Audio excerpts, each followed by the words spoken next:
All right, so yeah, here we are, another day in the Final Fantasy XIV.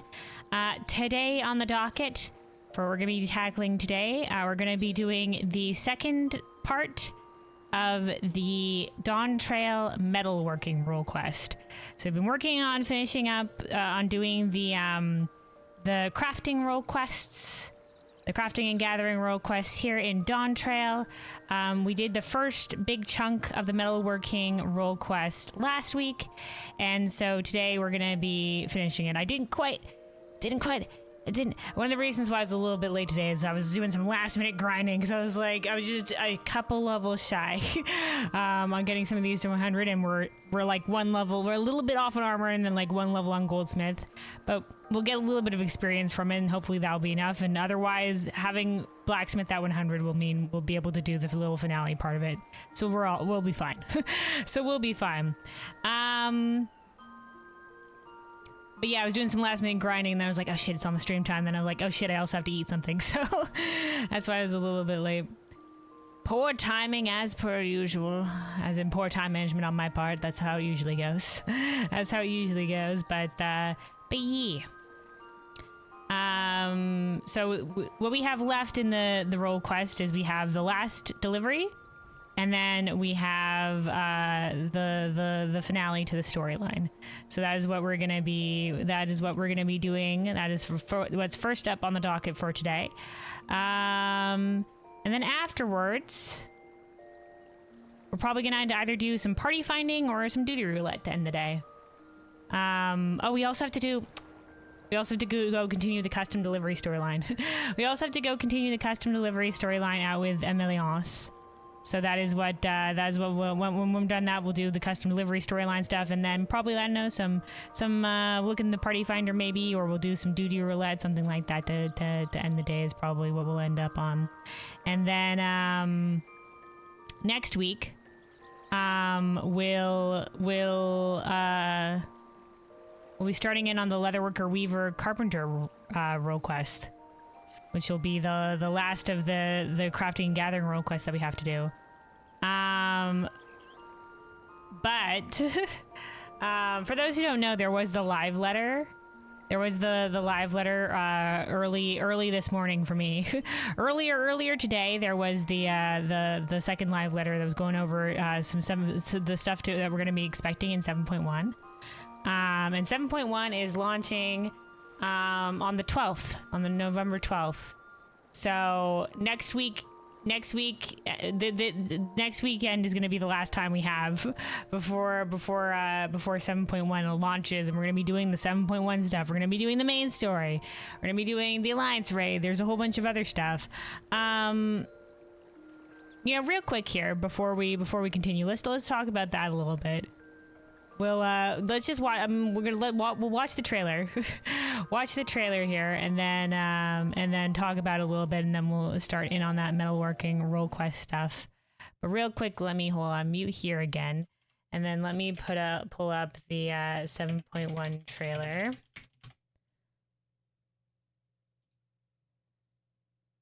Do. Hold on a second, Rooney here. There we go.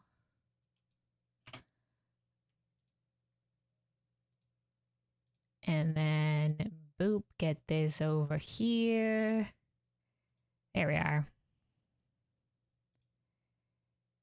So this is the English trailer stuff for 7.1. So, you know, obviously, if anybody considers trailers to be spoilers, look away now.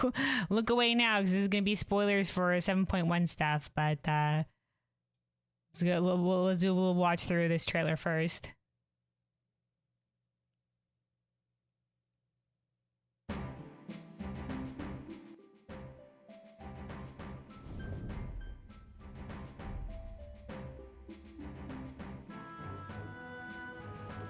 So this is starting with the Alliance raid stuff, which I'm super excited for. The Final Fantasy XI, like, inspired Alliance raid and stuff like that. I'm really looking forward to how they're going to implement the lore into Final Fantasy XIV's lore. And this is main story stuff. Was Queen Swoon taken to the cloud? She's taken to the cloud. She must have been. To still remember her is strange.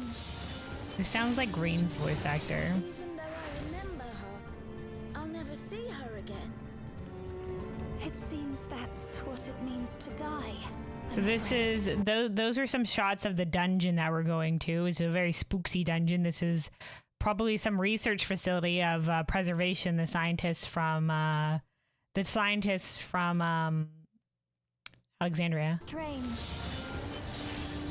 Or messing with shit. Even though I remember her, I'll never see her again. And who made all the like this the memory preservation and soul expending technology.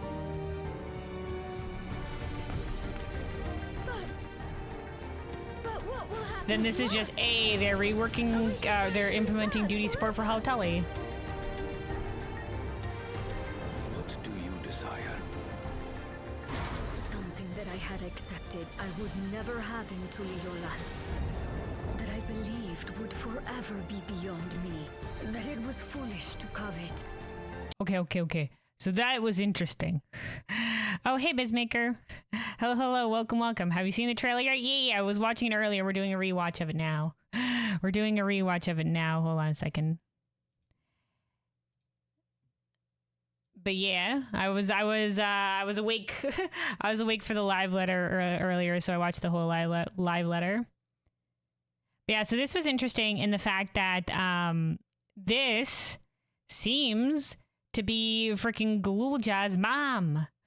We're finally maybe getting her now. We don't have confirmation like for sure yet, but she's got like the little regulator and stuff like that. I was talking to Laura with some people, and with the lore group that I talk with. It's part of the that's on the that we meet on Fridays and we talk about lore. It's on the Arisian Archive Discord, which is a lore YouTuber.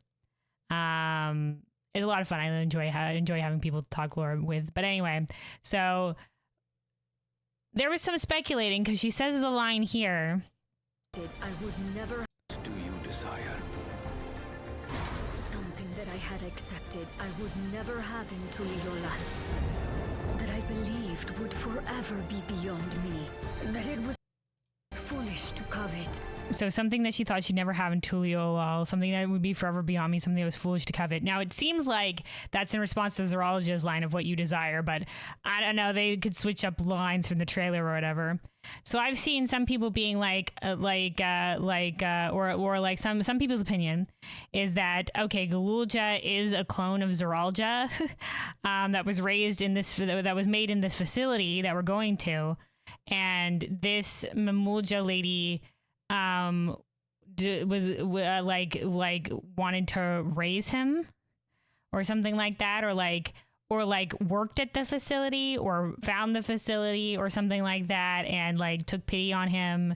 And whereas Zoologia was just like, no, end him. Like she would like fucking sent him down the river or whatever have you. and or took care of him when he was wee. And then I don't know, maybe died or something. Fuck if I know. But like, I don't know, maybe this line of like something that I could never have in Tuliola or whatever. I don't know. Maybe she like fell in love with his Zoologia and the thing that she couldn't have was his love or something. I don't fucking know. So we're a little bit, we're going to find out about Galulja's mom? Question mark, which will be hopefully so, because it's been a big question mark. It's been a really huge question mark. They usually switch it, so there's no point thinking about lines said by different characters. Yeah, well, we know that it'll probably be in a different context. Yeah, we don't know what the context is going to be, like what she's actually responding to. But it's interesting to speculate. Like, we don't know anything for sure, but it's fun to speculate. It's fun to speculate. So we'll find out for sure what the context will be come 7.1, man. Come 7.1. Of it. Even should it cost me my life, I will save the Exo! Boom. He's got a fucking sniper rifle. Okay, so this is interesting because Wukelamat's fighting some like crystal beastie or whatever have you. Don't know what the context for this is. Cost me my life. I will save the Exo. This seems like a circle of combat. So might be a little something that plays while we're in this circle of combat fighting this thing. But Kona says here, he says, I will protect I will save the Hetzo. In Japanese, I think he says, I'll protect everybody. And in French, I think he says you won't hurt anybody else. I forget what he says in German. So they're a little bit different per localization. But the fact that he says I'll save the Hetzo, which by the way, the Hetzo are like basically the spirit, like the animals that are sacred to the Hetzado. Like the Ronik for the one tribe of the Mikote Hetzario that are here by the lake in Shaoloni. They consider the Ronik to be their Hetzo, which is sort of like the animal that they consider sacred, the one that they follow and look to for guidance or whatever, and et cetera, et cetera. Sniper elite kidding, yeah. So this is gonna be interesting because it does mean we're getting more into Kona and a little bit into his backstory and maybe resolving things with the Hetzado and sort of like what we didn't get into a lot in Shaoloni. We only got into a little bit because we spoke with the Hetzado briefly, but like sort of like the like there's the railroads and stuff like that are getting implemented in Shaoloni, and it's sort of like this the disconnect between the traditional ways of some of the people and this advancement that's coming in, and how best that they can meet in the middle and find a path that's best for everybody. And also Kona's backstory, where he was part of he was born into a nomadic Hetzado group and clan. And he was abandoned for some reason unbeknownst to him. So maybe we'll get into like why he was abandoned or stuff like that, or him resolving his feelings about Hetzado or anything like that. Oh, hey, Novu. Hello. Welcome. Look who the cat attracted. Look who the Mikote attracted. Yeah, hello. But yeah, this was super interesting. I'm really looking forward to this. Seeing what this is about in Shaoloni and getting more with Kona and his backstory. And then we get into Alliance Raid shit. How about we start with a big fat knuckle sandwich? So this is like random Elizin, and this is Presh, who's a Final Fantasy XI character. So. Sandwich. This is apparently important in Final Fantasy XI as well, but like we're getting lots of different environments in this Alliance raid, which is really interesting. There's Bakul Jaja down there, so we're Bakul Jaja as our guide character throughout all this. They also, when they showed off a little bit of the preview of the raid, he was there as well. So Prish is apparently a boss. I thought she was going to be our friend doing this, and she probably still could. Maybe she just wants to test us or something like that, but she's also the boss. She's also one of the bosses. Okay, so then this is role quest stuff. Now, the role quest stuff is going to be coming later down the line. Specifically, this culmination quest line for the battle role quest isn't coming until January, so... But this is interesting because what she's holding here, it seems like it's one of the artifacts that contain a Trovadrol, but this one doesn't have any of like the totemic look of the other ones. So this is either maybe something that she's learned how to make, and she's like made a new one, or she's found like some unfinished one or a prototype or something, because we don't know who made the Trovadrol totems that have the Trovadrol soul in them, that people can channel some of the Trovadrol abilities. So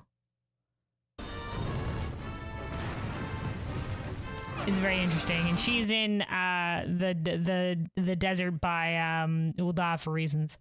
This it takes place on the bridge to Shaktral, and it seems like this is like a moldy barrel tender cactuar, and these are the role quest characters. So this is the one from the tank role quest. This is the one from the healer role quest. So this is gonna be like a duty with them. Hildebrand. Okay, this is for the Pelu Pelu. So this is apparently a reference to Final Fantasy X. Because this says Total Travel Agency. And apparently in Final Fantasy X, the Pelu Pelu had a travel agency. And this is like an exact building from Final Fantasy X. So I don't know a lot about Final Fantasy X, but you can see from this image. Hold on, there you go. You can see from this image, this is like the exact same building. So it's a reference to that. And this seems to be in Kozumoka. Specifically, like we were looking at it earlier, and I think this is out by where like Kishaihi is, but by the water, by the river there. Kishaihi being like that statue that we shot ether lasers into to rejuvenate the field at the end of the festival in Kozumoka. Albed Travel Agency for Final Fantasy X. Sure, I don't know anything about Final Fantasy X, but this is apparently what it's in reference to. What do you mean for reasons? Surely it's because Dune 2 was popular. Who knows? Maybe we'll have to find out the lady's reasons. Rin's Travel Agency. Okay. Sure. Okay. So there's them. So it seems that these specific Pelu Pelu are working with the Hanu Hanu for something. For a travel agency, apparently. And then these are more shots from the Alliance raid.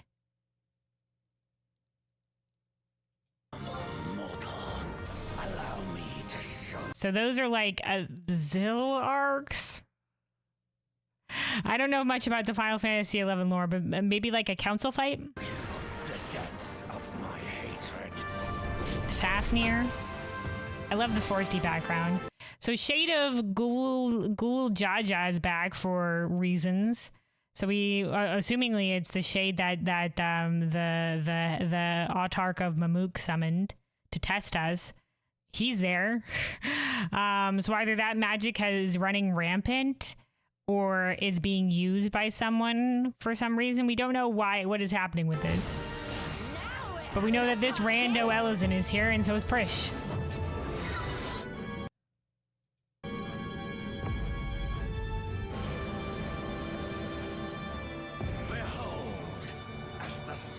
So the fact that she's standing next to, she's standing next to like, man, I don't know who this random Ellison is. The fact that she goes to stand next to the Ghoul Jaja shade, I'm just like, are they in cahoots? Is she using the magic? Is she summoned by similar magic? Like, because we remember in the preview stuff, or in the teaser stuff on the website, it said that like memories, or like some buried memories, are like stirring in like Yaktal or something, and it's like, what does that mean? So I'm very interested to see what the lore is going to be surrounding all this.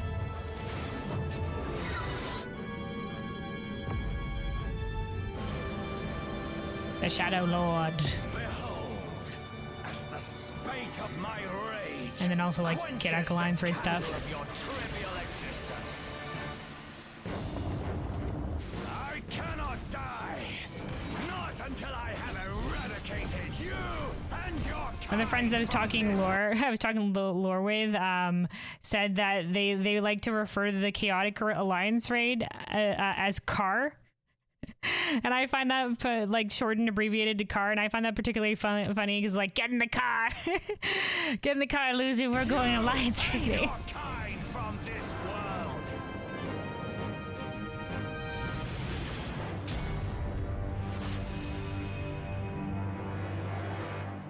And then here is our preview for the ultimate. The girlies. At last. Here and now I shall fulfill our promise. Okay, so this is interesting. So this is Shiva Reen. And this, I wasn't sure because I can't remember the sigils off the top of my head, but this is I was like, is this Logriff's? No, this is Metron's. This is Metron's sigil. So Shivarine has somehow become possessed by Metron. Later on in the live letter, we get a moment where we see as she's transforming into Shiva, she's like, oh no, the voice is in my head or something like that. The screen goes all dark and shit. And then so she gets possessed. So that is the trailer that we got. So it's super exciting. Can't wait to do all of this. I'm super excited for the obviously more MSQ, getting some answers to some questions. And then whatever they're gonna do with the Alliance raid. Now specifically, hold on. Hold on. You know what? I probably have it somewhere in my history. Hold a moment. Hold on. Where I was watching it earlier or something. No, there's me Googling Mamuja. Hold on.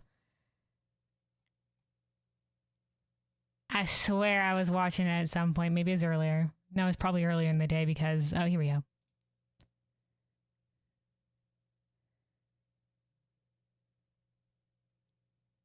Flashback.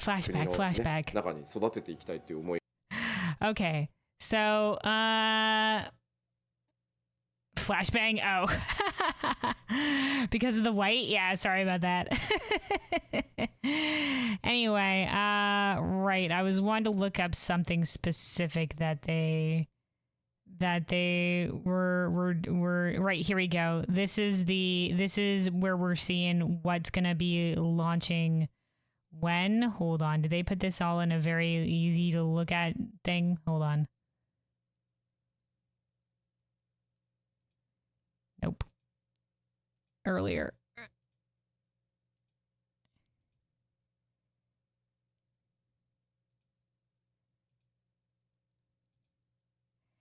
Okay. So at the launch of so in a couple of weeks on the 12th,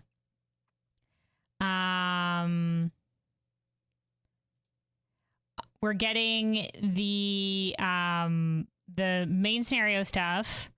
We're getting the Pelu Pelu, and we're getting the Alliance raid.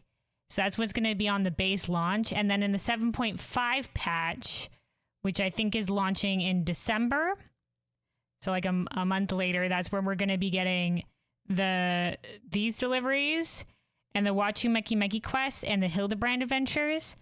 And then in January, we're going to be getting the role quests, the role quest finale. Oh, and also I think the Extreme 3 is coming out like base launch as well. Futures Rewritten, I think, is going to be at the end of November. So this is going to be when the ultimate hits or whatever. Oh no, okay. The chaotic Alliance rating is also coming in 7.15. So that's what's going to be what's happening with that. And I think the Unreal is also launching with base 7.1. We'll farm wings. Hey Luna, have you seen them? Yeah, it was somewhere here in the live letter. They showed off mounts and stuff. Where the fuck they show off these mounts? Hold on. That's them showing off the raid. That's them showing the... Oh, wait, hold on. Here we go. Right, so there was... this is like a pillar mount from the thing. The platform. You can turn into... Oh, right, here's a cute animation where it does this, the floor breaking thing. That's the additional animation. Just like from Cloud of Darkness Eden fight. There you can be literal Cloud of Darkness as a mount. There's also a Barrel Tender mount as well for the Barrel Tender. You can see the preview there. And there's the like manatee looking creature from like the first dungeon. There's that as well. Maybe the wings was in the second time they were looking at mounts. Hold on. Oh no, that's PvP shit. PvP. Oh, that was the halfway point. They looked into the ultimate a little bit. Right, this was the new trainee place. Okay, here we go. Here's the wings. So yeah, they got all Sphene mechanized when you launch, and they're all like glitchy and shit as well. They're all glitchy and well, too mechanical for me. But I do really like the color. I like them when they're based like this, and then they get like just really mechanical when you launch. But yeah. I look forward to doing this. I look forward to doing the extreme, going for another wing farm, more mount farming.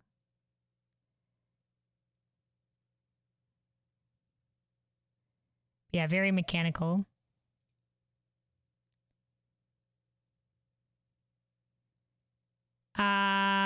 Oh, here we go. Is this? No, wait. Where is the timeline on this shit? Oh, them showing off like there's gonna be some funny joke weapons and stuff that you can buy from somewhere we don't know yet. Hold on, where is the timeline? Okay, here we go. This is a more succinct timeline. So this is we're getting the 7.1 patch on the 12th. The Ultimate's coming out on the 26th. 7.15 is going to release in December, and it's going to have the new custom delivery, the Crafter Role Quest culmination, and Hildebrand.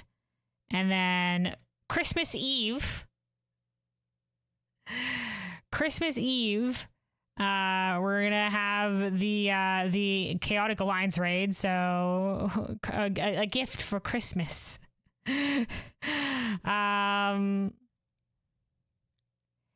MSQ 12 this month. Yeah, that's when it's launching, on the 12th. I'll probably be doing the MSQ on the usual this time. This time it'll be on the 15th/16th, whenever your time zone is. That's when I'll be doing it. So this time, the week of the patch launch, I'll be doing it. Guess you'll be done to Divinity by then. Godspeed. But yeah, it's the 7.1's coming on the 12th. And then and then finally on this timeline, in January is when we're getting the Battle Role Quest finale, which is interesting. That's so far apart, especially from the Watchy Mickey ones as well. But yeah, very cool. It was very cool. The other big thing for me, at least, there's a bunch of other stuff. There's like some stuff. There are a bunch of changes that are happening that people are super excited about. For example, they're making it so that you can have glamours, outfit glamours that will fill one spot in your glamour dresser, but it'll be the entirety of an outfit. So basically, like you can have like a set that will only take up one slot a full set will only take up one slot in your glamour dresser, and they're starting off with doing it for level 1 glamour gear sets.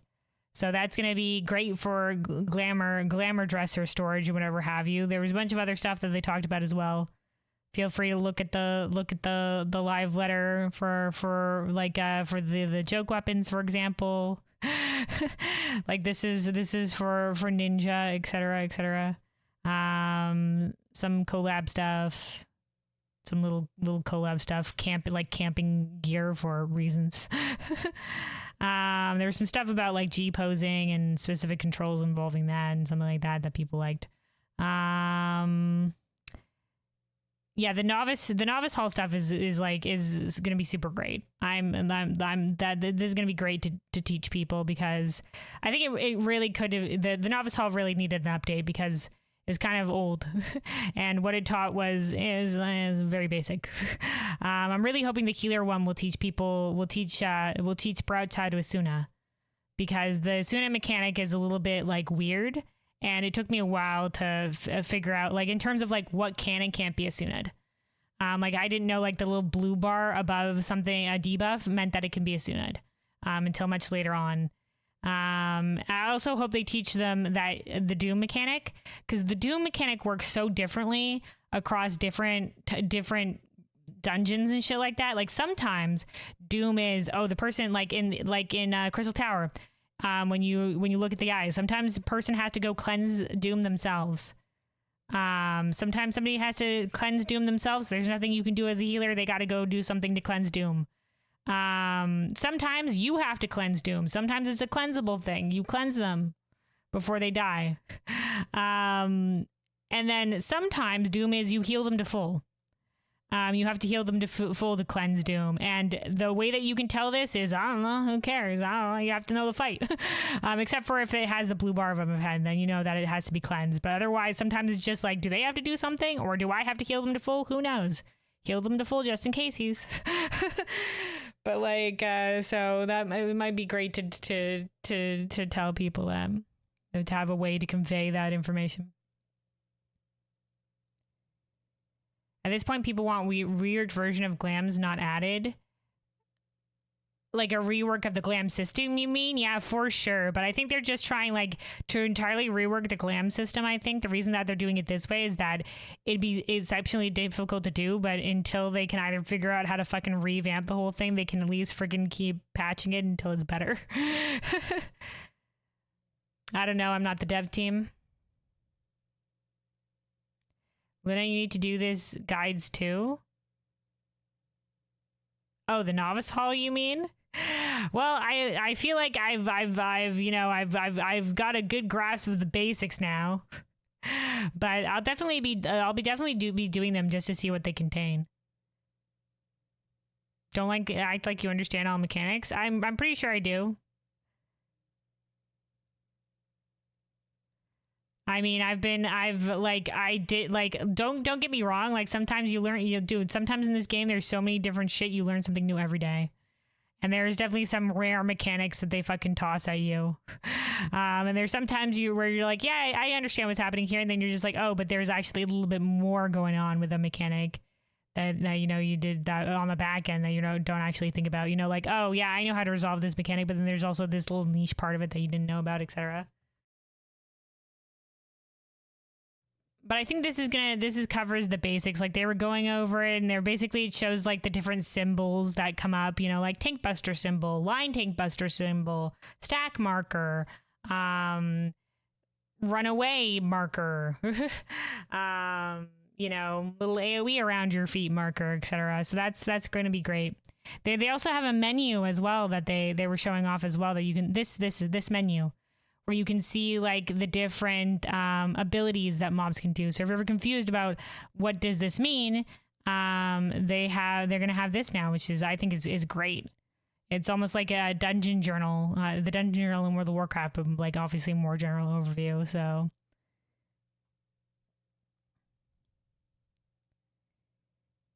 yeah, exactly, Nobu. Yeah, it means they have to make new code from scratch. Yeah. So it's tough to do. I can appreciate that, but people still we still hope that they revamp. Like I think everybody agrees. Everybody that's into glams and stuff agrees that the transmog system from World of Warcraft would be great. World of Warcraft has done major overhauls to their systems as well over the years, but A Realm Reborn was made on hopes and dreams and Spady code, so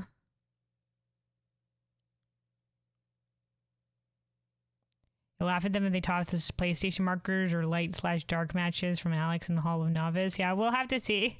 We'll have to see what they end up putting in there.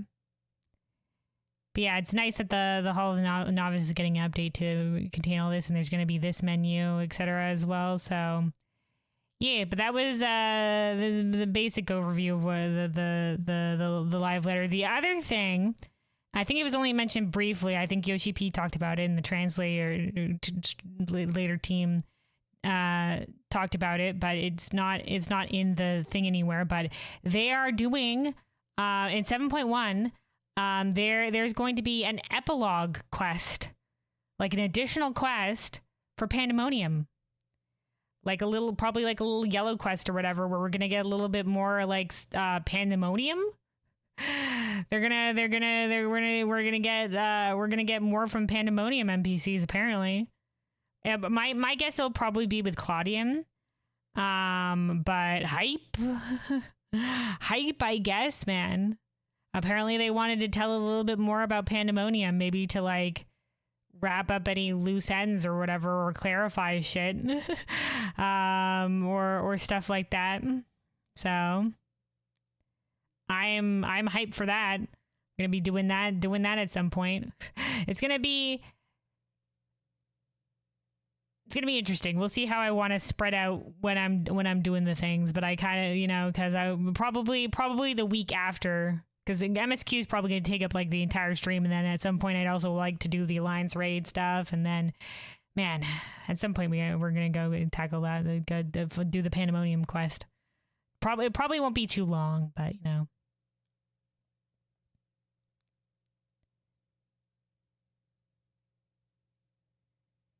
For someone like Luna, they need to add markers for magic and phys damage attacks. I mean, yeah.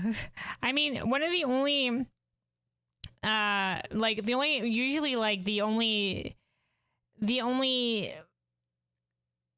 time the difference between what is a magical attack and what is a physical attack matters is for some certain, like the freaking Dark Knight tank mitigation. That's like, oh yeah, this is the only for magical damage mitigation.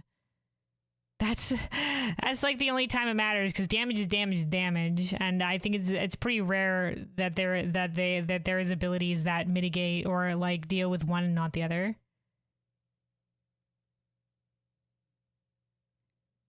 Does that also happen with Feint and Addle?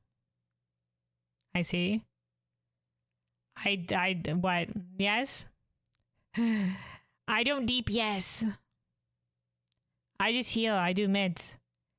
Read what Tank Mid said. I did. I just mentioned. I just said the Dark Knight mid that is only magic.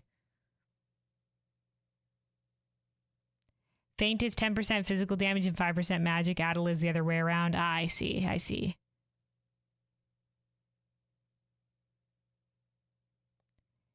So that's the way they split it.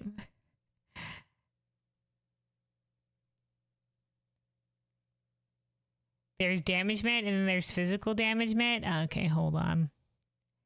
Let's boop this over here now that we're done looking at the patch stuff.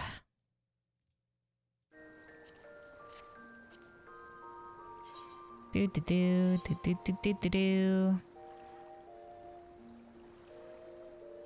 Dark Knight. So yeah, this ability is the one that reduces magical vulnerability. And then stuff like Rampart it just says damage taken. This one says it's just damage taken. That one's also just damage taken. Let's go over to a DPS class. So you have Feint. It says lowers target's physical damage dealt by 10% and magical damage dealt by 5%. There we go. I just use it as like, someone's doing damage. Put up the thing.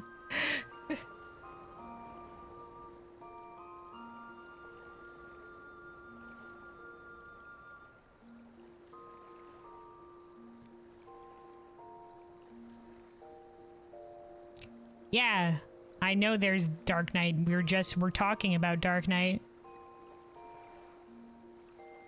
But yeah, I didn't know the difference between Feint and Addle. I'll admit that.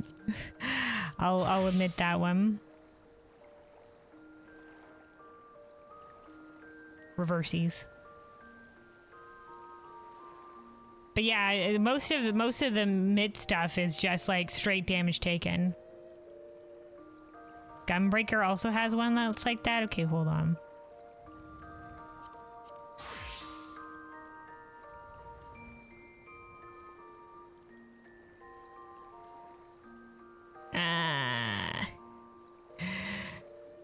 Man, I don't always know the names of my abilities. I just know them as, oh, I know what the ability does, but I don't remember what the ability is called.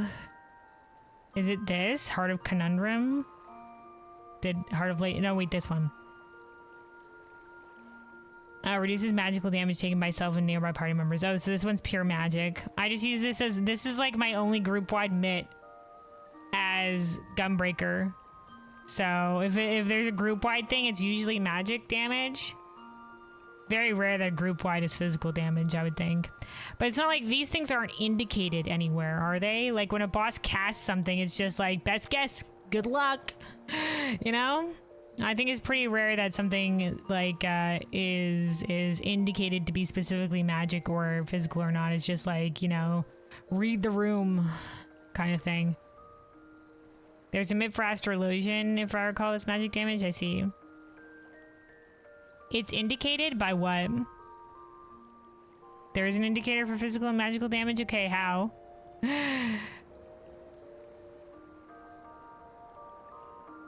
Once again, this just goes to show that there is a lot of, like, there is so much fucking shit in this game. Like I said, like just talking about, like, the Asuna mechanic and the Doom mechanic alone. And how much it can fucking differ. Oh, well, yeah, the Proto Carbuncle attack had the little, like, cane magic on it, but that's, like... I've only ever seen that in the Carbuncle fight. I remember when I first did it, I'm like, what is this symbol?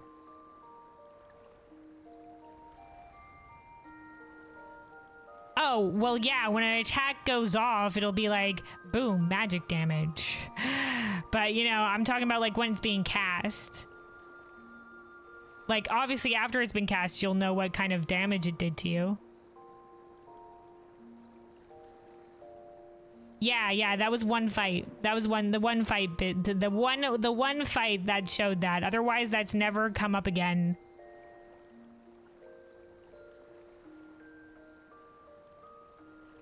It's not something that they consistently use. That was, for some reason, just for Carbuncle. And I was very confused when it came up because I was like, what does the cane mean? I had no idea.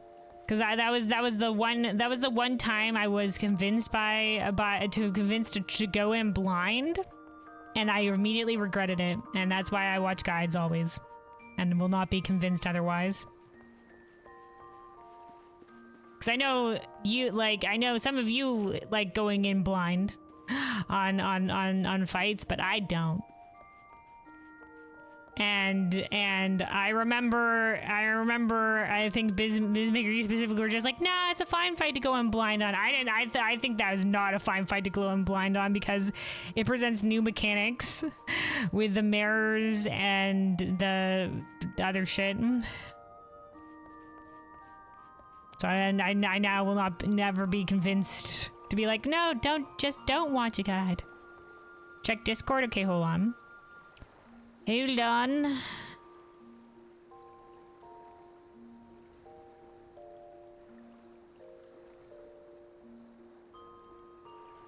Reprisal?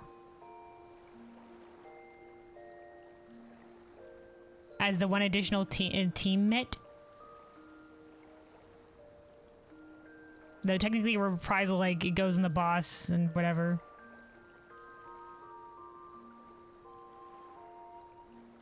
If we're talking about on Gunbreaker, hold on.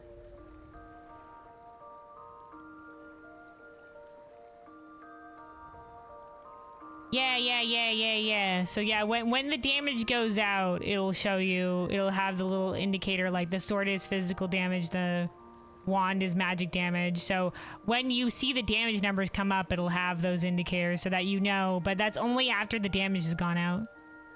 Does the green star mean like just damage in general, like straight damage? Bizmaker said yes, as in like yes, reprisal is was the right answer. Yeah, I use reprisal to mitt shit all the time.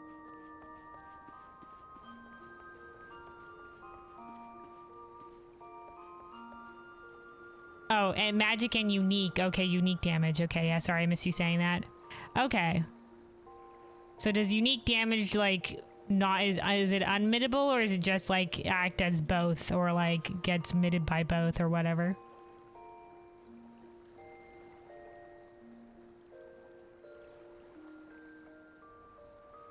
So I guess that's good to know if you're doing fights like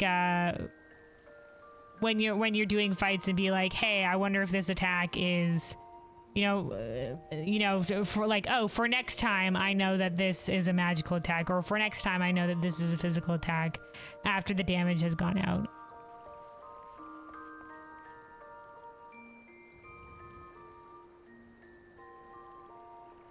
Yeah, I knew that the damage things had a little symbol next to it or whatever. I did notice, but sometimes it's hard to look at them when you're like, obviously paying attention to the rest of the shit. So I don't sometimes take that into account.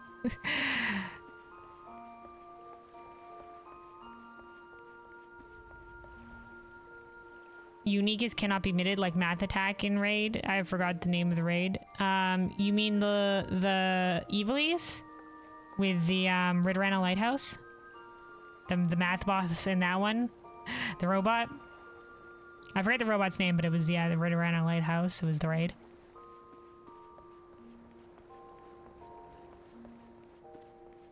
Anyway.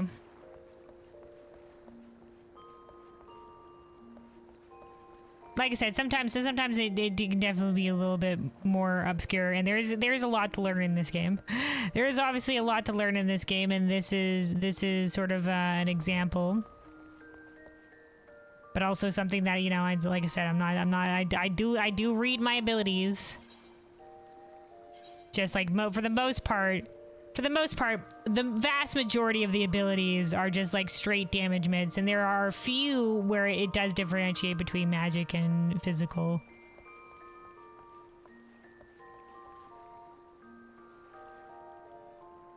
Okay, can be mitted, okay. Any hoodle though, let's... Now that we're done talking about the live letter stuff... which once again, super excited. Cannot wait. Cannot wait for 7.1. So that'll be in a couple weeks. Like I said, probably in this time spot, we'll be doing the main story, and then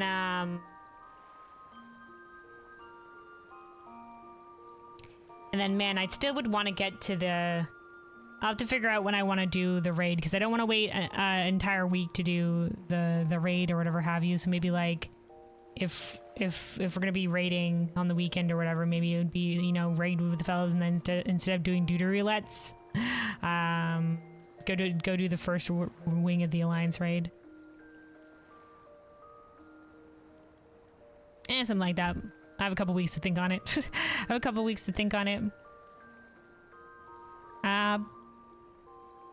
But yeah, let's get over to armor. And yeah, let's go out to do the last little bit of the Dawntrail Metalworking Role Quest. So we're gonna be doing the last of the deliveries, and then the finale.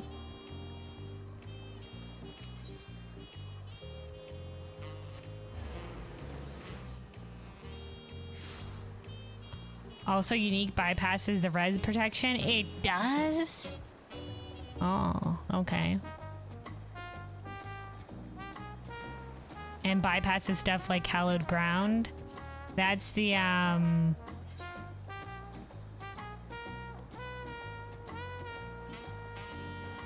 is that the paladin immunity? Yeah. The paladin immunity. Oh, who knew? Let me see, hold on. Okay. So it's like it's like stuff that can't be mitted much. Like we'll straight up kill you.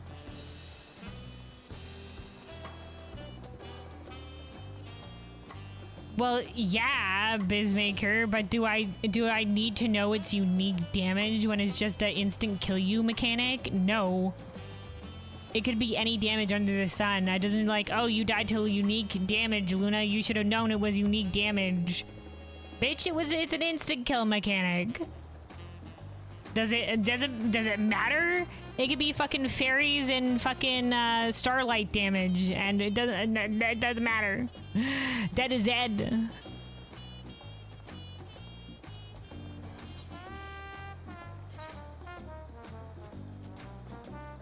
Oh, I mean when you died after res? Well, usually that's because I try to get off an ability. And if you attack or use an ability, you won't be under res protection anymore. That's why specifically when you res, the advice is stop, don't do anything until you've been healed up. Like give the healers a second to heal you up before you go engage. That's usually that's usually it.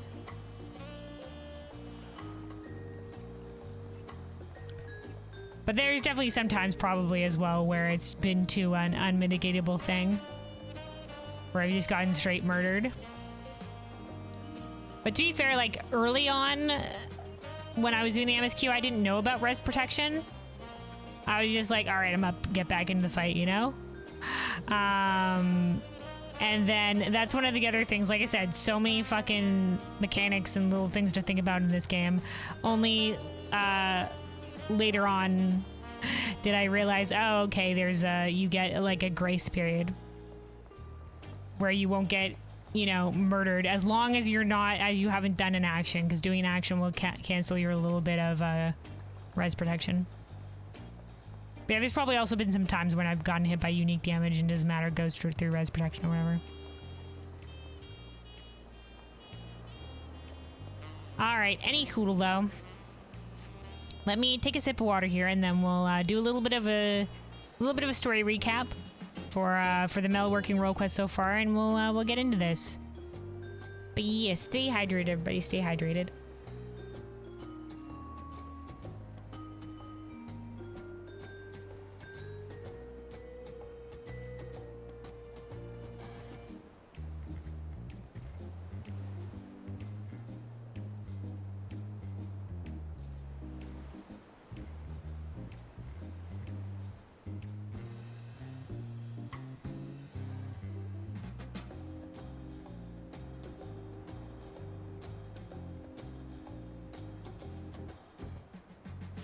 Alrighty, hydration achieved. So, here we are back with the Dawntrail Metalworking Role Quest. So a little bit of a recap for the story so far. Basically, Raul here, who runs this shop, has hired on Paponi. Paponi used to be a potsworn. I think we see her briefly during the MSQ. She's one of the potsworn that sort of storms out when we first arrive at Earthenshire. But she was previously a potsworn, but she ended up quitting and she came here to find work in Tuliolo. But many people don't know a lot about the potsworn in the Moblins, and so they're just like, potsworn, what's that, or whatever have you, and so a lot of them didn't understand what experience she had, and so she's having trouble finding work until Raul hired her on. And the main crux of the role quest has sort of been Raul wants to get things to the customers speedily, but Paponi is very meticulous and likes to take her time to ensure higher quality in everything she makes. That things are perfectly tailored to who she's making it for, which is very commendable. But because her methods take a lot of time, it's sort of conflicted with what Raul wants from this shop, is to get people what they need in a timely manner. And so it's sort of been like it's sort of been this this discord between these two, until eventually Paponi's just like, you know what, I don't think I'm right for this shop. Maybe I should just go back to being a potsworn. And eventually, Raul is just like, I don't want to leave things like that with Paponi, and goes to Earthenshire to go meet up with her again. And in Earthenshire, turns out Paponi's spot as a potsworn has been filled, so she can't be rehired there. But one of the Moblins is just like, you know what? You should work together because you guys, and we say this as well in character, you know, you guys complement each other. So by compensating for the strengths and the weaknesses of each other, you can get things done in a timely fashion and produce like super high quality goods. Because Raul is self-taught, and she made weapons and stuff like that, and tools and things like that for her clan, and enjoyed the craft so much, and eventually came to Tuliolo, but she doesn't really have much formal training and couldn't really make some of the more like higher quality end stuff. Whereas Paponi is very meticulous. He can make very high quality things, but can't make things very speedily. So working together, they can overcome each other's weaknesses and highlight each other's strengths and make high quality stuff in a shorter amount of time by working together in their crafting methods. And so that's sort of what the deal that they've sort of arrived at, and they're going to be trying this new method going forward. Is sort of the story so far. And we're gonna help them out until they can settle into maybe the new way the shop is gonna be run. See, Apple Pony. One moment I'm trying to renew my contract as a potsworn. The next I'm asking to resume my duties here. I hope you can forgive my indecisive behavior. I'm truly grateful to Mistress Ralsoj. Though I'm not ashamed of the love and care I put into everything I craft, I also do not wish to burden her. Yet, if our respective strengths can compensate for the other's weaknesses, I can think of no place I would rather be. Yeah, the other thing is that Paponi wants to work here instead of returning to be a potsworn, because the potsworn are far removed from the customers, but she likes interacting with the customers and hearing what the customers think of what she's crafted and getting thanks from the customers and stuff like that. She likes the closer connection working here as opposed to being a potsworn. So that's sort of another reason why she wants to stay on. All right, let's continue then. A new kind of metalware. Ralsoj could light a forge with the fire burning in her eyes. Hell yeah, let's go. I like that line.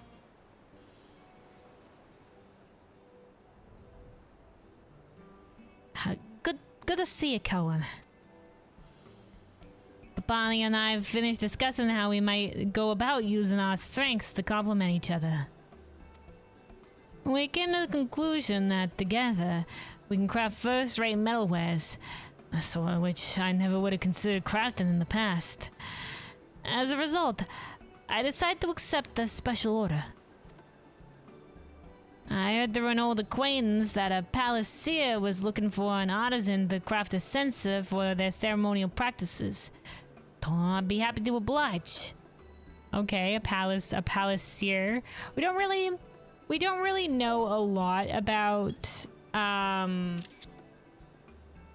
seers. Apparently maybe they have like the divinatory, like divining magics or something like that. We know that Cerilja, man, there's so many different names that sound very similar. Him, the basically the vizier like dude, like the advisor guy that Cerilja killed, the advisor to Cerilja that he killed. He was a palacier. But we don't know a lot about other people that work at the palace or that worked, you know, for Gul Jaja, and now I guess, you know, the current Dawn servants, Wuklamat and Kona.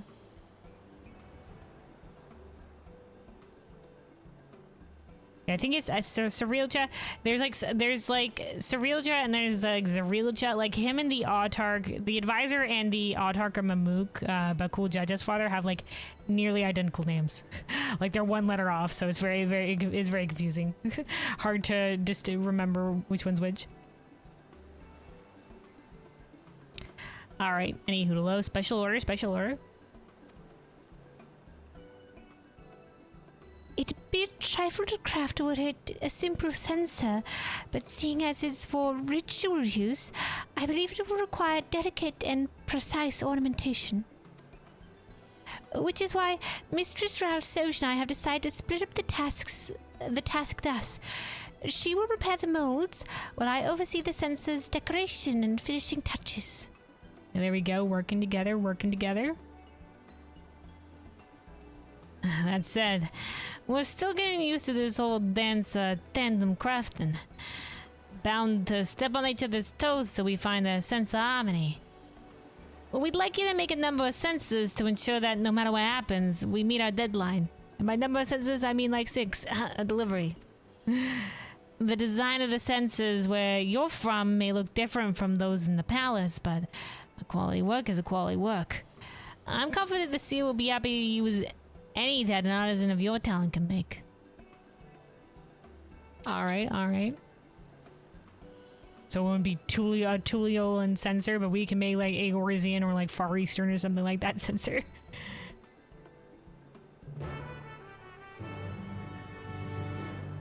I think... Did we end up making a sensor? I think a sensor was involved in the Metalworking Shadowbringers Role Quest. I don't know if we made it though. But there was also that one. I think that was a Fae sensor specifically. It was for the Fae. So we also know how to make one of those. Alright, Paponi. Much as Mistress Ralso said, this will be a dance of sorts. When she prepares a mold, I shall see to its ornamentation. In the meantime, she'll begin preparing the next mold, and so our dance will continue. The production line. The two-man production line between these two. I count on you for those senses. As if for ceremonial use, they'll need to be not only easy to employ, but elaborate in design as well. Alright, a sensor designed for ceremonial rites practiced within the palace. Let's see what we need to craft these. So, class quest, Wachumeki Meki, ceremonial sensor. Okay, we need titanium gold nuggets. I already have one in my inventory from doing leave quest shit. Cinnamon. Is this on a timer? Oh, thank God it's not on a timer. Oh, it's really low level. We can probably buy it then. From a vendor somewhere. Or we can just... Is this outside of... Oh yeah, it's outside of Gridania. We can probably just port to Gridania and pick up some cinnamon. And then white gold ingot. So... Okay, is this on a timer? Okay, it's not. But this is out in... The first, and this one, white gold ore, is in Alexandria. Alright, alright, alright. So this is made by goldsmiths. Yeah, okay. Okay. And then we need 2 of those. That's gonna be the main thing. For this one, whoops. For this one, right, so I already have some materials for these. So the true gold, because I was making some of these for leave quest. So the true gold sand is out from Kalusha. And then the titanium gold ore is out in Shaolani. So we can probably make enough of these. If it's 1 each, then we just need 5 more. Alright, time for the crafting. This will also help us get, probably it will get us to get some good experience as well. Our Bizmaker said, Luna, you lost a bed and was forced to play Veilguard for 11 hours. You bought it? Must avoid playing the game on your current GPU. It was a stress test even for yours. Oh, okay. And yours is recommended? Ooh, boy. Yeah, I don't know. Maybe if I end up... Maybe I'll have to upgrade my PC, or maybe I'd have to, like, tone down the settings. I'll look into what's recommended for it. Because like I said, I probably won't be buying it. It's a game that I do want to play eventually, but I probably won't be buying it until it goes on sale. Later down the line. Later down. It's something I want to play at some point, but probably not anytime soon.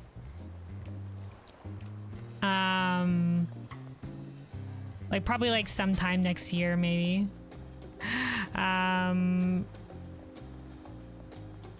Is when I'd like to tackle it sometime in the new year. We'll see.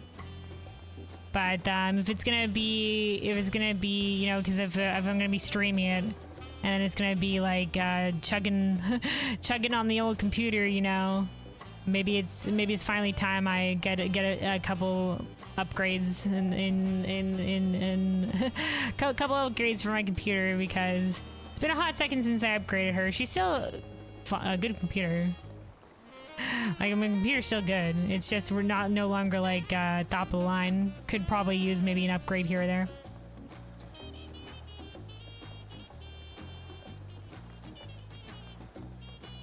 You won't pay those devs money, but you said you bought the game.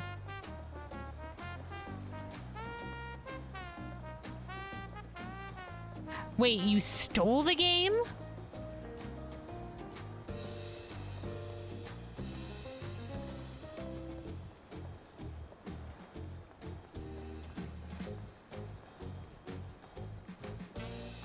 Bizmaker, what the fuck? Don't do that. And then I also started skipping the cutscenes. Just don't play the game. Why the fuck? I lost a bet, so I had to play it, but I stole it? Yeah, what the fuck are you doing? Just don't play the game. Why would you pirate it?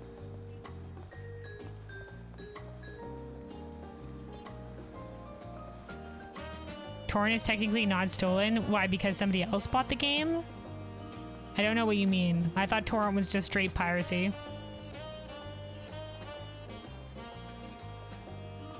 What is de nouveau?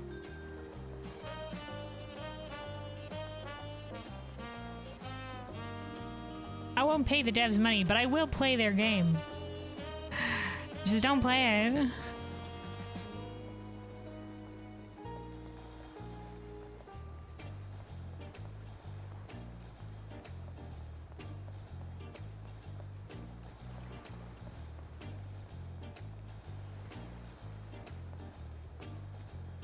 Like, don't get me wrong, like, usually for me, piracy is like a look the other way type of thing. Like, there's definitely, like, especially with like all the different streaming services nowadays, and you know, them like gouging up the price on this sort of shit, and like also like shows getting canceled, and you know, games like not being sold anymore.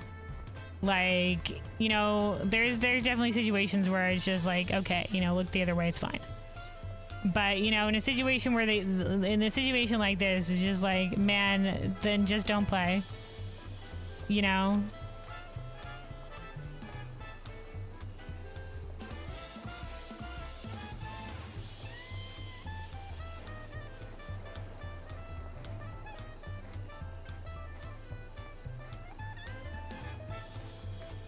De nouveau is protection. Oh, okay.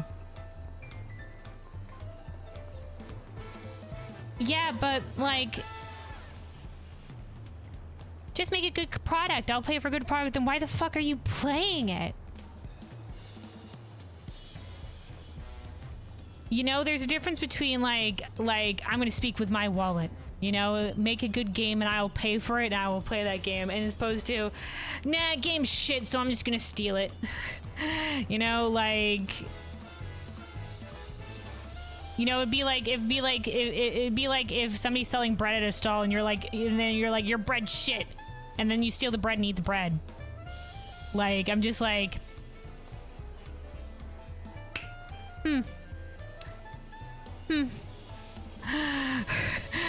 okay.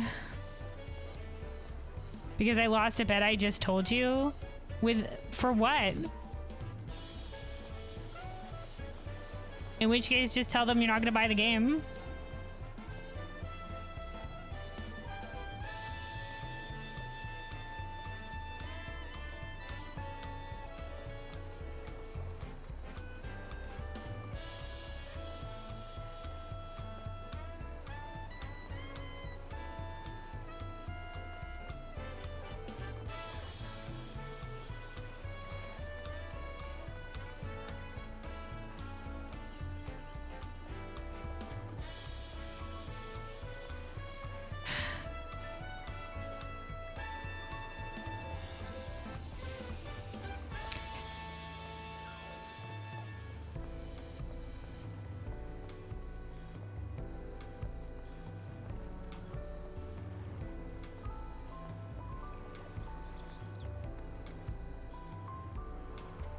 Yeah, like I said before, like I understand, like there's definitely a lot of the times when like, you know, like piracy, like I understand, I like, you know, like it can be like there's lots of reasons to do it.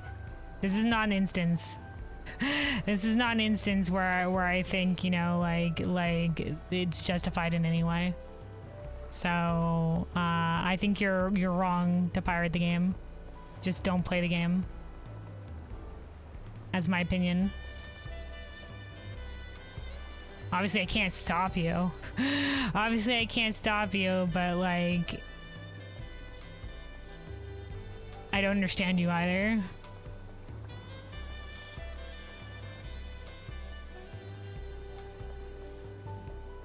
And I disagree with you. Like I said, I agree. If a product is good, you pay for it, you buy it. But if you're saying, nah, this product isn't good, I'm just gonna steal it. Like, what are you doing? Like I said, it's the scenario of like somebody selling bread and you're just like, this bread's shit, and then you steal it and eat it. What? Like what? Like just don't buy it if it's so shit. You know, and you're just like, oh, but I lost a bet. So? So?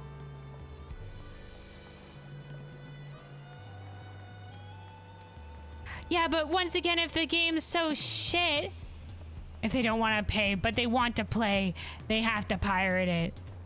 Like I said, there's some scenarios where I can agree sometimes it's justifiable. You know, like if something's like specifically, like I know for a lot of places, games are like ludicrously overpriced. And sometimes the only way somebody's going to be able to play a game is through piracy or whatever. Like, for example, like, I remember, I forget for which game company, but there was one game company that their game was being sold for like ludicrous prices in like, I don't know, Brazil or something like that. And they just reduced the prices of the game in Brazil, and piracy went way down. And so there's like instances like that. That's like a sort of like a gray area. But morally, I can't agree with, you know, just like, you know, like I agree. There's some cases where it's defensible. But like morally right here, just like, nah, you know, I don't agree with you. Piracy isn't stealing.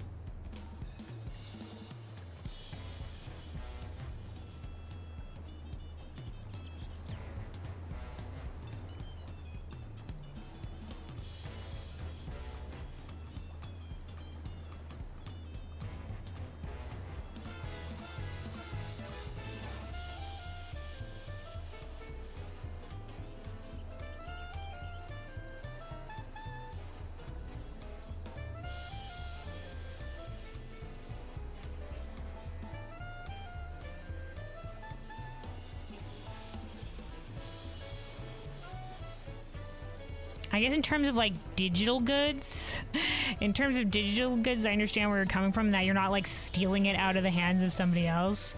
Like in the bread stall example, like, you know, like you just stole like the bread that person made, and therefore they can't sell that bread anymore or whatever. It's different in a digital market. But like, man, it does not sit right with me, man.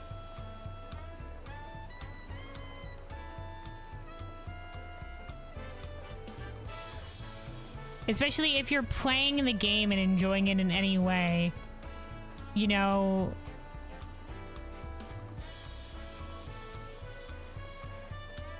understand the devs that made that game aren't seeing a cent of it. Like you said yourself, like the devs that made the visuals for it did an amazing job. Like, say what you will about the other stuff, but you're just like, wow, the game is so pretty or whatever. You're enjoying that game in some capacity, and the devs aren't seeing any of the money.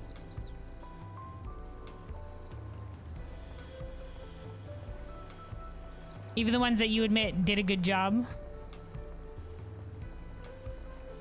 And you're playing and enjoying that game.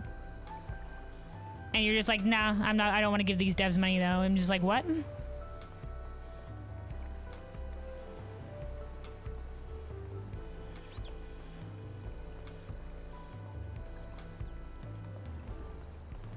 That's where you lose me. Because I see where I understand where you're coming from, and that it's not stealing is because it's digital good, and that doesn't quite work in that way. But it's still morally like, what are you doing? And anyway, I won't argue more about it with you because you obviously have your own opinion about it, and probably it won't be swayed. But I'm letting you know that's my stance on it, and we're just gonna have to disagree on this. Anyway, though, let's go gather what we need to craft this shit. Actually, hold on, we have enough to do the Titan Steel gold nuggets, so let's start crafting this.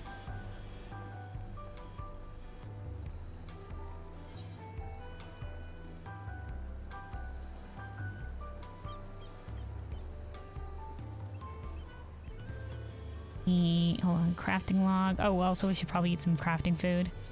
There we go. All right. So yeah, we need to make 5 of these.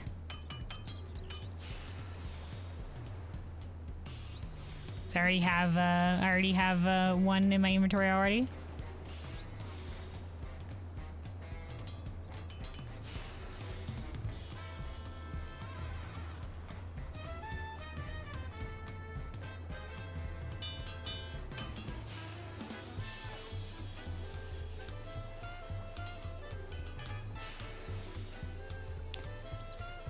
Luna, how do you feel about the Cloud of Darkness mount? The one where you like are the Cloud of Darkness, where it's like spoopy shadows in the background, and you're like it's just the front half of your body, where you are the Cloud of Darkness. An interesting mount, an interesting mount for sure, but probably one that I wouldn't use. Probably one that I'm not particularly fond of, but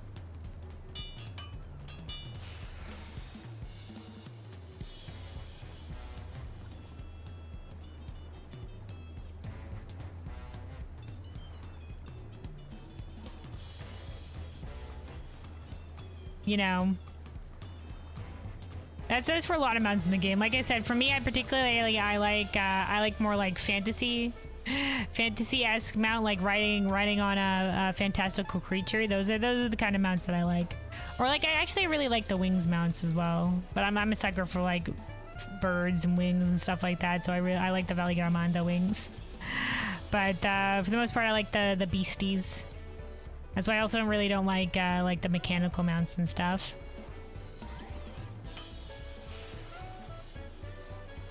Alright, let's see. Let's use Byregot's Blessing here.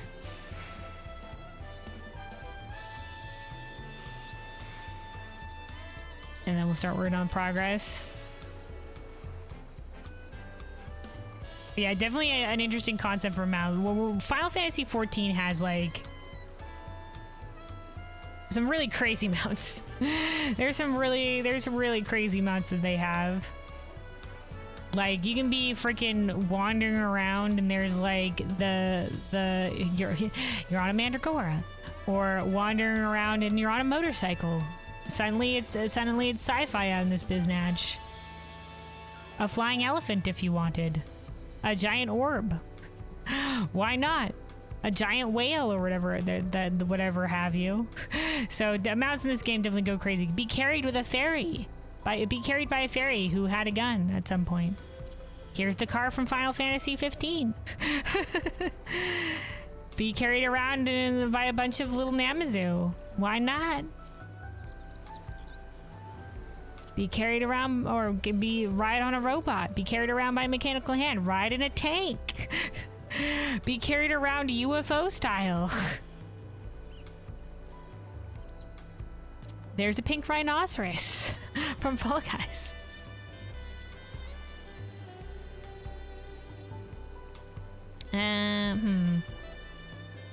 Let's use. Okay, we'll use the progress on this one. And then I'm gonna use delicate synthesis, which will increase both progress and quality. Okay, good. Thank God we got high quality on that one. I wasn't sure if that would get us to the finale of the quality one. I thought we had enough for one more action. One more action in that one as well.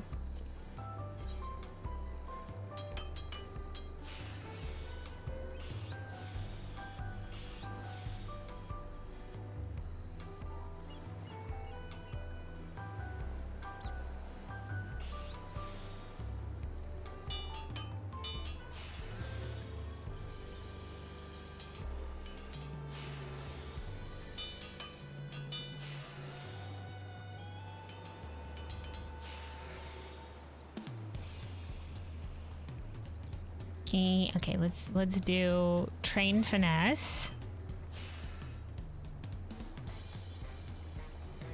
The only problem with using train finesse the second time is that technically, because we have manipulation running, it does increase the durability, but also train finesse costs a lot of CP.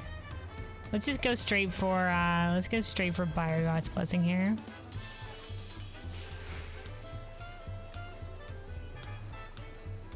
All right. Then work towards the progress.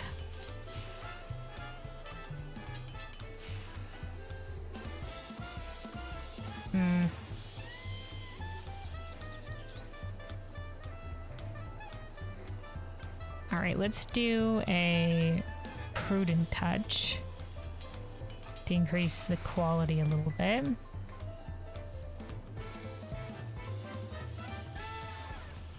And then go for another prudent touch. Okay, we'll finish off with the progress here.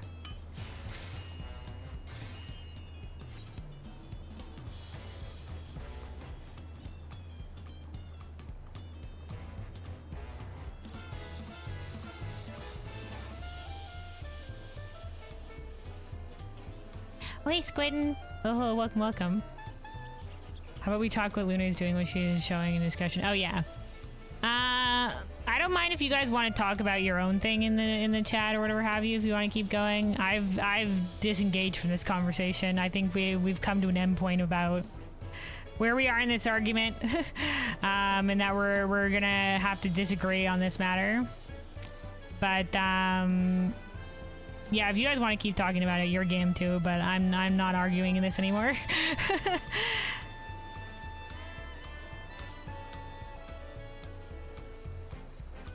Yeah, welcome, Squidden.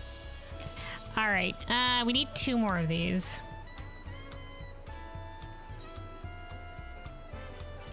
2 more of these, and then we got to go out to gather some more stuff for the rest of the things we need to craft for these deliveries. I think we got to go out to Heritage Found to gather some ore there. Oh hell yeah! Hold on, we got an excellent condition proc. Hell yeah. Man. Let's hit observe because the poor condition quality is no buenos.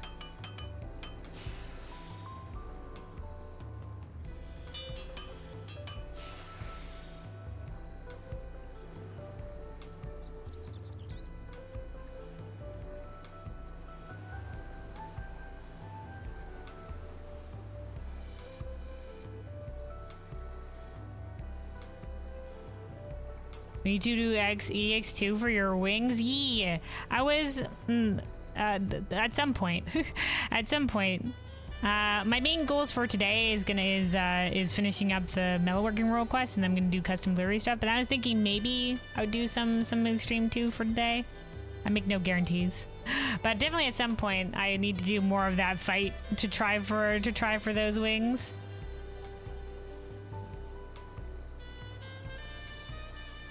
Or at least try for the wings, or at least get more totems.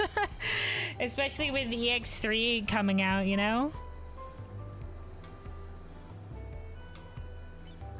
Also, thanks for the Hydra check and the strike check, Nobu. Definitely in a little bit we can do that.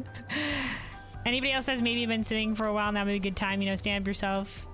You know, make sure to get some water, you know, stay hydrated.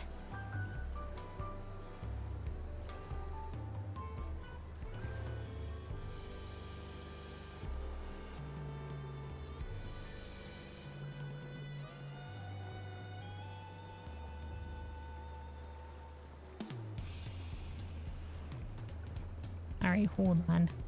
Lost where I am in this. Okay, yeah, so we ran out of innovation. We're not quite at the highest inner quiet stacks.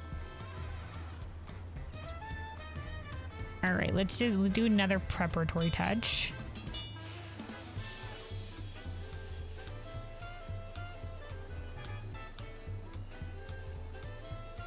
And then do one more. And Buyer God's Blessing. All right. Oh, this is gonna be a bit rough. Oh, hold on, that's the excellent condition proc. Oh, please tell me this'll send us all the way. No. Oh, we failed. Fuck. It's alright, I have a lot of these materials though. I messed up on that one. I messed up on that one.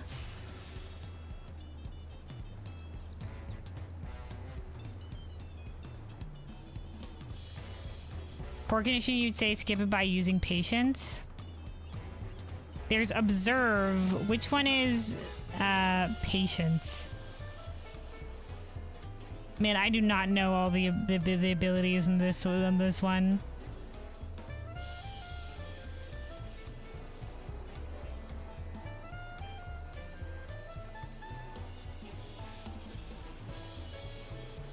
Yeah, it's gonna be interesting to see where the different mounts come from, because yeah, we don't know anything about the mounts. I think somebody... Okay, observe is the right one. Okay, observe is the right one. I was talking to somebody and they suggested that maybe, like, one of them might be like maybe the tank tender or the manatee or something like that. One of them might be from like faux leaves, because the Unreal trial is coming out, so there might be a new Unreal trial mount.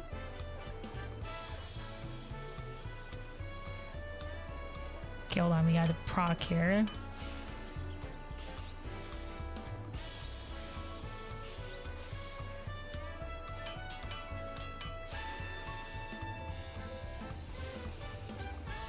LB that craft, guaranteed finish, high quality. What does L mean? B mean? A new world boss is coming too? Oh, is there gonna be a new world boss? Are the world boss just like the rare fate ones? Those are the world boss ones, right? I did one earlier today. Luckily somebody was flying through the zones being like, yo, people, heads up, the fate's up. Instance 3, Shaoloni, Zalera, be there or be square. And I was like, okay. Zoomed in, died. Luckily I was in a party though. Got rezzed a bunch of other people, and got gold. Because I was in a party. Limit break? Can you limit break in crafting? Is that a thing?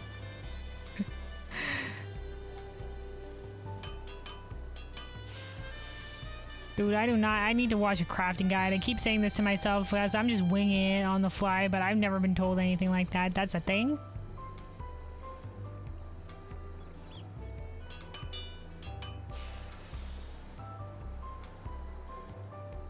I should watch a guide on crafting. I clearly have no idea what I'm doing.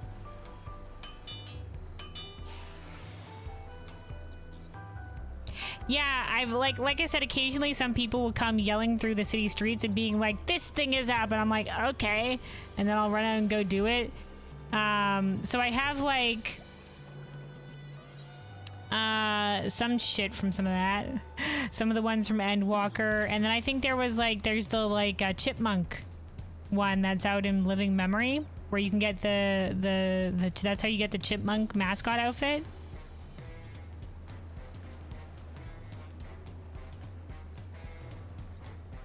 Okay, they can't LB. Okay, good. I was just like, I am either missing something. I'm sorry. Okay. Listen, Squidden. I'm just a lone babe in the darkness. I don't know these things. I've been crafting for like, I don't know.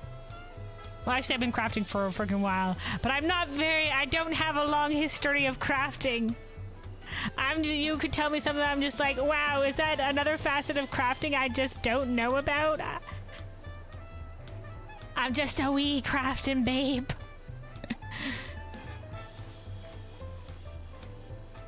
All right, hold on, let me see. Let's do Train Finesse. We might have to do it twice, and that'll help us restore some of our durability. Because we can also, because of running manipulation there. Then let's Bargot's Blessing. And hopefully... yeah, we might be able to get it with this. Yeah. This will be enough to get us there. Barely. Yay. But man, I wish we could LB as crafting. That'd be grand. Crafting LB when?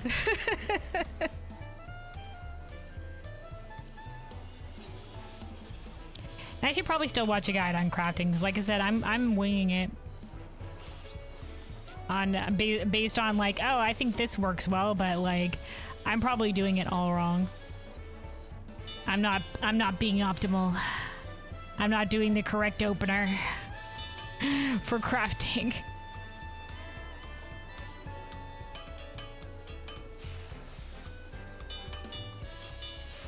Also, we need to make, yeah, two more of these.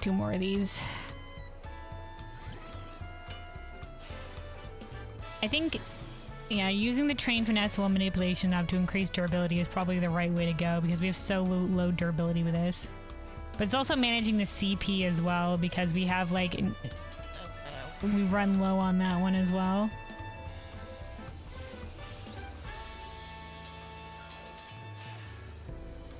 Okay, a proc. We take those.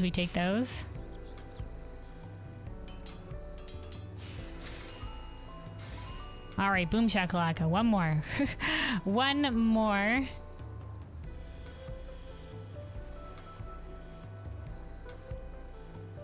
At least you repent that A. If you're talking about me, no. My current crafting gear that I have on is the level 90 script gear. So, you know, not the opener stuff, yeah. I keep telling myself, man, I should watch a guy crafting. And I'm like, nah, I'm okay enough for what I'm doing. I'm not doing anything too crazy out here, but you know, yes, I say that. I say that, and yet I'll still fail a craft from time to time. It's just the higher level ones here. Just I've been doing lower level crafts with higher level gear my entire crafting career as I've been catching up in the levels and shit. I'm just like, I'm doing fine. I didn't know what true crafting was. I don't know the hardships, the trials, the tribulations.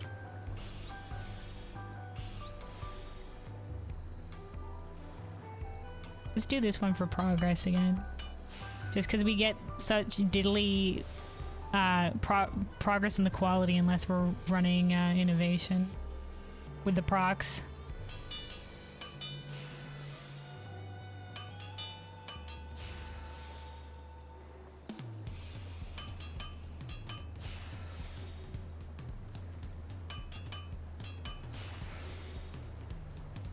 Okay, and then Train Finesse.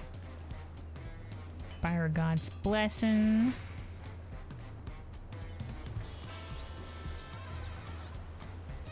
let's see. Let's do... Can I get away with doing... yeah, let's do a veneration as well. We can get away with doing one... that might not get us all the way, though. Fuck. Okay, let's do a prudent synthesis. Yeah, it wouldn't have gotten us all the way. I think we can probably get by with delicate synthesis, though. That one... Do both of that. There we go. Alright, it was high quality. We're good. We're good. So yeah, that gives us 6 of the titanium gold nuggets. So that's the first thing that we needed for this. Let's see what else we need here. Right. Cinnamon. Which I'm sure can be sold from some vendor, but we can also just pop by Grenania real quick and gather it. And then this one, where we need to go out to... we need to go out to the first, because we're getting stuff from, yeah, from the Fairy Kingdom. And then this one, Alexandria. Okay, let's go out and gather this first. Let me just like zone transition to Shalani, and then we'll go teleport to Alexandria.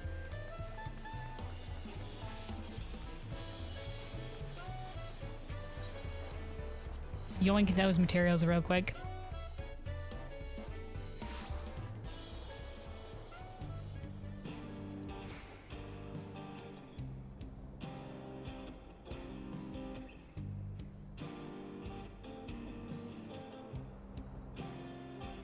All right. Let's see. So it's out here.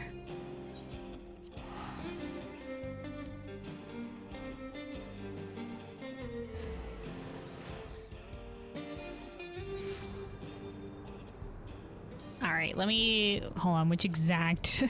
What exact metal are we grabbing again here? Right, white gold ore.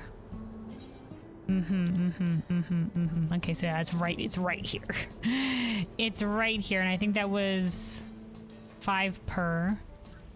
And we need, it's two of the things we're gonna need, and we're gonna have to gather a lot of this. So we need 2 per thing, which means we're gonna need 12 total. We're gonna need 60. We're gonna need 60, and while we're out here, we might as well gather a little bit more.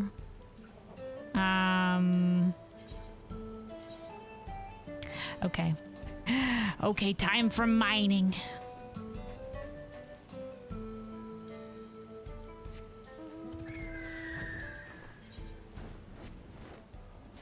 Yeah, going back to what y'all were talking about before, it's gonna be definitely we don't know where a lot of the rewards are come from for sure. So like the Manatee Mount, the Barrel Thunder Mount. Like obviously some of the mounts that they showed off is pretty obvious. You know, like the Alliance Raid mounts, or like the Sphene Wings or whatever have you, but then the other ones are just like, where do you get this from? Who knows?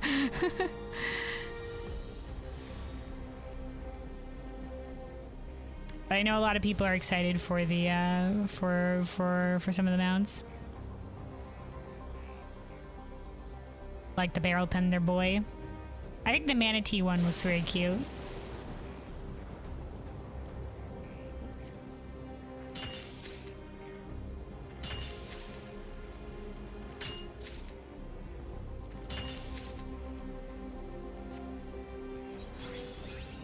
Oh, hell yeah.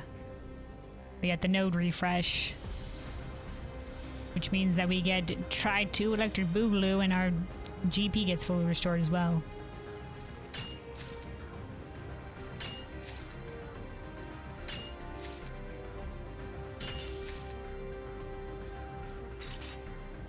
Alright, let's drink a cordial because I have a shit ton of these.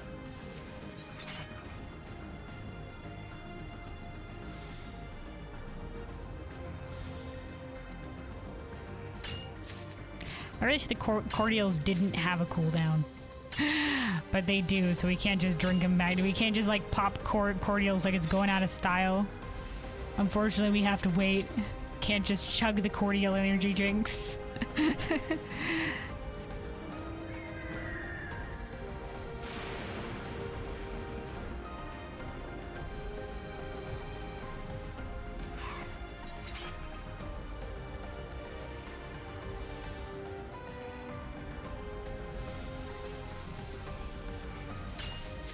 Man, I was doing, like I said, I was doing a little bit of last minute grinding earlier just to get my levels up on, make sure my levels were close to 100 here for the metalworking, for the metalworkers, so that we could do the, so I could do this role quest.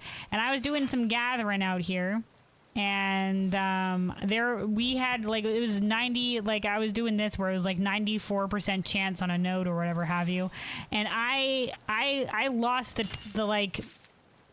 I got like, there was like you get 4 integrity on these nodes, so you get 4 chances to get ore, and I got nothing on 3 out of 4 of attempts on only like a 6% chance to fail. I was like, how unlucky can I get? Like, what is this? What is this, RNGesus? What gods have I wronged for this node to go so terribly for me with only like a 6% chance to fail?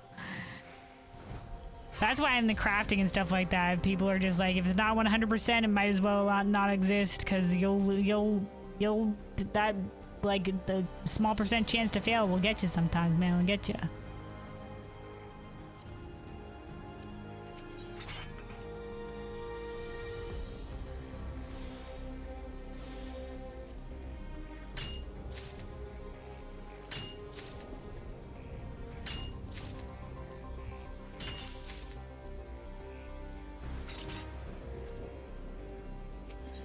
More ore.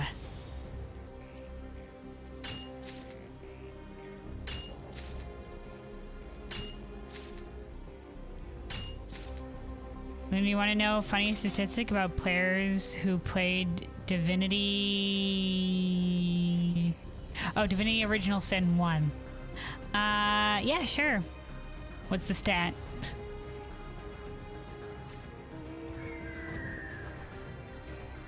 I always find it really interesting when if game developers, you know, show stats on some things. You know, like sometimes it'll be like I think, was it the Telltale games that always used to show the percentage, like at the end of the game they'd show what percentages of players picked whatever options in terms of the dialogue. Like it'll be like 60% of players chose to spare Dave, and 40% of players chose to kill him, or something like that. Because it's interesting to see. Oh, okay, you know, like most people picked this, or like you were more unique in picking this decision, etc., etc.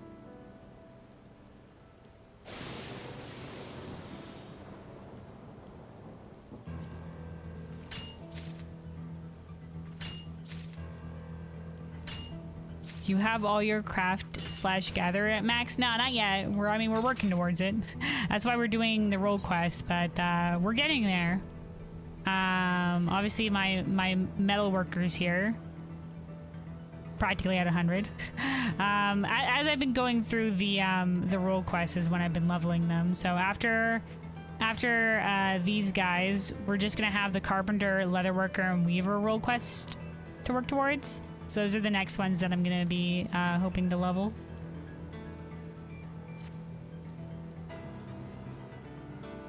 So next week this time we're gonna be doing the first half of the leatherworker, weaver, carpenter role quest as the last of the Wachumeki role quest. Now, unfortunately, the week after that, 7.1 is hitting, so we'll have to wait probably like a week or so to do the finale. Like normally it'll be like week 1, part 1, and then week after, part 2.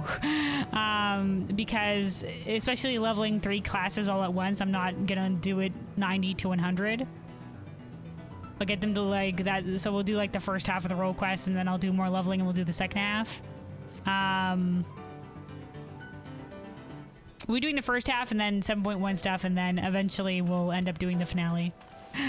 But there's like there's no rush, cause like you know, the Wachumeki stuff for the finale, the culmination quest line is coming later down the line anyway. Do we just pop a cordial? No, yeah, so cool then. Did pop one recently.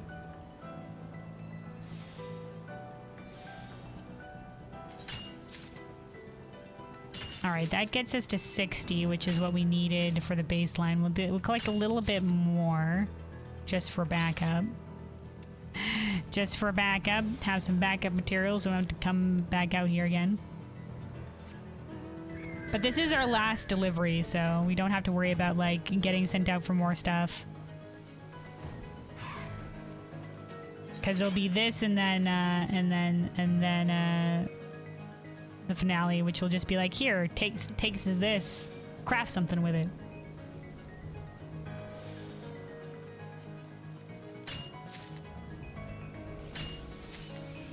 Yeah, that was Telltale, yeah.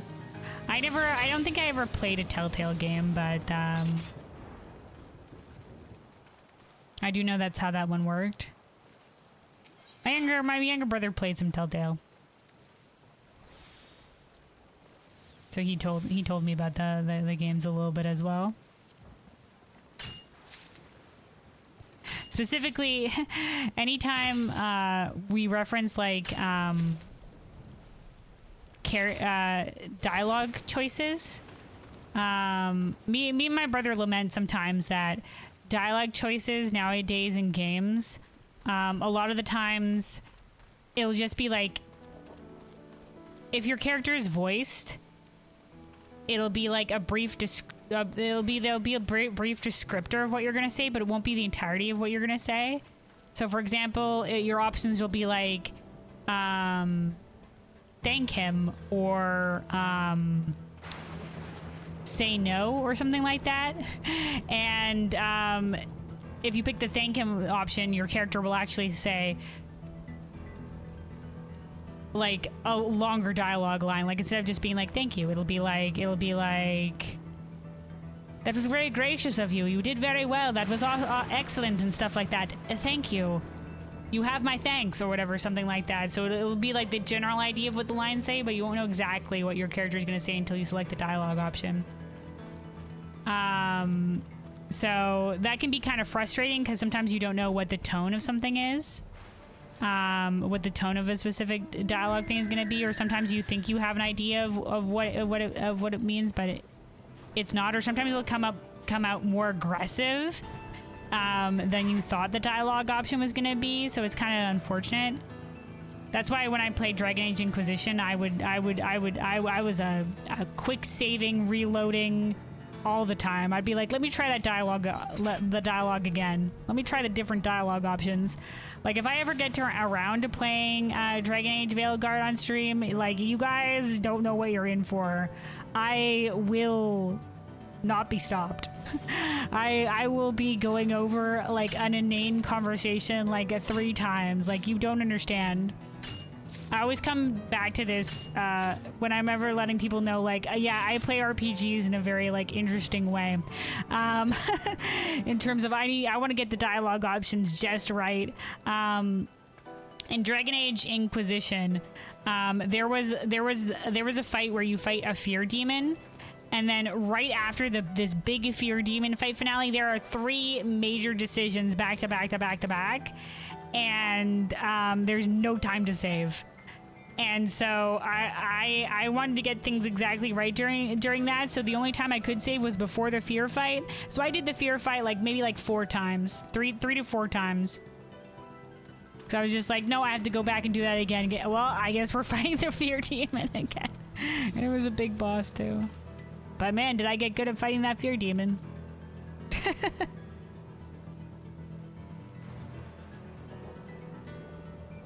Also, nobody said, have been doing the supply missions as well for the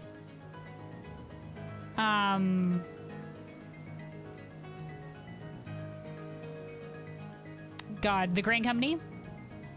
I haven't, but I do know those are a thing. I just don't usually do them. But I do know you can get some experience that way. I probably should. I probably should.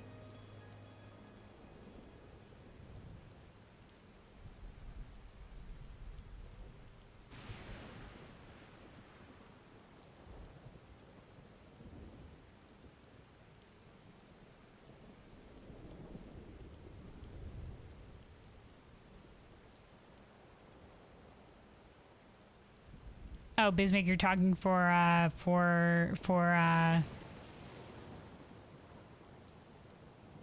Divinity Original Sin. Okay, so spoiler for Divinity Original Sin 1. So there's one character who was an animal, and by big amount of magic were transformed into a man. And at some time, you can make him be forever animal again, or forever man. And 6.5 players decide to let him be his animal, and 2.9 to be a man. Where's the rest of the percentage coming from? Not sure if they were doing evil playthrough or achievement farming, or they were weak to do boss fight, but fuck those 2.9%. To be a man? Why? Is it bad? Because you said he was an animal, and then by big magic he was a man. Did you not like being a man? Do you mean 65% of players, you mean? 6.5 is different than 65%. Those are low percentages, so what are the major most people doing?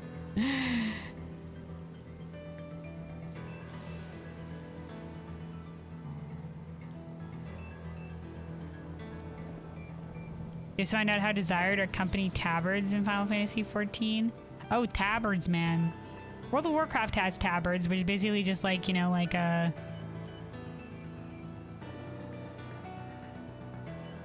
Usually it's for factions and stuff like that, to rep your faction, just like a tabard in the front of the your armor.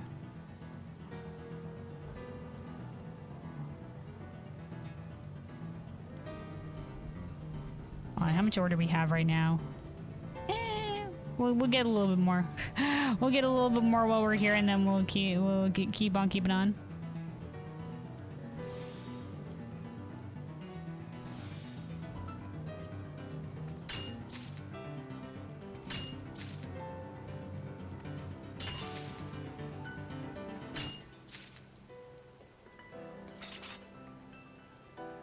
Maker said the best was Mass Effect with dialogues because canonically your surname is Shepard and everyone calls you Shepard, and it's much better than being called Rook or Traveler and all that shit.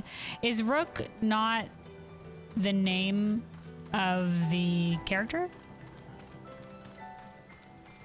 I guess you pick your own name. Is it a nickname then?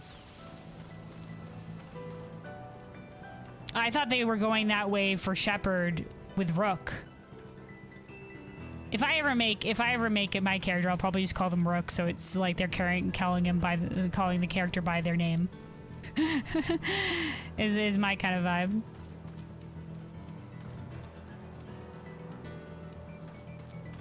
Just make your character's name Rook. Problem solved.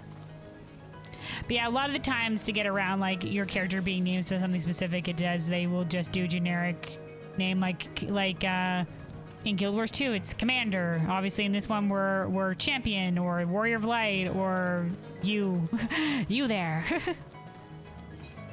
In World of Warcraft, it's often Champion. But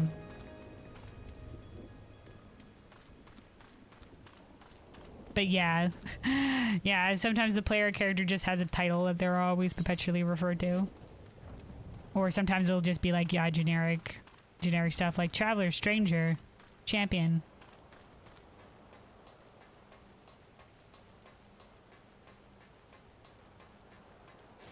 Rest of the players didn't even have this achievement? Oh, okay. That's a small amount of players then that got there. Which means that they didn't go that far into the story. Or like if it's specifically for a character, they might not have, like, I don't know how Divinity Original Sin worked, but it might be that they didn't get that far in the story, didn't recruit the character maybe, or maybe like didn't get that far in that character's personal story, like who knows.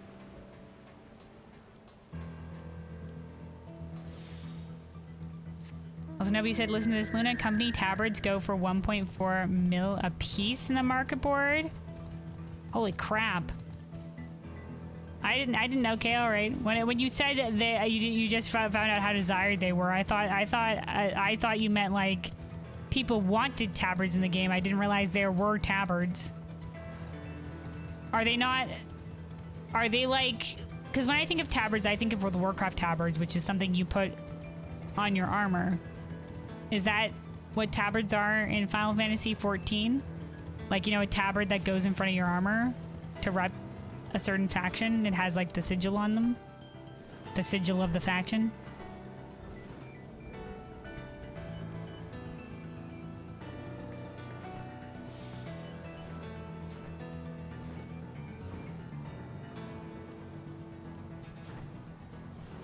Oh yeah, also Bismarck, yeah, so you said or just skip the quest. I see, yeah. He's a main NPC, not recruitable like Y'shtola. Okay. So he for sure gets recruited, but they might not have done the quest. The quest gets technically skippable, okay. Yeah. There might be scenarios where people just like don't want to engage in that either, or like, you know, like they're just like the best of both worlds is to just ignore it. You know, like for example in Dragon Age Inquisition you can do the personal story with Iron Bull, but Iron Bull's personal story, like, yeah, it'll set him on a different path, but like basically his choice is save his friends or stay good with the Kunari overlords or whatever. Obviously most people pick, you know, save his fucking friends because the other one is fucking heartless, but people die either way, and you know, shit's kind of fucked. But if you just don't do it, not your decision to make anymore, bye. You know, that the scenario that his friends get endangered in just doesn't happen. And you know, so you can just do that, and then he's in good with the Kunari and his friends aren't in life-threatening danger. It's like whatever.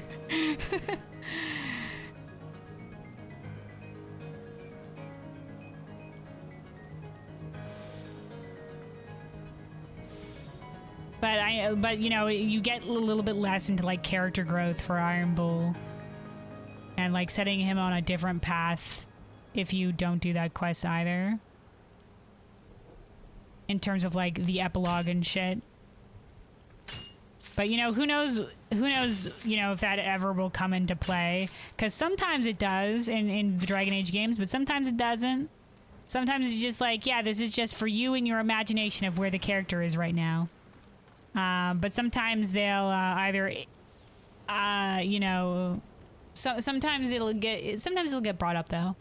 Like if you decided to keep Alistair as a Grey Warden in Dragon Age Origins, he'll appear in Dragon Age Inquisition as your Grey Warden contact, which is both a cool thing and also, for those who know, terrible because of a decision that comes up later down the line. Those poor souls that had Alistair as a warden, because you have to make a choice between one character dying and another. And one of those is Alistair, and one of those is another beloved character. if you decided to keep Alistair as a Grey Warden. Otherwise, it's either a generic. It's either the Warden contact from Dragon Age 2 is the default, and then if Alistair remains a Warden, it's Alistair, and if you spared Loghain in Dragon Age Origins, it's Loghain. It was like an evil guy. But who you can be like, nah, we won't kill you, we'll make you a Grey Warden. And that's like, I think that's a cool ending from him, but apparently Alistair gets mighty fucking pissed if you do that. Because this guy was a piece of shit.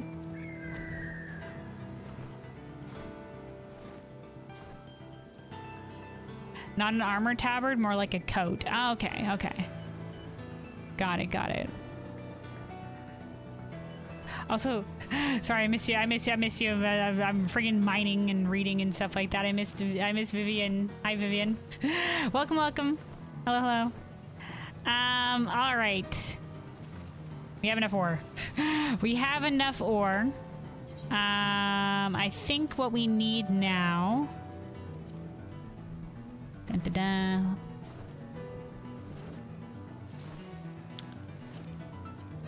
Right, we need to get to the first, and then we also need to pick up some cinnamon from Gridania. So let's use Twin Adder ticket. We'll pop by Gridania, and then we'll go out to the first.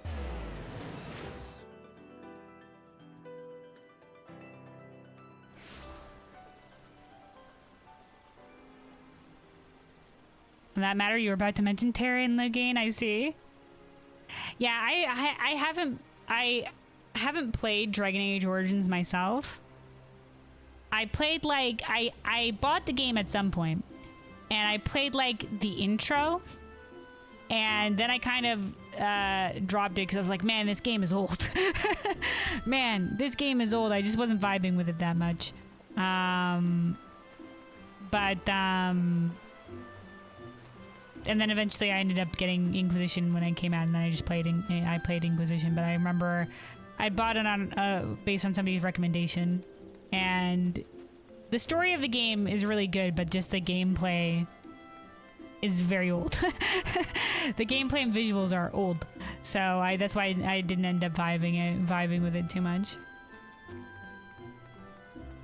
So all I know of Dragon Age Origins is what I've seen and what I've heard from others. I haven't actually played it myself. And besides the intro. I think I made it past like the initial introduction to the point where you recruit Liliana and Sten in like the first city. And then that's as far as I got. And then the game opens up to be like, all right, time to go and recruit some allies, go out into the world. And I was just like, I think I won't. I think I've had a good taste here.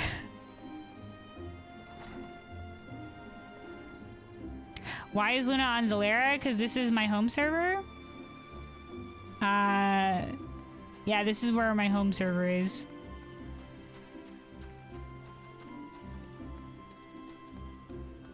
I've been told maybe I should transfer to Ether. But, oh, you two are from Zalera? Hell yeah. Yeah, this is just where, like, when I first, back in A Realm Reborn, when I first made this character and this account or whatever have you, this is where Final Fantasy put me. They're just like, congratulations, this is your server, good luck out there. And I was like, okay. And I've been here ever since.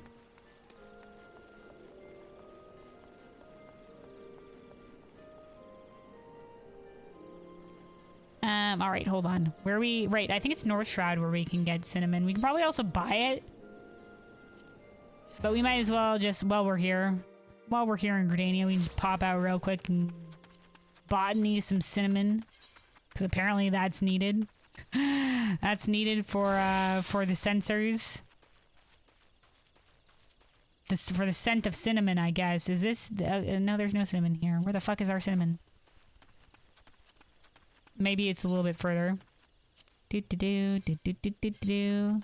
yeah, it's a little bit further along.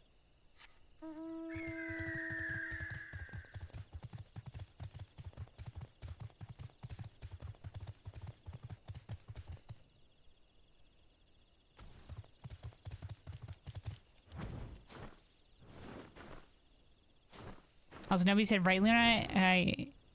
You helped Delil take her out of the server? What are we talking about? To take who out of what server? Oh, we found it. This is the cinnamon. I love cinnamon located. I don't think we need a lot of cinnamon, but...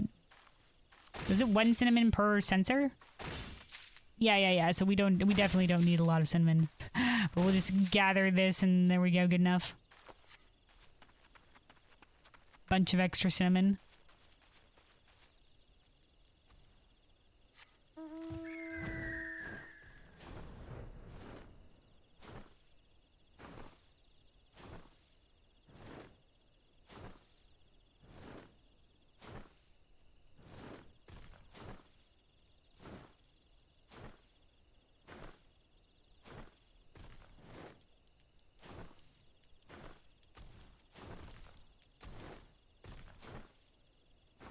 Sorry, I'm scrolling up in the chat a little bit here.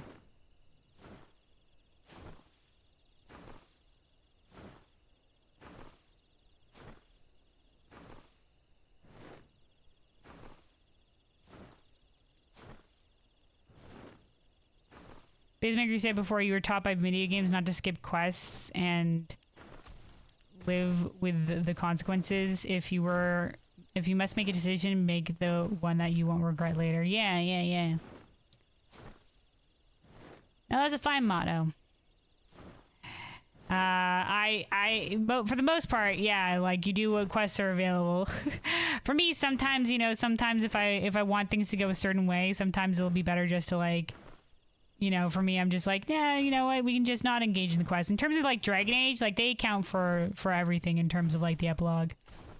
So like if you don't do a quest or do a quest or make certain decisions, they'll include that in the epilogue. Or like going forward, like I said, not all choices will come back to haunt you in terms of like what comes up in later games, but sometimes they will, in terms of like what characters appear, or like for example, if you decided to go the not sacrifice yourself to kill the archdemon route in Dragon Age Origins, Morgan has a kid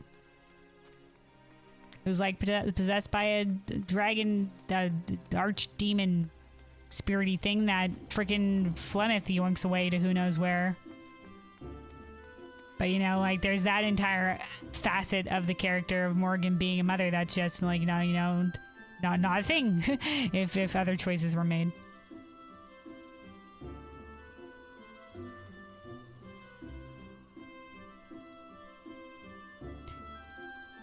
But then some of them are like, I don't know.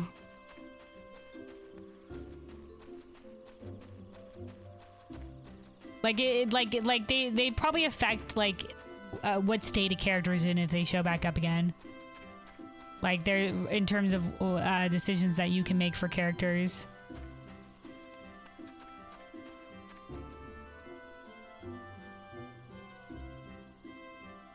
Anyway, let's see. Let's go out to Mordona now. Hold on. And then we have to go out to Ilmeg for the last ore that we need.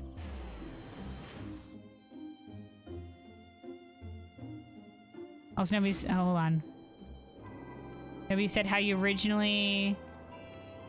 Hold on, I love the scroll, goddammit. How you originally from Zalera and helped a bit getting you to other servers. Oh, yeah. I didn't really do any server hopping previously, and I didn't know how to, so I was very helpful. I was very thankful for the help, is what I meant to say there. Very helpful.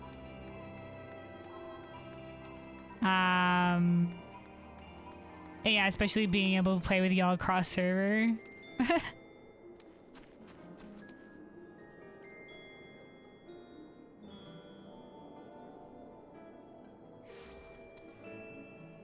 Also been making sure Veilguard have a little bit of choices. Oh, hell yeah. You feel like story is following to DLC? Yeah, probably. I mean, the DLC in Dragon Age usually can be fairly important, which some people don't like. But you know, like for example, like the major villain of Dragon Age Inquisition, Corypheus, he was introduced in Dragon Age 2 DLC. And so when he showed up in Dragon Age Inquisition, a lot of people were like, who? Huh? Who? So it was kind of just like, you know, and then also for Dragon Age Inquisition, you know, like the story fucking wraps up in the Trespasser DLC. Like you're probably people who didn't do the Trespasser DLC going into Dragon Age Veilguard or whatever, they're just like, what the fuck is this nonsense or whatever, you know? Like the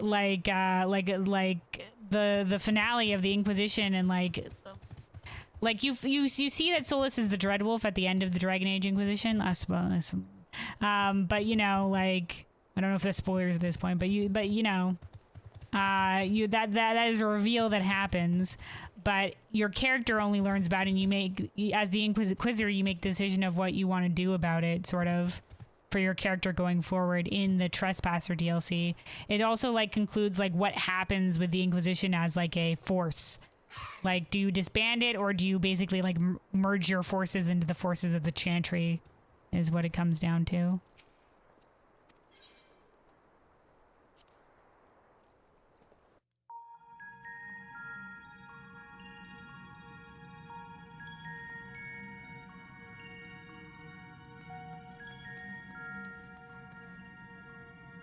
You can have the child have the knowledge of the Darkspawn or not, depending on if you chose to take it with Morgan along the final fight. Oh, okay. There's more decisions involving the kid in Dragon Age Origins. Interesting. Or I don't know if it's Dragon Age, if we're talking about Dragon Age Inquisition either, because I didn't make it to the end of Dragon Age Inquisition. I know I watched some other people play through some of the end parts, so I know what happens. But like I watched somebody else play the Trespasser DLC specifically, and so I know what happens. But I ended up falling off of it at some point. I probably should go to finish it at some point. Sometimes, especially with some of the longer games, I end up petering out. Origins. Okay, got it.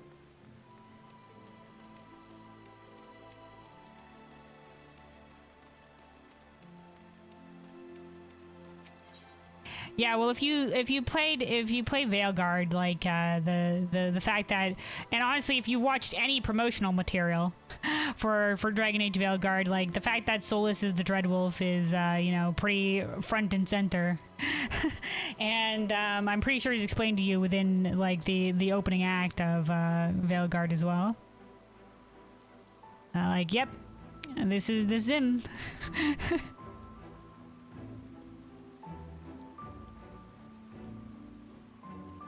Yeah, I've watched the intro secrets of Veilguard because I wanted to see a little bit. I wanted to see a little bit of it, and it looked pretty great. I'm very interested in, you know, obviously the lore and stuff like that. Like learning more about like the elven gods and shit. That's awesome. Cause shit is hitting the fan with them. Shit be hitting the fan. All right, let's go out to Lakeland, and then we need to make our way out to Ilmag. Obviously, I'm not going to be talking about any Veilguard spoilers, but, like, this is all what happens in, like, you know, the intro.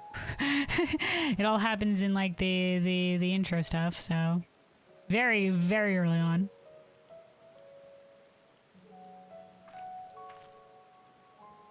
You know, like, another fact that got brought up in, like, a DLC is in the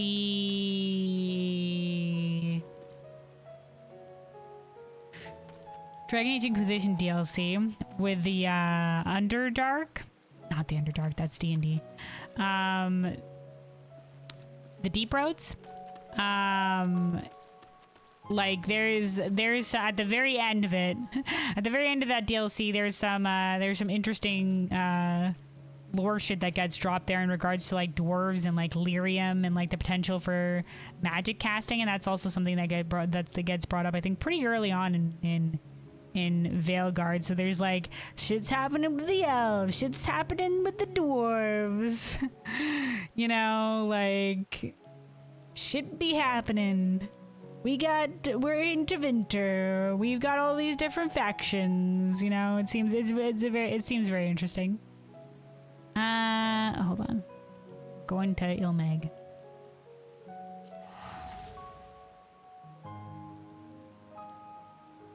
So like I said, definitely at some point, I'll be playing it. Probably when it goes on sale, I'll end up picking it up. But yeah, I might want to upgrade my PC as well in the meanwhile to make sure things run smoothly as well. Because you know my PC, she's pretty all right. She's pretty all right, but maybe could use a couple upgrades. All right. So let's see. The last thing that we need to mine before we put all of these, craft all these things together into the sensors for our final delivery. Right, we need true gold ore. And I think we need it because we're making like 2 of these per, so we need at least 12. But we'll pick up a little bit extra while we're out here. Just in casesies. Pick up some backup ore.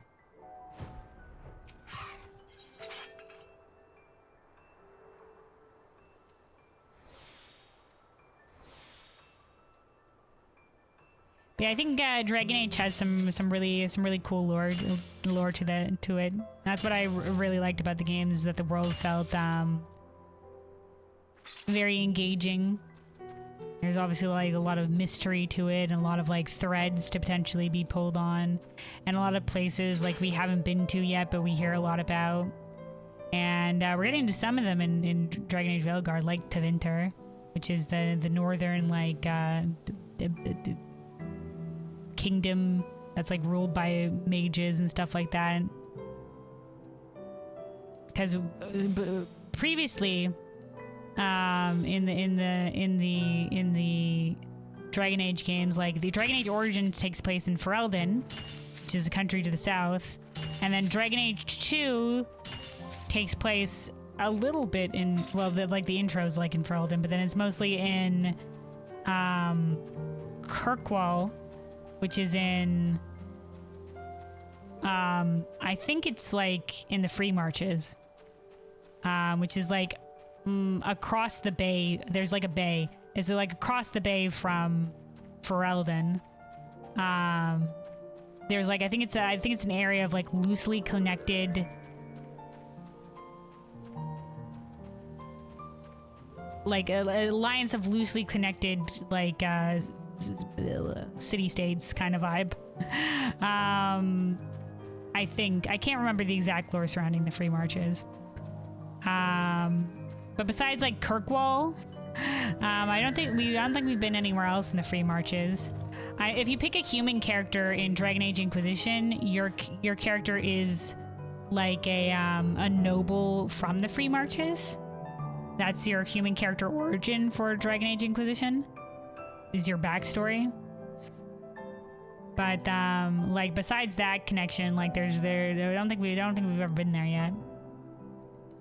And then Dragon Age Inquisition, you go to, it takes place in Ferelden and then also Orlais, which is to the west of Ferelden, and is basically like a frou-frou France kingdom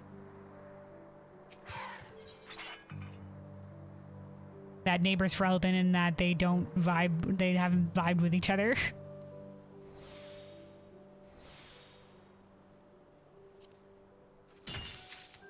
But then there's also other places that we've had some characters that are from these places, but like Antiva and like Ravain, which are more in the north or whatever have you, and like I said, Tevinter, and then to the north of like the entire continent that the game takes place on, whatever, to the north is where the Qunari are from.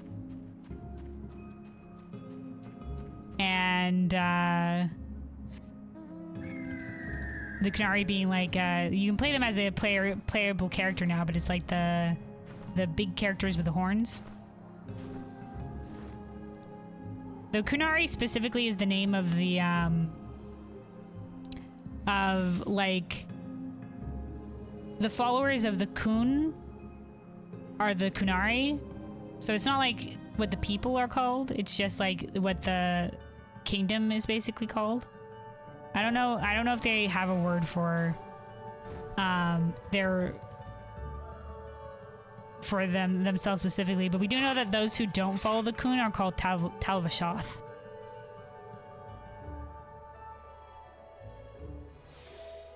But you know, like I haven't read like a lot of like the additional like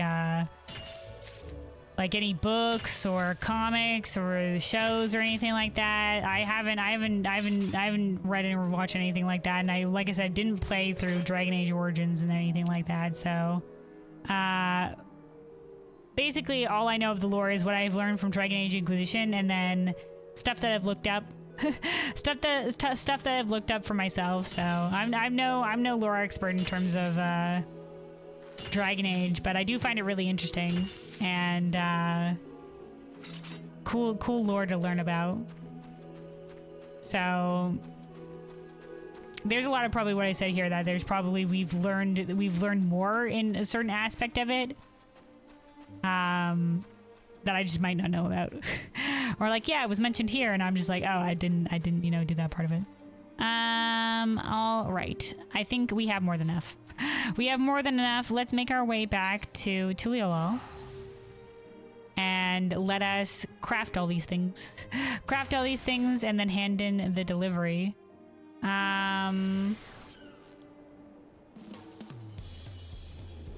Let's see.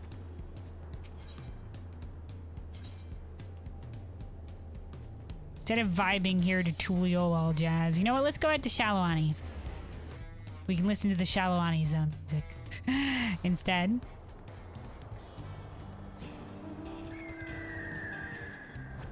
And then craft all these together. So the first thing we'll craft is probably like the white gold stuff on Goldsmith. So we're gonna be making these, the white gold ingots. So we have the titanium gold ingots, we have our cinnamon, we just need this before we can make the ceremonial censers. So we need 2 per, which means we're gonna need 12 in total. So we have quite a few we're gonna have to make. We have quite a few we're gonna have to make. Let's see, let's make sure we got a food buff running as well. And then let me take a sip of water and we'll get the crafting. A little bit of a sip of water here. Stay hydrated, everybody.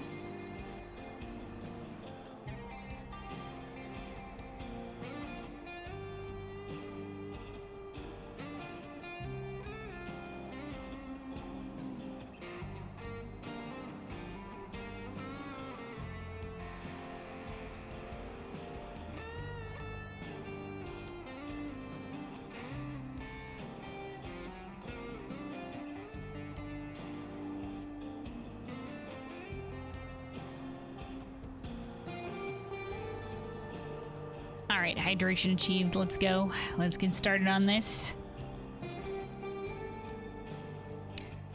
All right, engage. Engage, engage.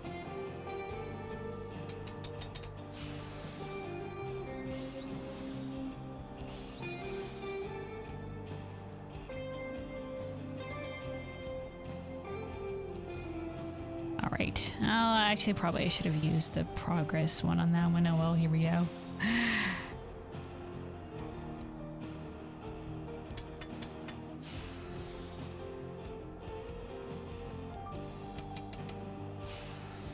Yeah, anyway, to wrap it up in terms of, you know, me ranting, me ranting about Dragon Age lore and stuff like that, I'm just saying, like, I'm gonna be playing Veilguard at some point. I did enjoy my time in Dragon Age Inquisition, even if I didn't finish it, so definitely very interested in the world and the lore and stuff like that, and it'll be cool to engage with that a little bit again. But probably wait till it's on sale. But probably wait till it's on sale. Okay, hold on. Let's do one more preparatory touch. And then we'll do 1 train finesse. 2 train finesse. Fire. Oh shit, we had a proc. God fucking damn it. Oh well. Time to just bring it home with the progress.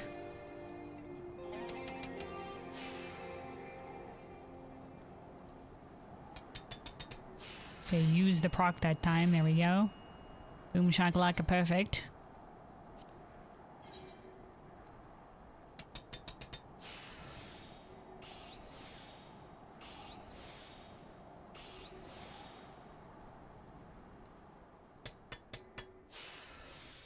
Up weather change. It's no longer windy. Sunlight now.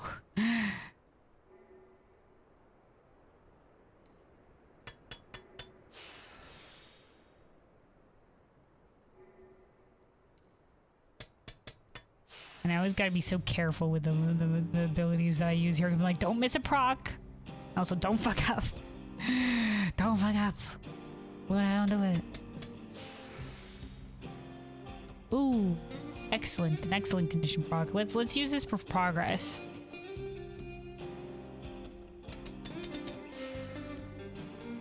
And then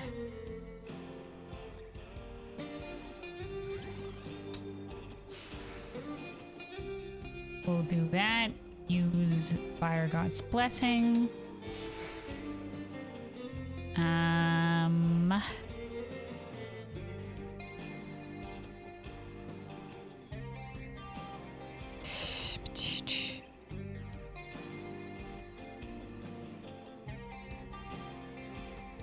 feel like we're gonna lose durability a lot if we do this. I'm gonna use this for regaining CP.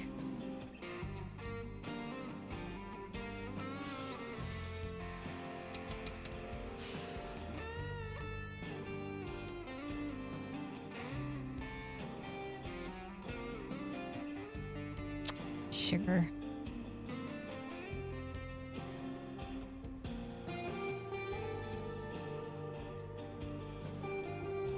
Fuck it. Yeah, I thought probably that wouldn't get me the high quality one though. Like, it's just like, okay, do I guarantee I finish the progress there, but maybe risk not getting high quality? It's like, okay. I was like, but maybe it'll roll high quality. It didn't. I probably had enough durability to maybe do another quality increasing ability.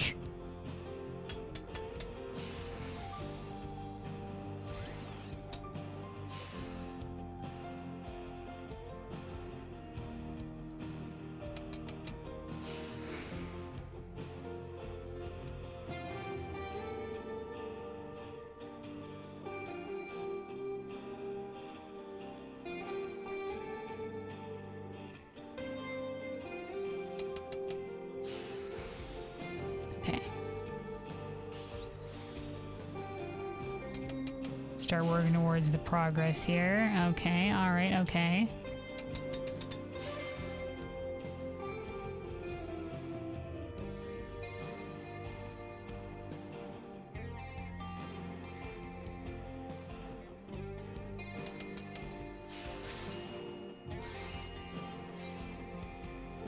I could have probably used Prudent Touch there and then used Prudent Synthesis. We would have had enough for that. I should probably have done that. But it's alright, we rolled high quality, it's all good.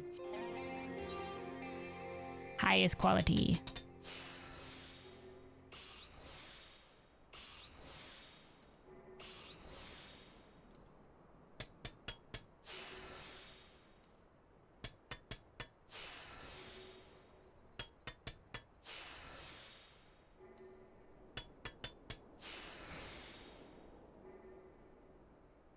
Alright, we'll do a trained finesse. I like the trained finesse unfortunately costs a lot of CP, but I like using them because it doesn't cost any durability to use it. You only use this when you're at 10 stacks of Inner Quiet.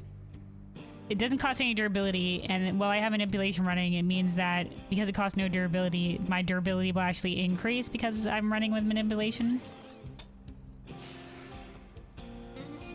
And so it's like increases the quality a little bit, but then I also regain some of my durability while I'm doing it because of manipulation. This is a way just to eke out a little bit more, but it does cost me a fair chunk of CP, and that's the only problem.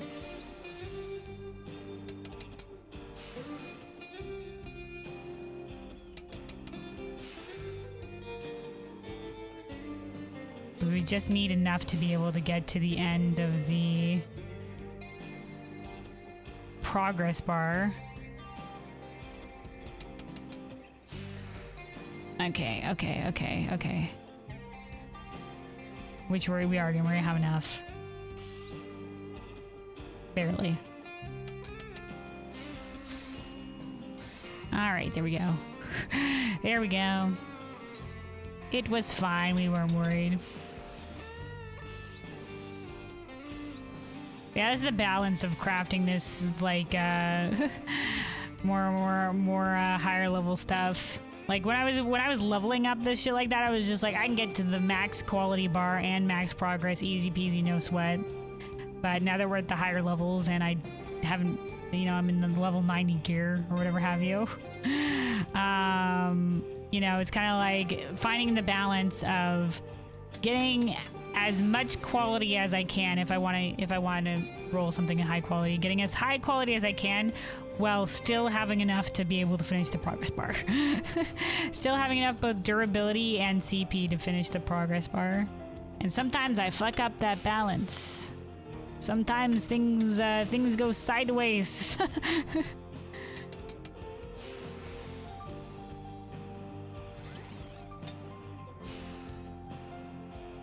think we had like barely enough that time, so I think it's okay we do this. And then Fire God's Blessing.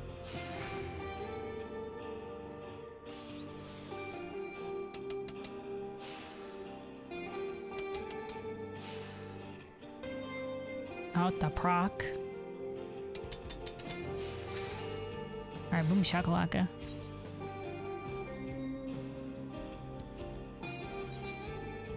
So let's see, that's 4 high quality. We have a ways to go on this one. This is the problem with leveling the crafters, is that this if you're going on for the high quality, it does take quite a fair amount of fucking time to craft a whole bunch of stuff.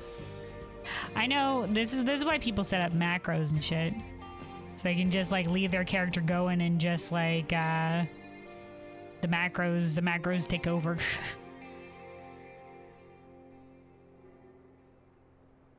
Or you just buy better gear and stop thinking about balance. I mean, probably. I could probably just buy gear, but you know, it's whatever. I'm just doing the crafting role quest stuff. But I guess for leveling, it would probably help as well. I know you can like I can craft gear probably, but it'd be a pain in the ass to do so. But yeah, there's probably like leveling gear that I could buy that's better than the level 90 script gear, but it's fine. It's fine, we get there.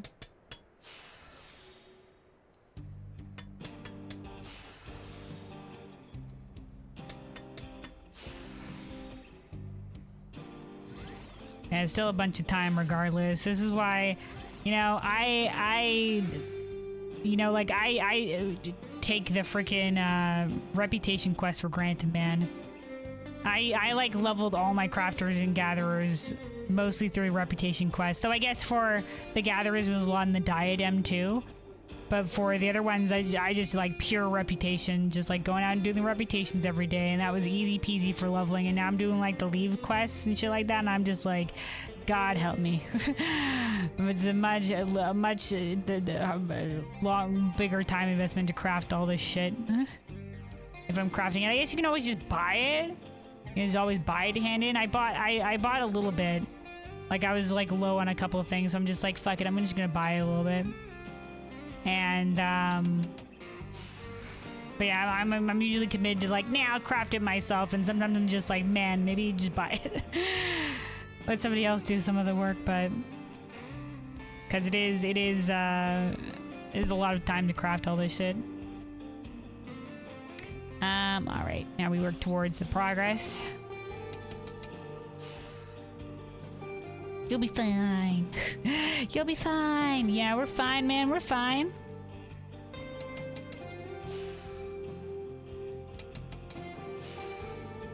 It's all good, though.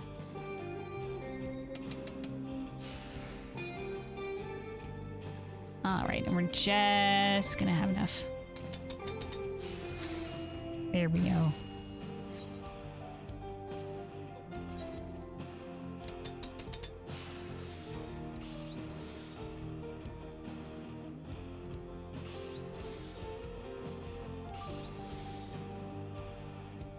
Alright, let's use... Okay, we use the quality one on this one. So we got all our buffs running.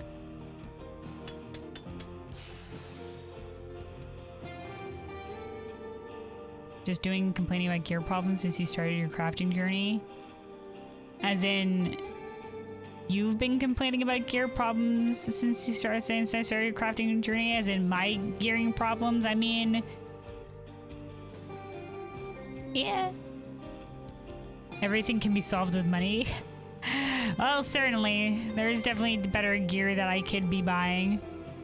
But you know me, I'm a penny pincher. I'm just like, but do I need to though? Do I need to buy something? Maybe I won't buy it then. I don't need to buy it. Why buy it? All right, let's use the progress for that proc. And then Fire God's Blessing.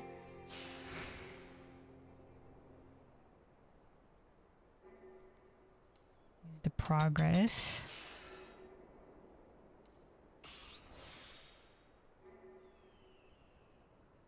Okay, hold on. We're gonna do this. I think we have enough where we can do one prudent touch for quality. Okay, and then we'll just use this. There you go, boom shakalaka.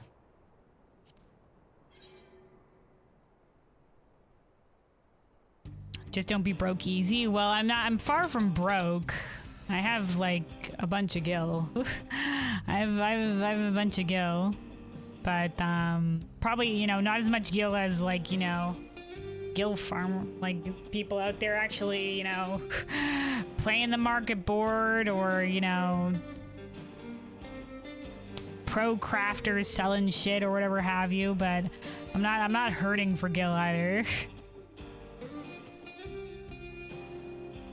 I don't know, like, I don't know how much it would cost to buy like a full crafter set, but I'd have enough gil for it.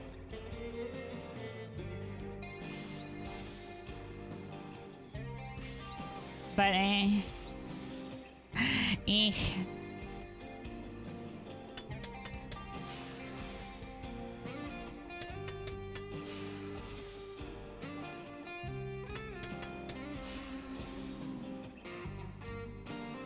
like I said, it's not something that I need to do, and like, you know, we're surviving with this amount of gear anyway.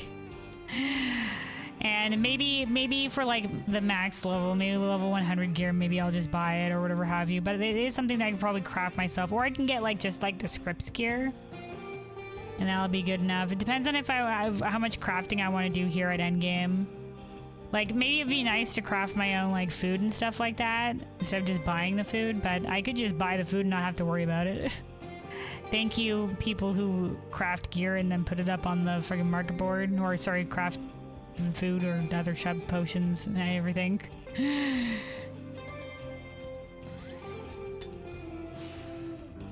Then use it. You are not hoarding dragons, so don't act like it. You don't know that. I could be a dragon. But listen, you'll know me. But yeah, you're right.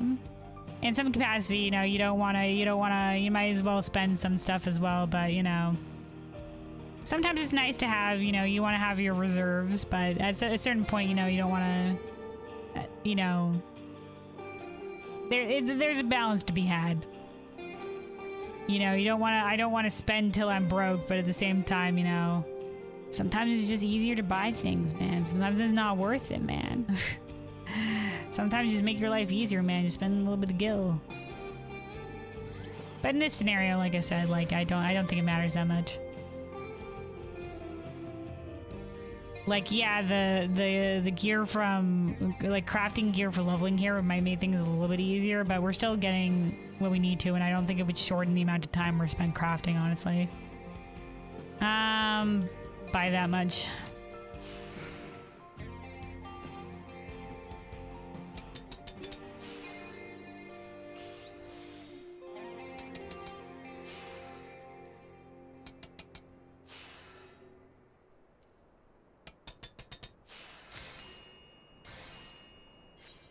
All right, we're getting there.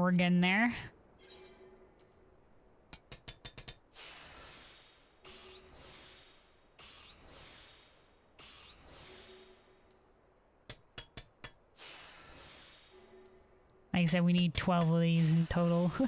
12 of these in total.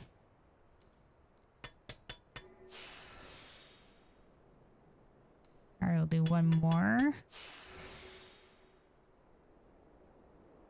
All right, then let's use this for progress. Do that, and we gain a little bit of durability. Okay, we got another one for progress. Okay. Let's use Waste Not. Fire God's Blessing. We're gonna be shy on the quality. Okay, good. We rolled high quality anyway. All right, yay. We're favored by RNGesus. I was like, man, that's only 71% chance of high quality. Nailed it. We're all right. We don't technically need high quality for this. I just want it. It'll make it easier crafting the sensors anyway, having high quality materials of everything. But that should be too like I said, it probably wouldn't matter if we had to lower quality, but yeah, it always might as well. I'm always committed to highest quality.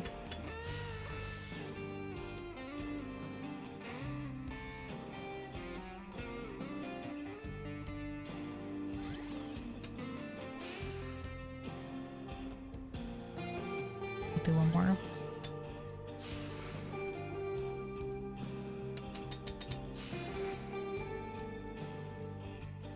Okay, once again, we're in this scenario.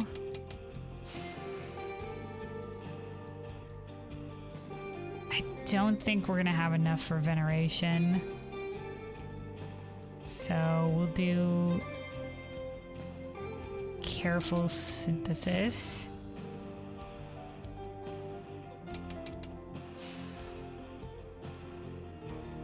Uh-oh. Uh-oh. I may have backed myself into a corner. Wait, I don't think this will get us as far as we need to go. Shit, do we have to YOLO bank on a rapid synthesis? I think we might have to. YOLO. Nailed it. It wasn't high quality though. Didn't roll the high quality though, but didn't fail the synthesis at least.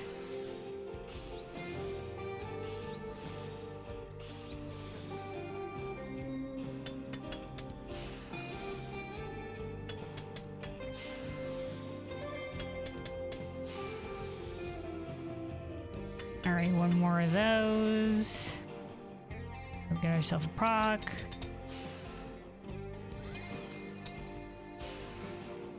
Alright, Fire God's Blessing.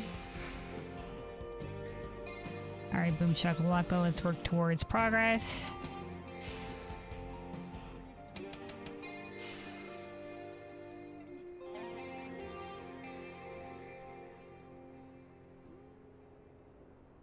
Alright, I think we can have enough to do one prudent touch. A little bit more quality. And then one prudent synthesis. There we go.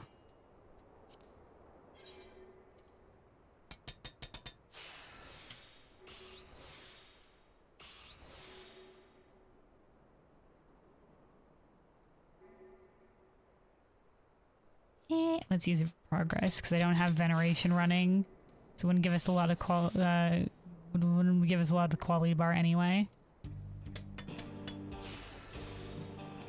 The quality bar is bigger, so the proc on the progress will give us more if we don't have our buffs running. Okay, excellent condition. Okay, we'll take quality on this one, and then.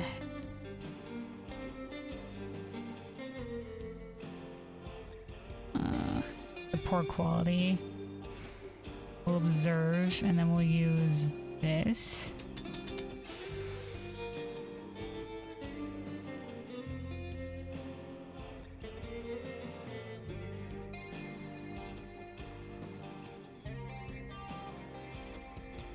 Him.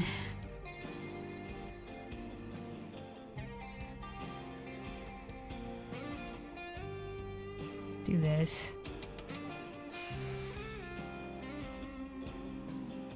And then Waste Not, Fire God's Blessing, Veneration.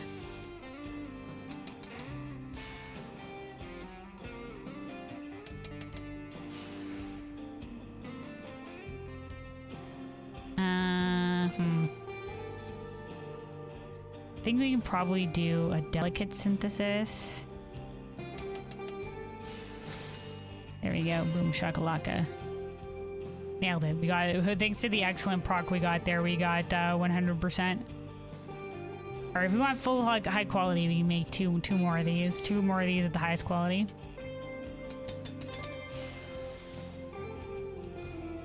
Also, Bizmaker said announcing the Final Fantasy XIV Schwarzkopf live collaboration. Oh, you mean that one that they did that was with like the hair dye? Yeah, that was an interesting one. I think a lot of people were like, wow, really hair dye? And then also like the camping gear was also a bit of a curveball on that one. The Final Fantasy camping gear and Final Fantasy hair dye was, you know, it's like, all right, sure. Also, busy says, learning the epitome of making your own life harder. I mean, it's true. I do like going out and like gathering my own stuff and crafting my own stuff, but sometimes it is, sometimes it is a bit of a time investment. Sometimes I'm just like, man, maybe I should have just bought it. Maybe I should just buy these things. It can take a fair amount of time grinding it out, gathering and making your own stuff, but I do enjoy the process.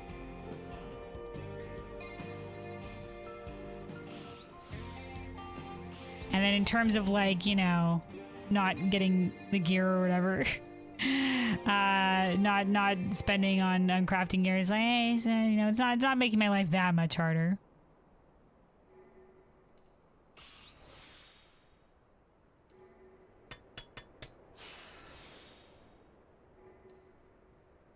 Oh, you want Ascian gray hair color? Well, the Ascian gray. So the Ascians themselves don't have gray hair color, but I'm sure the Ascian dark robes. Alphino white. It would honestly, it's freaking Scions of the Seventh Dawn white. I mean, I feel like the majority of Scions have white hair. The exceptions being like if you count Tataru and then Kryl and then Raha, but like Y'shtola white hair, Alphino white hair, Alisei white hair, Thancred white hair, Urianger kind of a little bit more gray, but still white hair. You know, Estinian white hair. You know, Ysayle was destined to be a Scion because she had white hair, but unfortunately didn't quite make it there. Alphino said he wanted to recruit Ysayle, obviously because she had white hair. You know?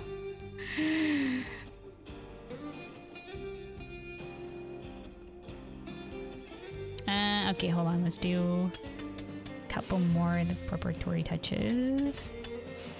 And then... boom. Boom. Fire God's Blessing. Alright. Quality, progress bar time.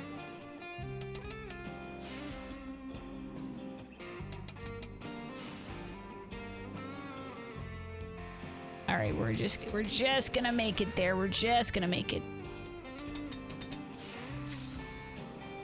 What? Ah, fuck. I rolled low quality. Our 80% chance, no.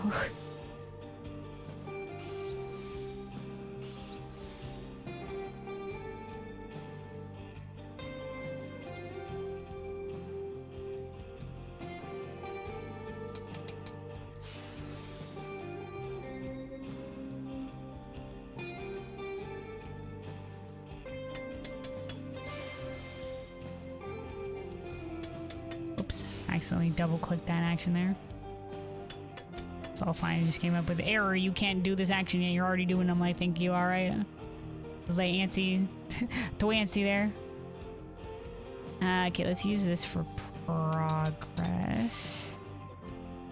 Do one of these, and then Byregard's Blessing. All right, then chip away at the progress once more. Alright, I think we're gonna have enough here to do a yeah, we'll do a prudent touch.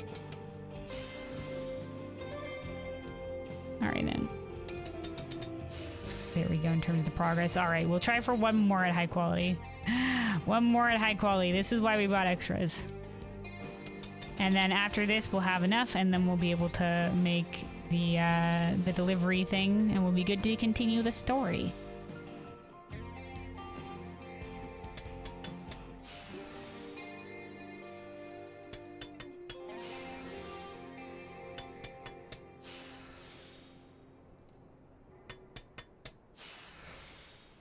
Alright, boom shakalaka. Train finesse. I feel like we've been low on CP anytime we've done train finesse twice, so let's do Bayergrat's blessing.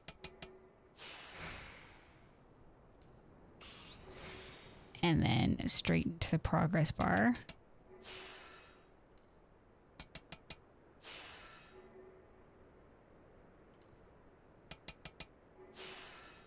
The only other problem we run into here is the goddamn durability, but we should be fine. Alright, I think this is enough to where we can use delicate synthesis.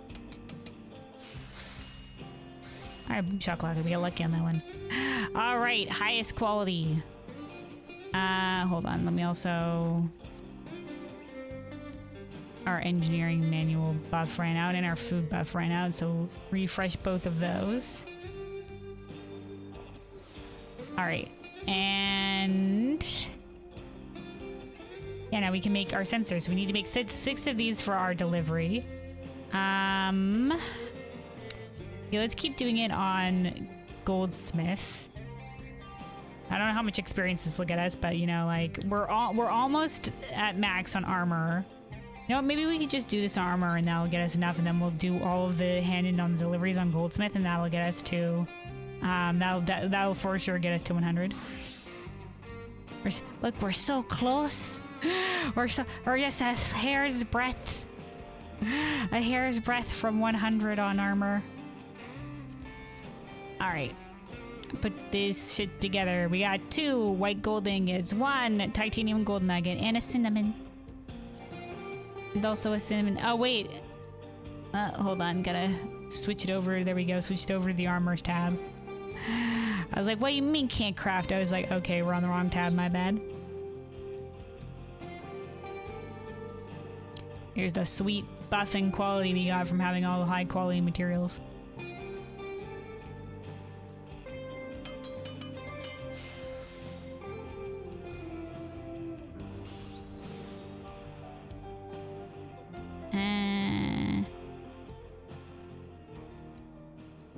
Quality.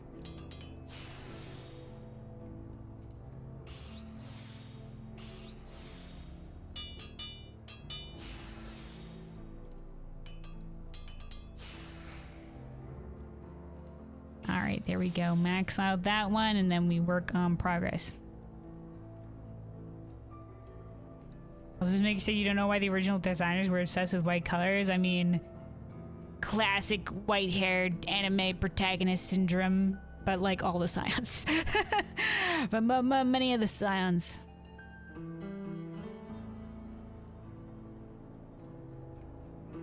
And they're just like, you know what, who should also have had white hair? Emmett Salk. Give him some white hair too.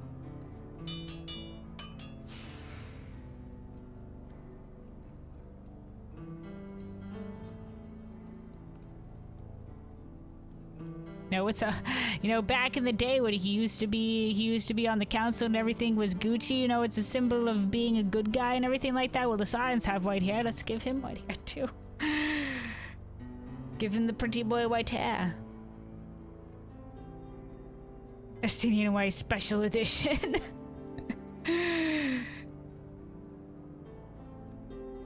The bonus Estinian White.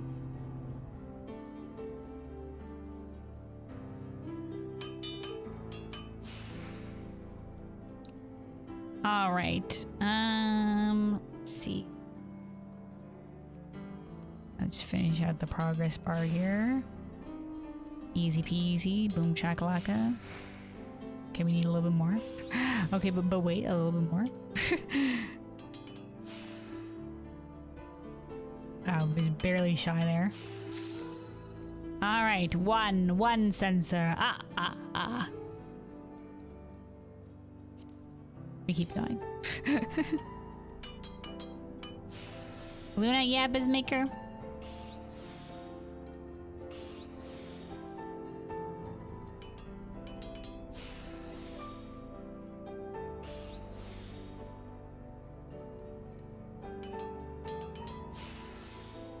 Alright, Bayergrat's blessing, and then we work toward the progress. Use groundwork since we have our buffs running.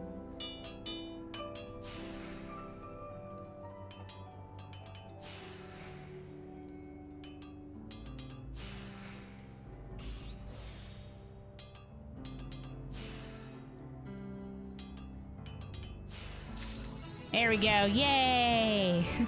Level 100 on armor. Perfect. Alright, so that did give us a fair amount of experience. Alright, so now we just have, as well get into Goldsmith for the rest of these. Now just Goldsmith a little bit shy, and like I said, this, the delivery experience should get us that rest of the way.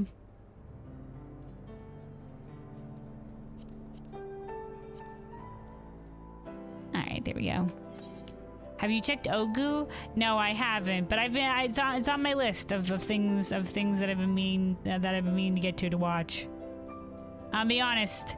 I've been watching Veilguard the past couple days. So anytime I've been like, let me sit down and watch something while I do something, it's been Veilguard. I pulled up like some people doing some of the early Veilguard stuff, and then there was also like the live letter, and watching that, and then I was watching some people's restreams of it as well to see their insights on it. That's been the past couple of days.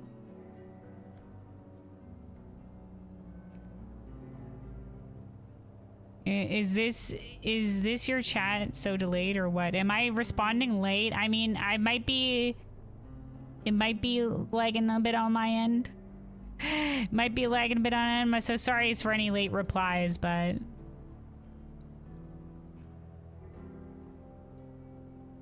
also, you said, you know what is the worst thing about white color? You don't like it all, and in Baldur's Gate 3 you can save... Oh! Yeah. Isn't that, spoilers for Baldur's Gate 3, but isn't that, Shadowheart? Whose hair has the potential to become white as a symbol of, a change in your character? Yeah. I think she looks cool with it.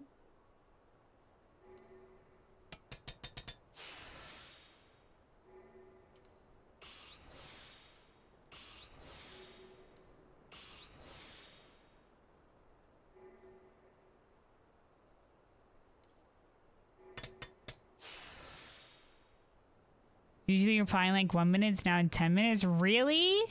It's that much delayed?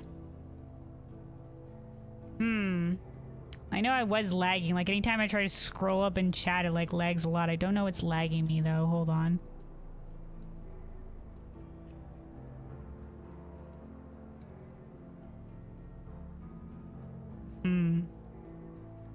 Alright, give me a second. Give me a second, I'll try to fix it. Hold on though.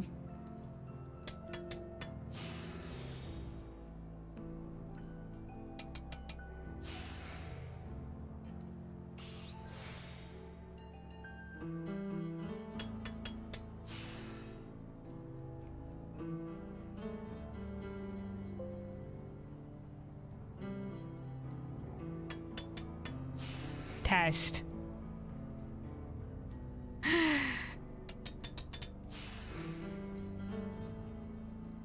I think it's tech problems. It's tech problems. Like I said, my chat's been lagging. Hold on. I didn't realize it was affecting the speed at which I reply. I think I'm definitely getting some major lag stuff right now. Oh my god. Okay, hold on.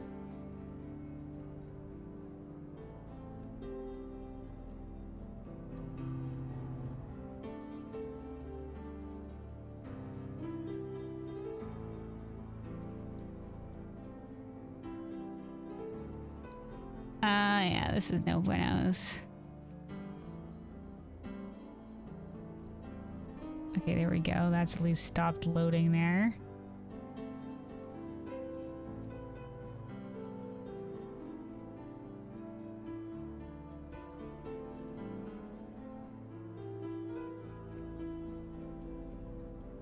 Test.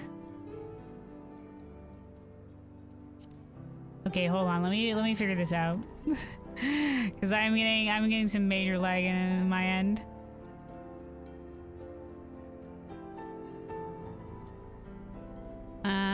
Okay, hold on.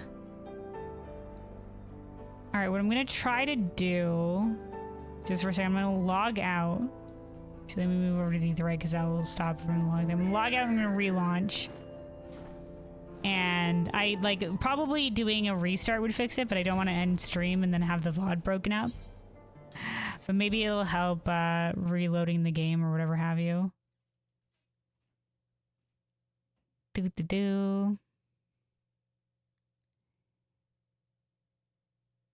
8:36 p.m. test. Yo, did you do that as a? Please don't tell me that was an Eorzean time. ET. Dude, my current time is 5 a.m. Dude, please don't tell me I was lagged that much. God damn, dude. God damn. Okay, hold on. Oh boy. Ain't no way. Please don't tell me I was lagged by 10 minutes plus. 8:36 ET. It was ET? Okay. Oh, Eorzea time. Oh, thank God. Okay. Sorry, I thought ET you're standing for like Easter, and I was like, oh goddamn, okay.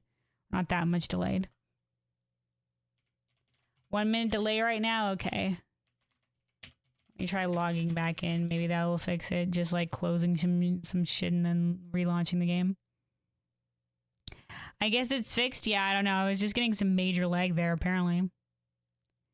Hopefully, maybe relaunching the game won't cause it to go back into lagging a shit ton again. Ha ha ha.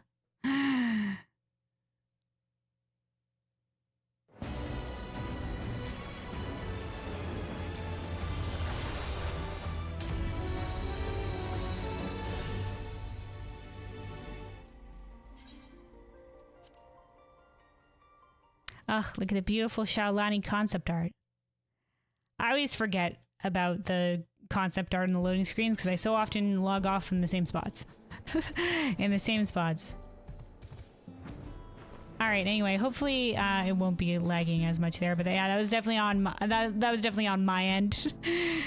That was definitely on my end thing. Anyway, let's go back to crafting the sensors. How many did we get to? Okay, we got to 3, which means we need 3 more. Which means we need 3 more.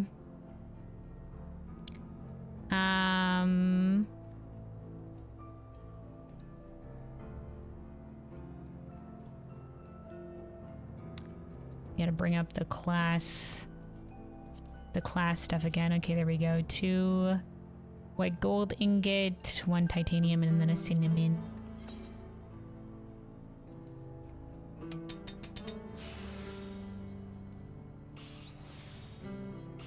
Anyway, apologies again for any delay on the replies, River, but I don't know, guys, technology, am I right? Sometimes it's be how it be. Tech issues. Like, the great boons of technology and comes with the bane of tech issues. Perpetually.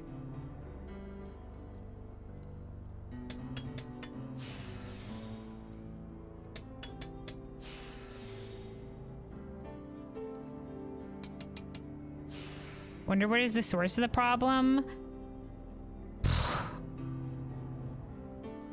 I don't know. I'm not very I'm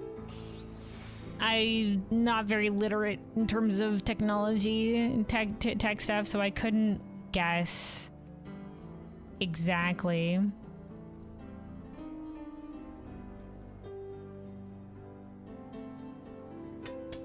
I couldn't even begin to surmise.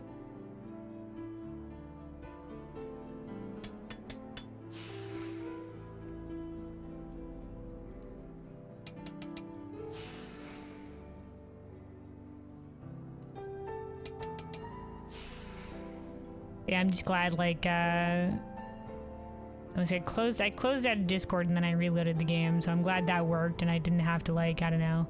Like I said, restarting is my usual, like, fix all. Usually helps as well, but yeah, don't know.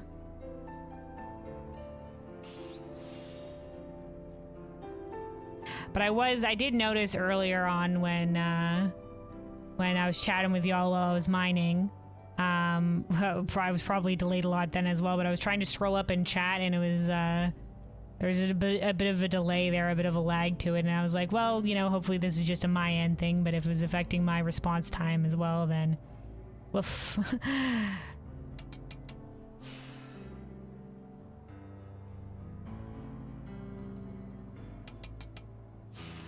But as long as it's resolved. Alright, we need two more of these.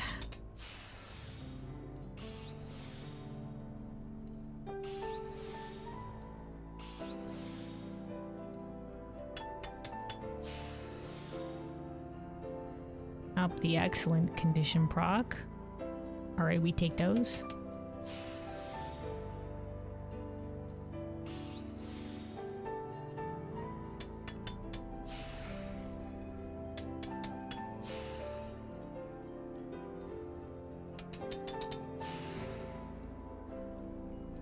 Alright, boom shakalaka. That one went pretty speedily because we got some pretty excellent procs. Some pretty excellent procs on that one. Okay, which means we have one more.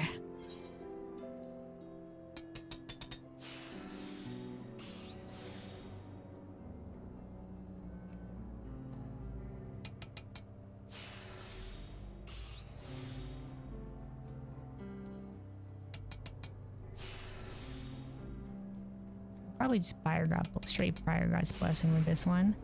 Yeah, there we go. Didn't even need to use Veneration. And then progress all the way.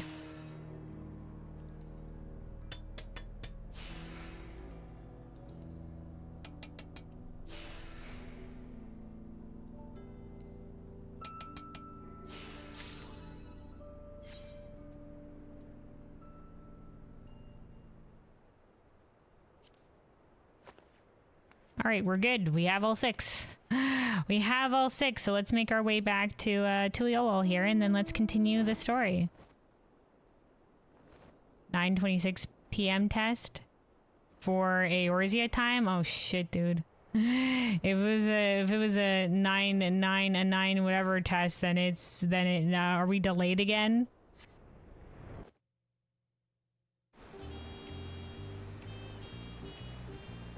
You found the problem. Low latency mode is dead. Its Twitch and their servers are decaying over time. Is a Twitch end thing? Okay.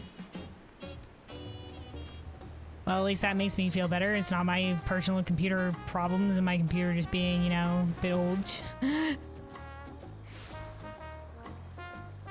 And, you know, not being able to handle the stream and the game at the same time that well.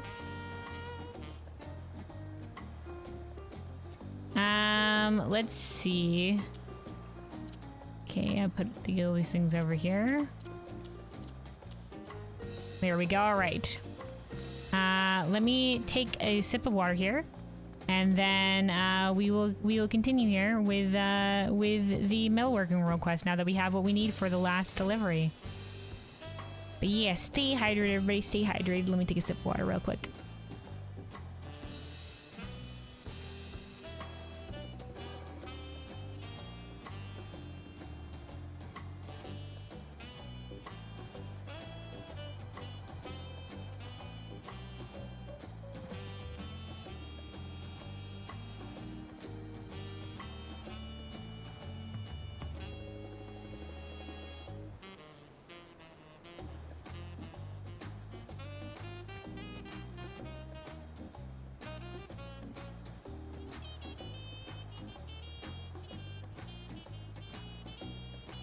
All right, hydration achieved. Hydration achieved. So yeah, here we are back with the Metalworking Role Quest. Here we have the sensors, craft all the sensors that we need, and we've gotten armor to 100 as well in the midst of all that. So we're going to hand all of these in on Goldsmith, and that should get us more than enough to get us to level 100 on the last of the metalworkers that we need here. So yeah, let's hand these in.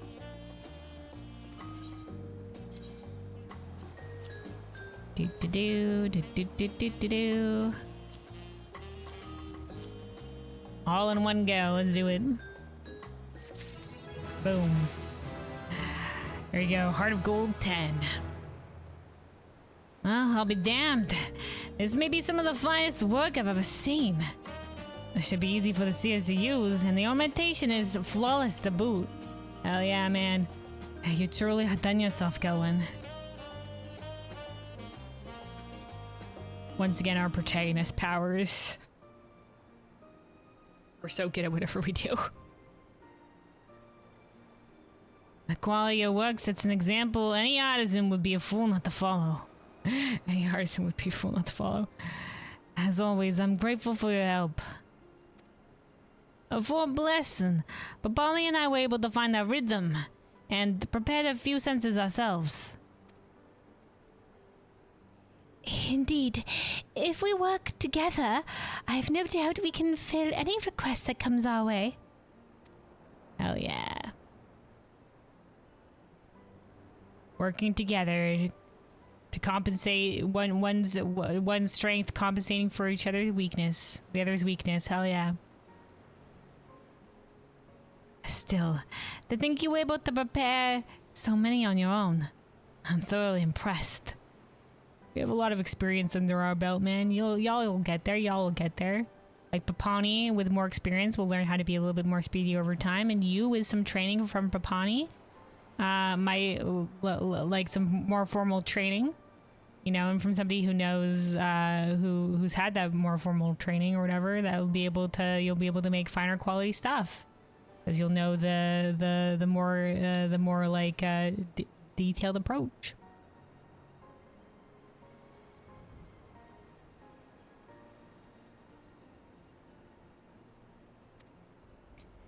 Goes to show how diligent you must have honed your craft before crossing the salt here. I've learned a great deal from seeing work. Oh yeah, so such we have honed, many a quest have we completed. Many a feat have we done, many a work have we made.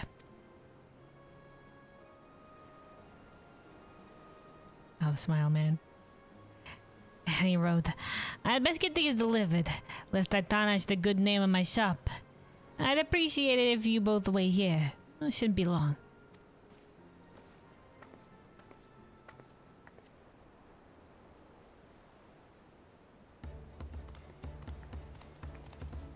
Oh, we've come back to be thanked very specifically.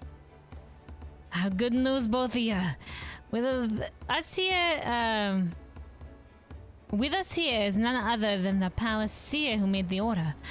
They were so moved by the quality of our work, they wished to thank everyone involved directly. Oh, hell yeah. All right. We did good. I've never seen censers of such marvelous make in all my days at the palace. Not only do they function perfectly, but each one is simply exquisite. They are most beautifully designed. Hell yeah. Good job, guys. Good job. The burning incense is essential to our rites, but many of our censers were destroyed during the invasion. Ah, I see, during the invasion. That's why I was just like, they needed that many censers? Okay, I see. This is why. We were in dire straits, but thanks to your swift and masterful work, Swift and masterful, man. Good job. We can resume our practices again.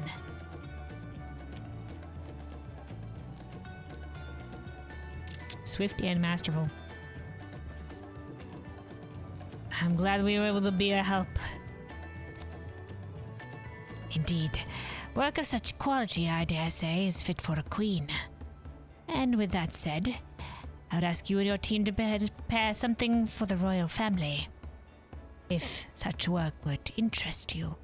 Oh, dude. Oh. This is really important to Ral because, you know, like I said, she was self-taught, and she sort of lamented before of how, like, she had the ambition to, you know, she wanted to make stuff that would be used by, you know, the Dawn Servant and stuff like that, but she realized she didn't have the skill for that. But now, you know, with her team, you know, she's being able to compensate for her own weaknesses, and, you know, together they can do anything, and now she is gonna be able to fulfill that dream. I can return to the palace and make arrangements forthwith for a formal request. What do you say? You honor us. It would be our pleasure. Wonderful. Then I shall return immediately and begin the necessary procedures. I'll be in touch.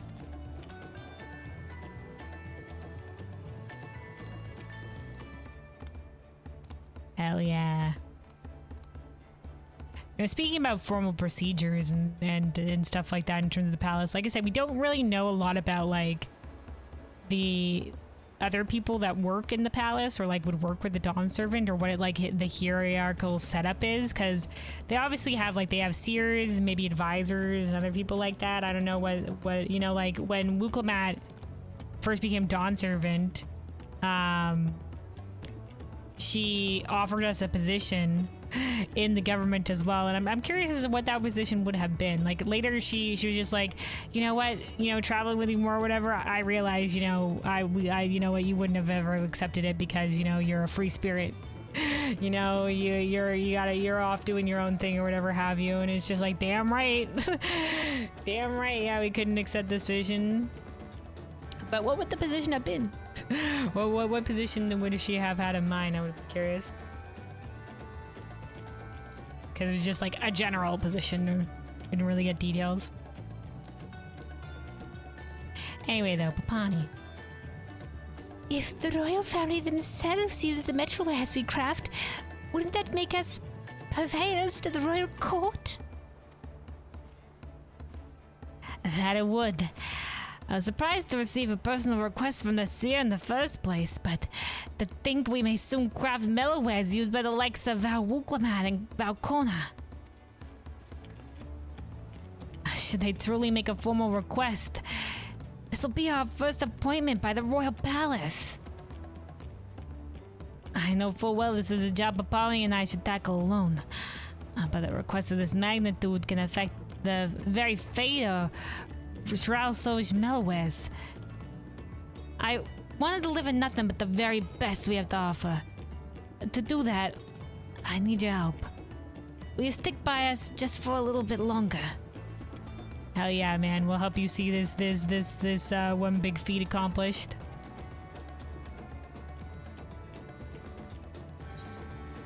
Smile and nod, smile and nod. Because yeah, Raul knows we're not here permanently, so she's just like, just stick on a little bit longer to help make sure like they get their rhythm. And now just for one more thing. All right, Raul, so just thrilled with your efforts. She now considers you a master of metal. Master of metal. All right, Papani. When I first began working here, the ever-looming deadlines made me feel as though I always had to rush, lest I fail to meet them. But now that Mistress Ralsoge has taken charge of preparing the molds, I can relax and focus on what I do best. Hell yeah, man. Yeah, having the looming deadline over your head, especially if you're a very meticulous worker, yeah, it's a pain in the ass. I feel this less. I feel this less.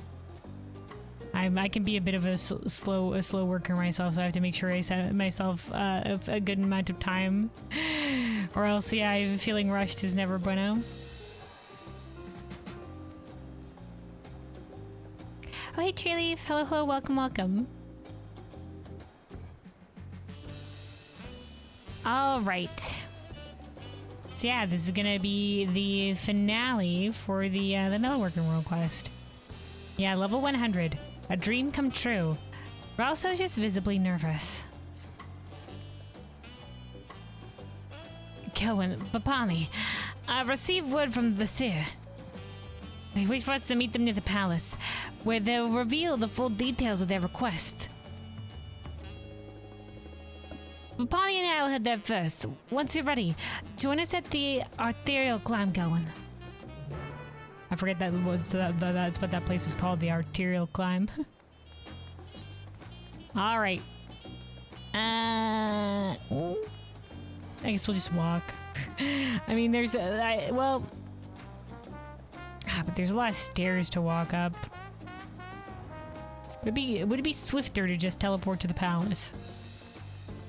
This is where I wish we could mount up in the city. This is where I wish we could ride mounts, especially Tuliyola, because it just feels so big. Like I said, I understand why they don't want people to mount up, because they don't just want like giant ass crazy mounts running the fuck over the city. They want to keep the city vibes. But I wish they would do what they did in Allen Sanctuary and give us just an extra action button sprint. So we can have bonus sprint.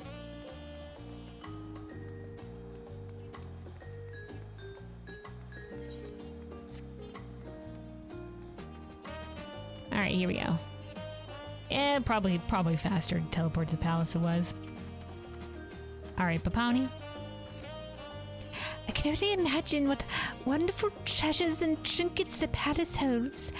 I hope I'll be able to get a glimpse of them one day.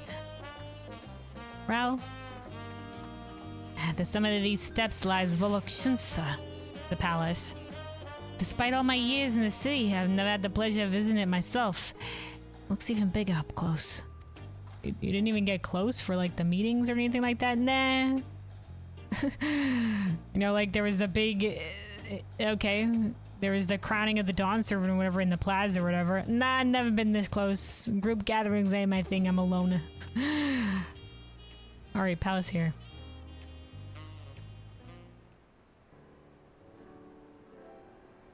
Welcome, esteemed artisans of Stralsoj Metalwares, and thank you for coming. We can now discuss the request in an official capacity. May I begin? Dude, very formal. Go ahead. Of course. We're quite eager to hear what exactly we'll be crafting. Then allow me to inform you. We wish for you to construct a pair of solar reflectors. Solar reflectors? Forgive me, I've never heard of such a thing. May I ask what it is? Certainly. 'Tis a tool which reflects light, focusing it on a single point for the purposes of starting fires. Think of it as a curved mirror of sorts. Okay. Solar reflectors. So like a magnifying glass. We Mulja revere the sun's rays and believe the fire produced by its light banishes the wicked to the shadows. Okay. Well, it's true that they do revere the sun, like in the forest. You know, like there was that giant, you know, like the giant pillar that came in the ground or whatever. Something, there was something about that, or like there's some lines as well being like, you know, like there were some lines back in the forest where that indicated that, you know, that the blessed siblings would lead them into the sun or whatever because the forest was all shadowed under the canopy. Okay. Every fire you see burning in the palace halls is sacred, lit by the sun itself. Okay, every fire in the palace. Okay, all right.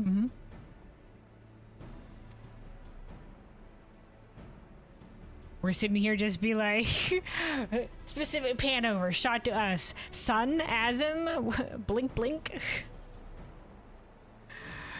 We're also here. I see. By the way, you mentioned earlier you wish for us to craft a pair. In other words...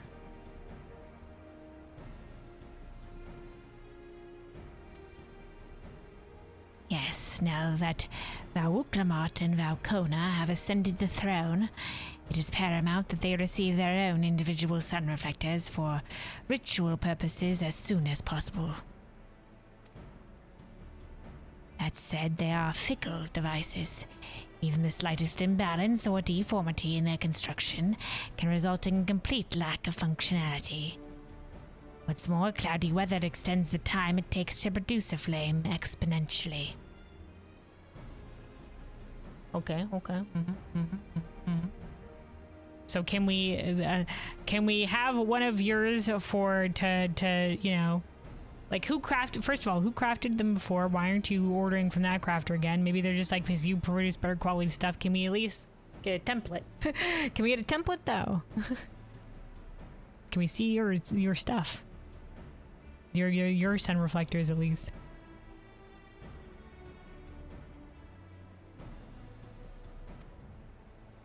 While it may appear simple in design, practice is anything but. Only the finest artisans can be trusted with so delicate a device.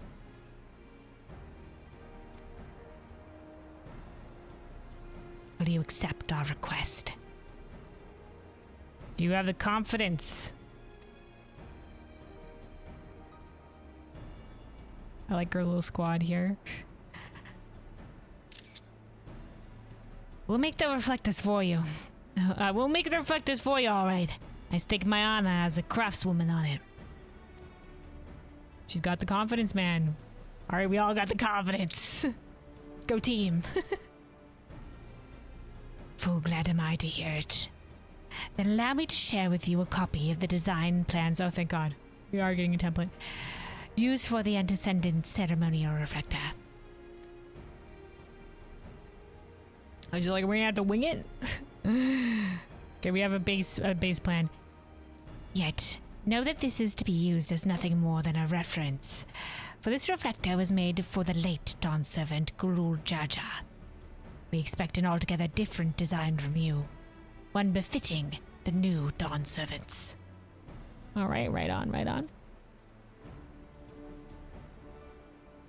Understood. Leave it to us. We best return to the shop forthwith and discuss our approach. Alright, thanks, Palacier guy. Oh, the formal bows. We're just like, we bow to no one. Formal bow. Oh, he sticks around. The sensors were all of wonderful make, and with a friend of Val Wuklamat involved in the solar reflector's creation, I know I could expect a phenomenal product. Yeah, I know who you are. That's why I wasn't insulted when you didn't bow. Alright, back to watching Mickey. Also, Bizmaker, you said just don't do quests easy. No quests, no running. Just don't play the game, then you won't have to run anywhere. Dude, the whole point of the game is doing the fun quests. This shit's my bread and butter.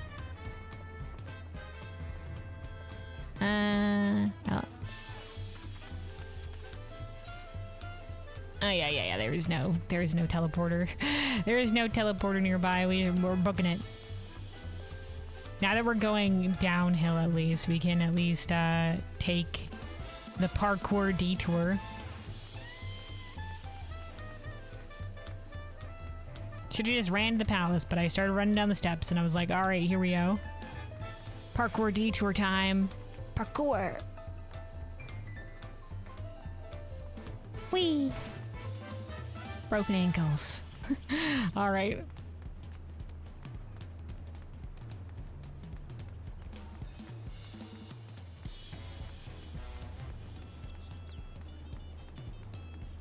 All right, we're back. Squad, the pony.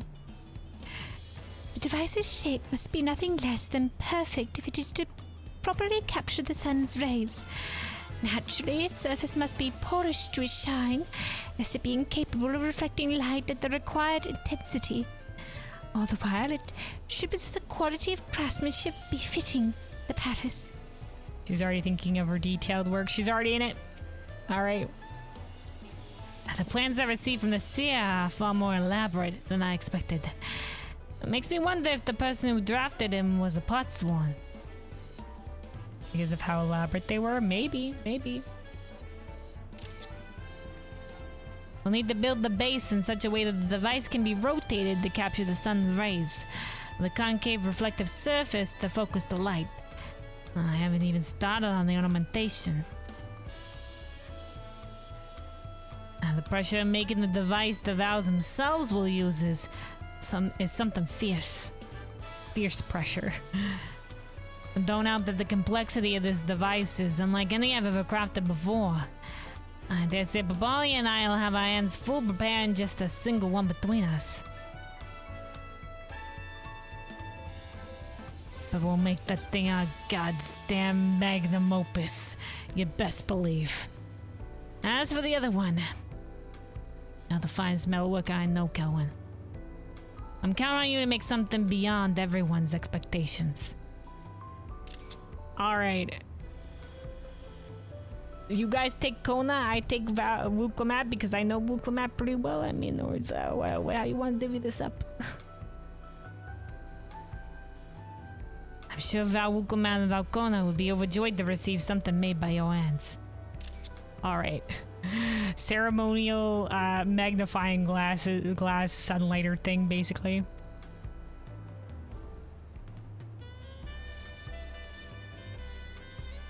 Indeed, which is why we'd like you to be in charge of the design. As their dear friend... And we're in charge of the design too. As their dear friend, you know their taste far better than us. Once you've finished, I'll make sure the mold Mistress Roush prepares ends up nigh identical to yours. I thought they were going to be pretty unique in design. Like, they were going to be too unique. Well, they could be, like, close to each other. But I thought we were going to make them slightly different. You needn't worry about procuring any materials. I passed through Bayside Bevy on the way back and collected everything we'd require. Should your stock run low, but say the word. Yeah, so this is the finale, like, craft the thing. So we get given the materials, not like the usual deliveries.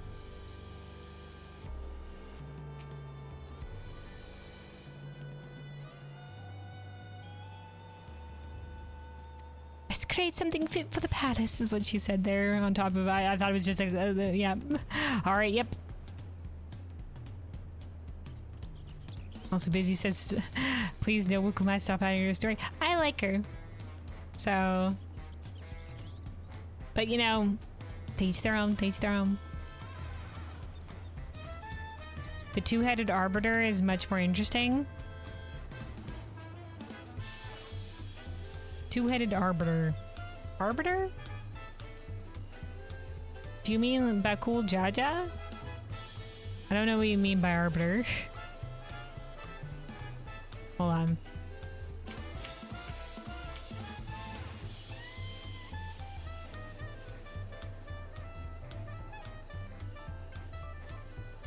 Just reminding myself of arbiter definition. Arbiter, a person who settles disputes or has ultimate authority in a matter.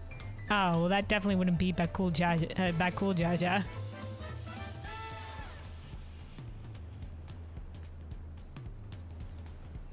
So it'd be... We've been talking about arbiter last week, Luna. You're gonna have to remind me because I don't remember.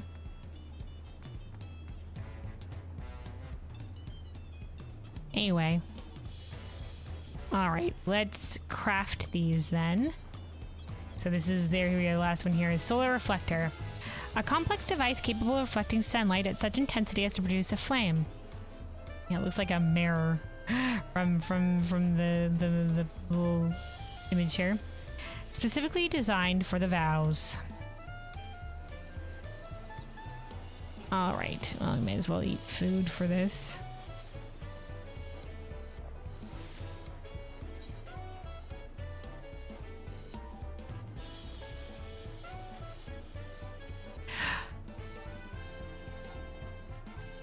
Wait, I think I might remember a little bit about what we were talking about, something about an arbiter, because I remember saying anytime somebody says the word arbiter, I think of the arbiter from the Shadowlands.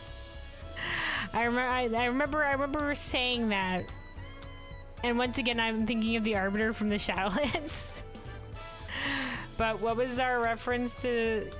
We were talking about something else that was the arbiter. It's from a different game, right?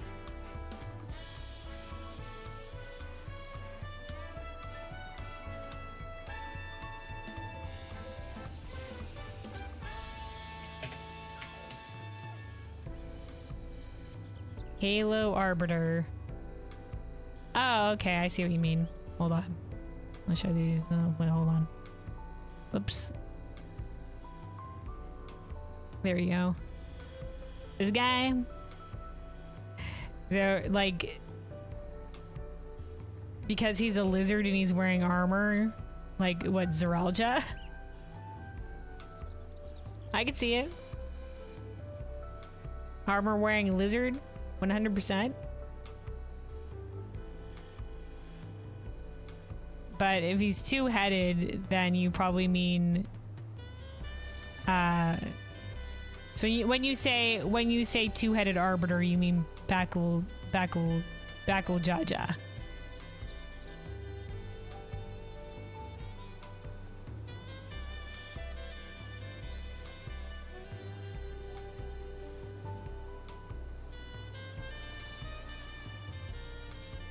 Okay, see, that's where you lost me, because I didn't know what you meant when you said arbiter. Because arbiter is itself is a word in the English language, so I was just like, I don't remember anybody in the game having the title of arbiter in Final Fantasy XIV. So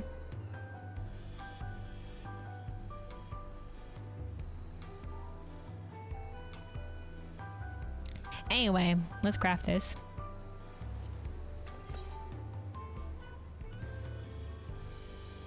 All right, so remember, like, the...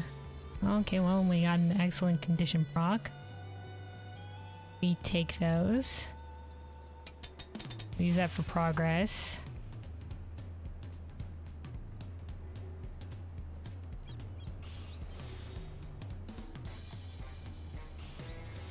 That excellent condition proc got us, like, barely anything in regards to the progress.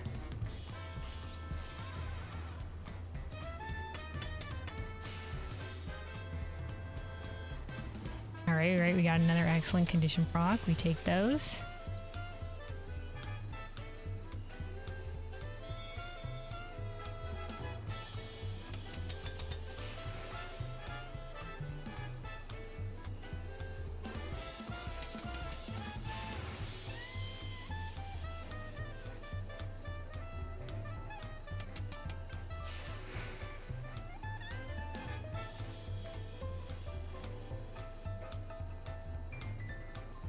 Alright, let's do quality on that one. And then let's work towards progress here a little bit.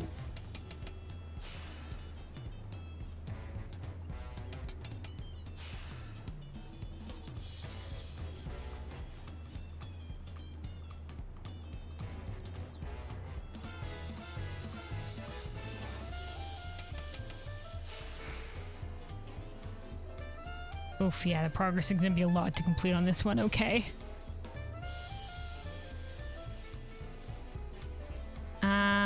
Hold on, with this new ability at level 100, we can use one ability without using the durability on it for free.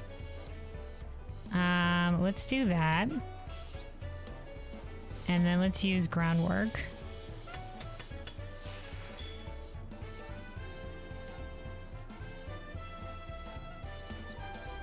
Alright, I'm gonna use Prudent Touch and then Prudent Synthesis. There we go. Boom shakalaka. High quality. Alright, we did it. Alright, we did it. Also, Bizmaker said, Bakul Jaja like script writers may have some oats. Although they may have some oats meme thing. Yeah, definitely. I think, you know, like there is a few characters that could have been given a little bit more chance to shine. But hopefully they will in the patches. And I mean, we are getting Bakul Jaja in the Alliance raid stuff, so hopefully he'll be getting his getting a little bit time to shine in that series as well. So, you know, hopefully going forward. But yeah, like I feel like a lot of people wanted a little bit more out of Kryl as well in the main story. And like I said, like spending a little bit more time on Zeralja as well. But sometimes it's a situation of just like there's only so much time in the MSQ and all this would be split evenly between all these characters or whatever. But There's definitely some characters we could have spent a little bit more time on for sure. Anyway, all right, let's hand this in. All right, let's hand this in. By no means is crafting one of these solar reflectors a simple task. How you faring?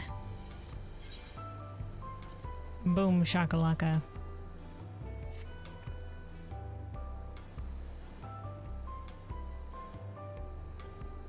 You already finished.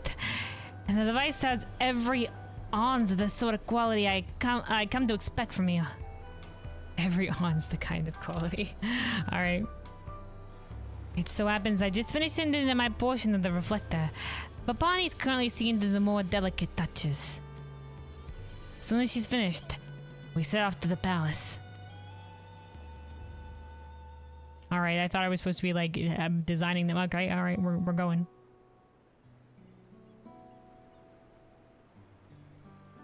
Welcome back, my friends. I trust these are the requested reflectors. Okay, they're bigger than I thought they were going to be. Okay, alright, I see.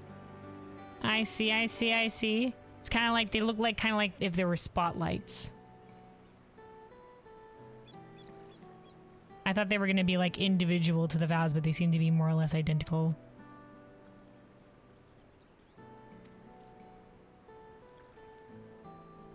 That they are. Working in tandem with Kelwyn, we spared no effort in making these devices something fit for royal company.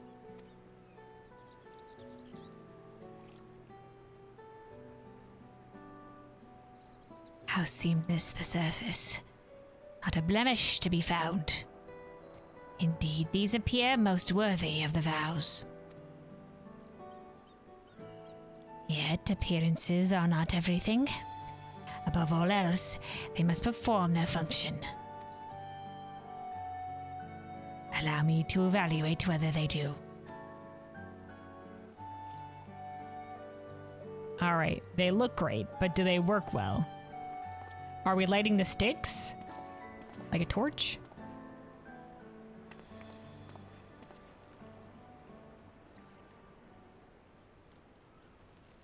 Oh, wow. Don't put anything near those, dude. It works! So we didn't even test them or anything like that. We just brought them straight out of here. Oh, thank God.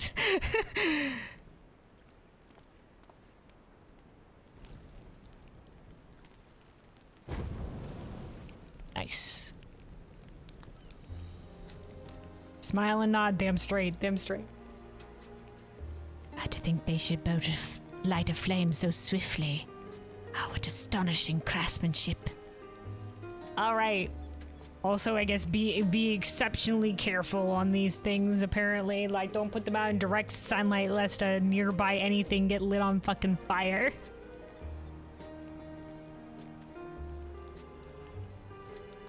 I'm truly grateful I came to all of you with this request. The vows will most certainly cherish these reflectors for years to come.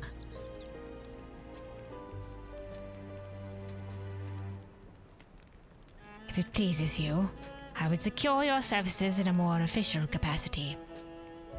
Mistress Rausoj. What do you say to a royal warrant of appointment? Oh, dude, hell yeah. Royal metal workers, just like her dream. It's the greatest honor any artisan could wish for. I happily accept. Should the royal family ever want for metalwares of quality, Rausoj's metalwares will be happy to serve. You have my word. It is heartening to know that such a wonderful establishment exists within our fair city. Now then, I shall see to having your remunerations and official letter of appointment sent out forthwith. You have my sincere gratitude for your exemplary work this day. Alright, hell yeah, good job, squad. craftsman roll out. All right, hell yeah. Good job, team. Also, Bizmaker said, to be honest, Kryla is more important to your warrior of light than those homegrown kittens. Oh, you mean Wukelmad and Kona? Yeah, I mean, well, for sure, because she's been with us longer, right? She's been with us since, well, since Heaven's Ward post patches now. So she's done a lot for us. You know, she hasn't been in combat with us, but she's been there. You know, she was the one that was taking care of, like, the Scion's body when we got fucking yoinked off to Shadowbringers. And, you know, like she expended no effort on that freaking bullshit. Like, when we went down to the Ethereal Sea via the Althea scope, she was keeping an eye on us and stuff like that. And she's the one that helped recruit Astinian with Tataru for, like, the Black Rose, shutting down Black Rose and stuff when it was, like, Astinian and Gaius on their little adventures in the Meanwhile in the Imperial... Meanwhile in Garlemald. And whatever have you. So she's been there for us, man. For sure.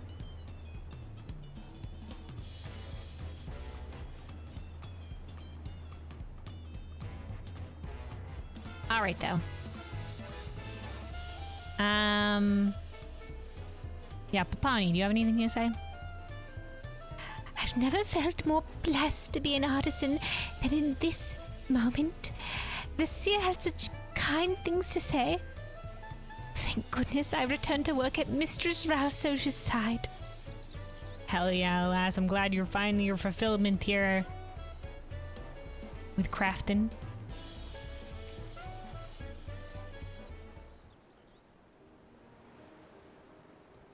I can't thank you enough, going. Hold on, we turn this up. We turn up this track a little bit. I can't thank you enough, going. I never could have come this far without you. Even when Papani left, I can't say what it must have the courage to go and see her if you hadn't been by my side. Yeah, especially as someone who's been there before.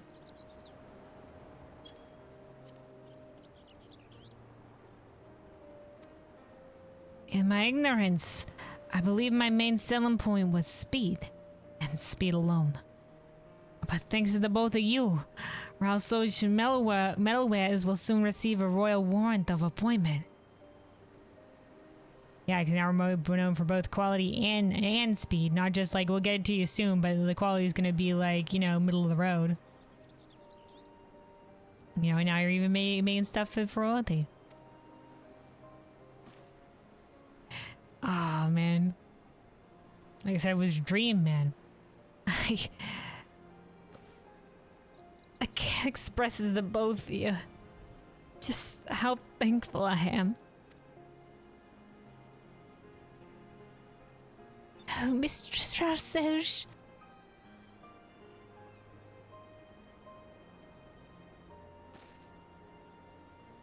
I must thank you as well, Kelwyn. When we first met, I'd but recently left the comfort of Earthenshire and was struggling to come to grips with my work here. Words can ill express how grateful I am to you for helping me carve out a place for myself. Hell yeah, lass, I'm glad to have helped. You're great at crafting and you have, like, solid integrity, lass. She wasn't willing to sacrifice on quality, man. Hell yeah. Crafter after my own heart. Highest quality all the time. From this day forth, I will continue to leverage my strengths in making the metalwares our patrons need. Hell yeah.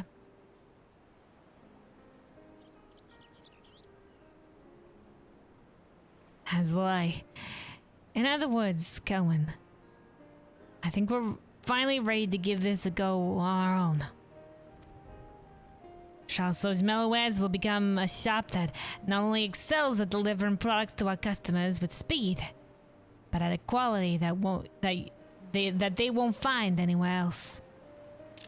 Hell yeah. I know you become the finest metalware shop this side of the salt. Or I suppose that makes us rivals. Oh, pff. we're not really selling anything. We're kind of just like a wandering artisan. I know, become the finest metalware shop this side of the salt.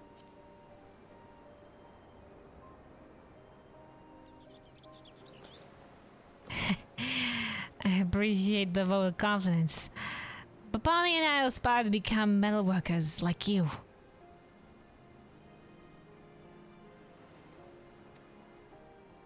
Thank you for everything, truly.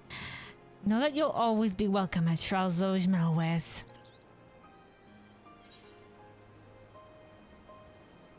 Alright, hell yeah.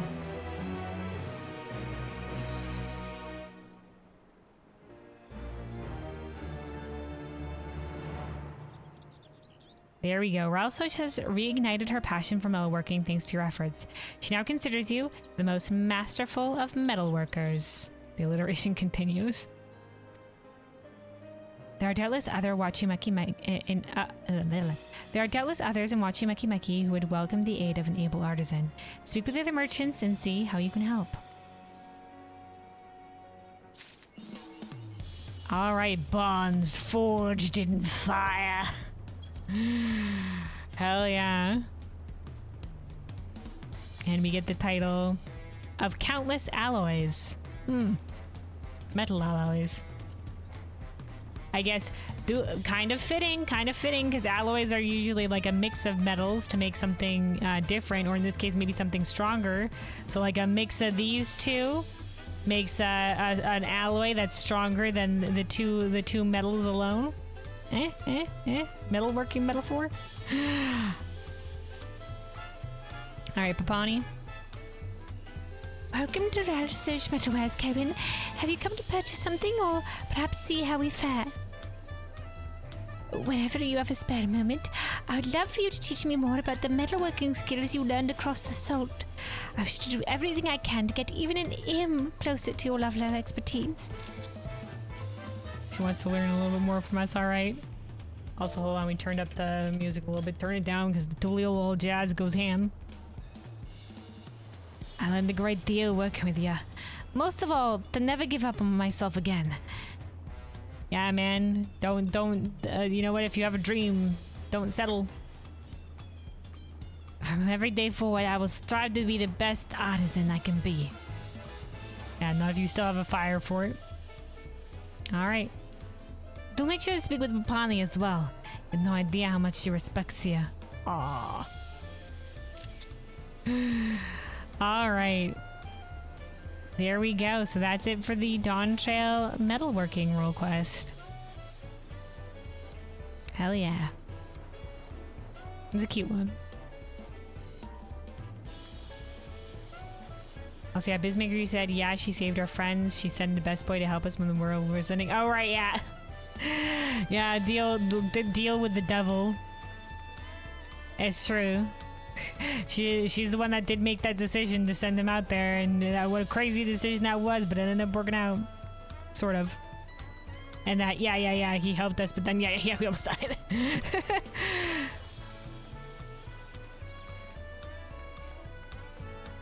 Those kittens did nothing to care about them.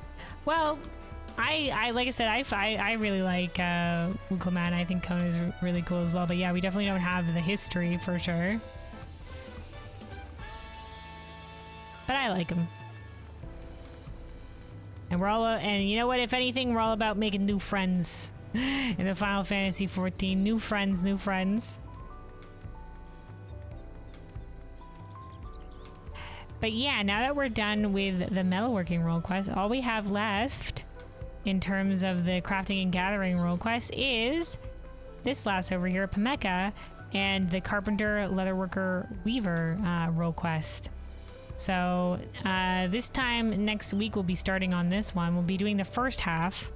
So we'll be doing level 90 to 95. So the first couple of deliveries, and then the midway point of the quest line. That's as far as we'll get in that one, and then 7.1 will be dropping, so we'll probably be doing a lot of 7.1 stuff, and then at some point, maybe a couple weeks out from that, we'll wrap it up. We'll come back and finish the leatherworking role quest, but we'll start on it next week. But I think it'd be too much leveling for me to get all three of these guys all close to 100 or whatever have you in one go. So I ain't gonna push for that one. We'll be doing just the first half.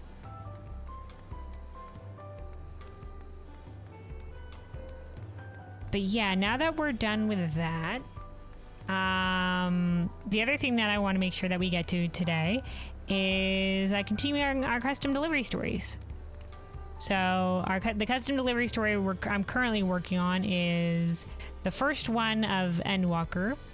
We've been catching up with all the custom delivery stories, the custom delivery NPCs, and we're on the first one of Endwalker, which is the Ameliance custom delivery. So we're gonna go continue that one.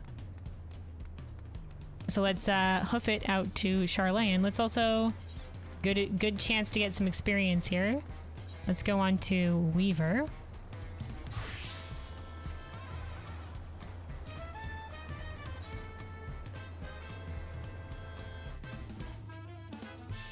And then let's see. So we delivered 3 of what we needed to make last time. So we'll stop by the market and pick up what we need for the remaining 3. Let's see, timers. Just remind myself what we're making here. Custom delivery, Ameliance. Right, the luncheon coffers. Right. So we need to make 3 of these.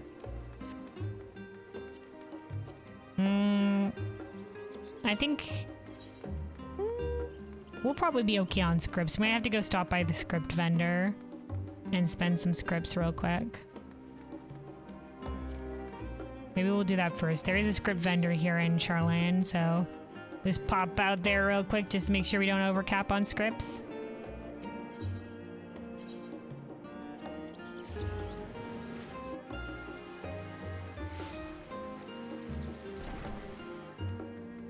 Doop-da-doo. So yeah, I've been...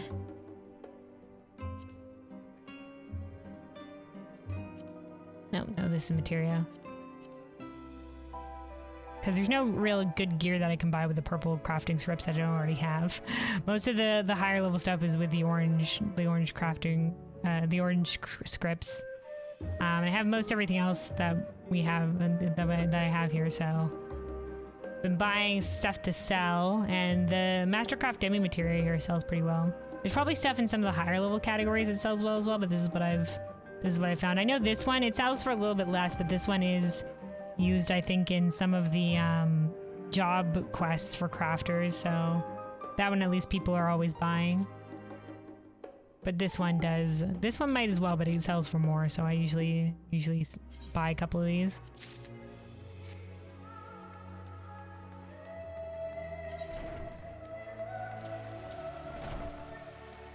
All right. Let's go buy the things that we need.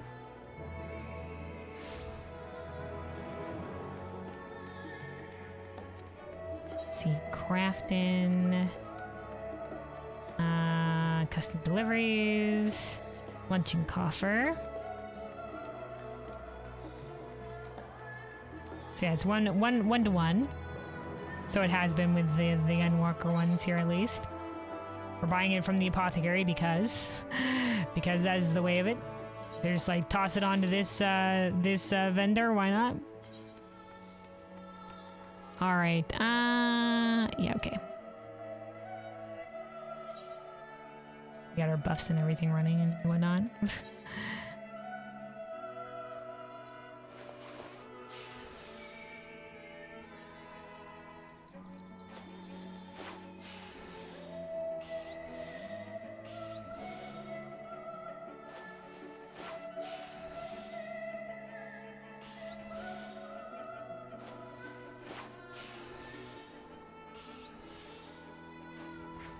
Yeah, we handed in the first 3 for this part of the delivery last week as part of our weekly limit. So we just need 3 more to be able to continue the story here. And we'll get out to Ameliance, do a little bit of a story recap, and then hand these in.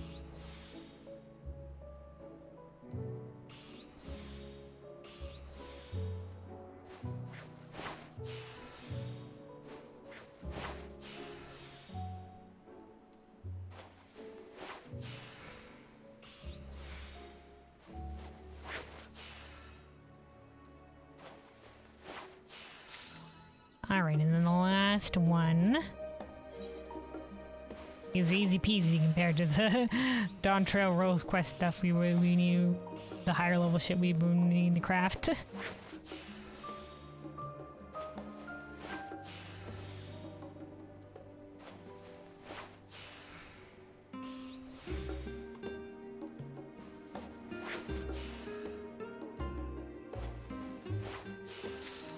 Alright, there we go. Boom shakalaka. Let's make our way out to the estate. And while we're running over there, I'm gonna take a sip of water. Stay hydrated. Stay hydrated, y'all.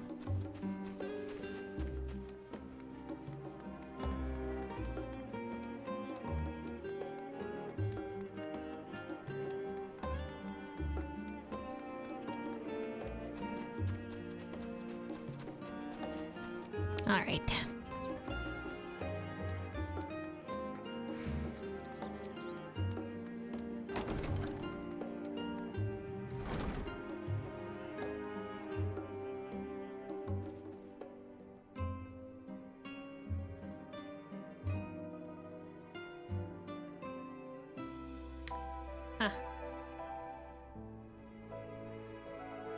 It's very interesting. Usually OBS has a freaking timer for how long like a stream has been running, and this one must have been when we were having that lag or whatever have you, but timer is way off.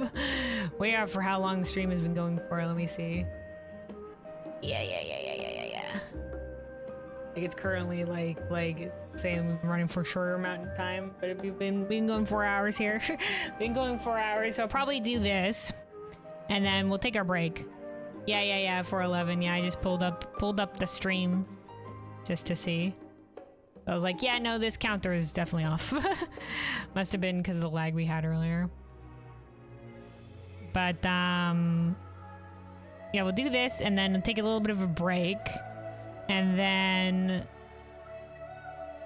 we'll see what I want to do there. We'll maybe check the party finder, see if there's anything, and then depending on how I feel, maybe just do some duty roulettes to end the day. Well, we'll see. But yeah, so here we are back with Ameliance. We're going to be continuing her custom delivery storyline. Basically, little overview is that we're helping her with basically a student exchange program, like a student housing program where foreign students come to Charlotte and are sort of like some of the families house them here.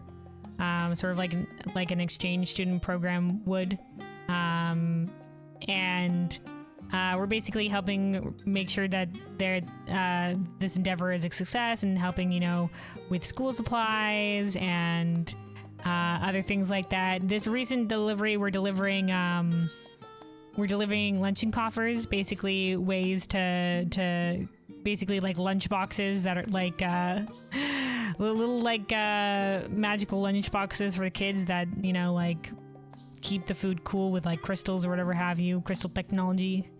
And specifically because a lot of the foreign kids for the exchange students are not vibing that well with the Charlene cuisine or lack thereof. And so Amelia also wants to make sure they're eating well, so she's encouraged some of the families to try some cuisines from where the kids hail from or whatever have you, and to also make sure they're eating well and have their lunches. So let's hand these in. Thank you for your continued support, Kenwin. As I know all too well from my time as a student, it is nigh impossible to concentrate on an empty stomach. Hence why I have a mind to keep a few luncheon coffers at hand, if I could trouble you with the task of procuring them. All right. As a Charlene, I'm all too aware of our propensity to prioritize nutrition over flavor in cuisine. Exposure to food from other cultures through the homestead program, however, has broadened many families' view on nourishment. You might say it's given us food for thought. Even the most delicious dishes can be spoiled if not kept at the proper temperature, which is why I must be certain this luncheon coffer is up to the mark. Okay, and then there's the high quality line that we've gotten before. Alright.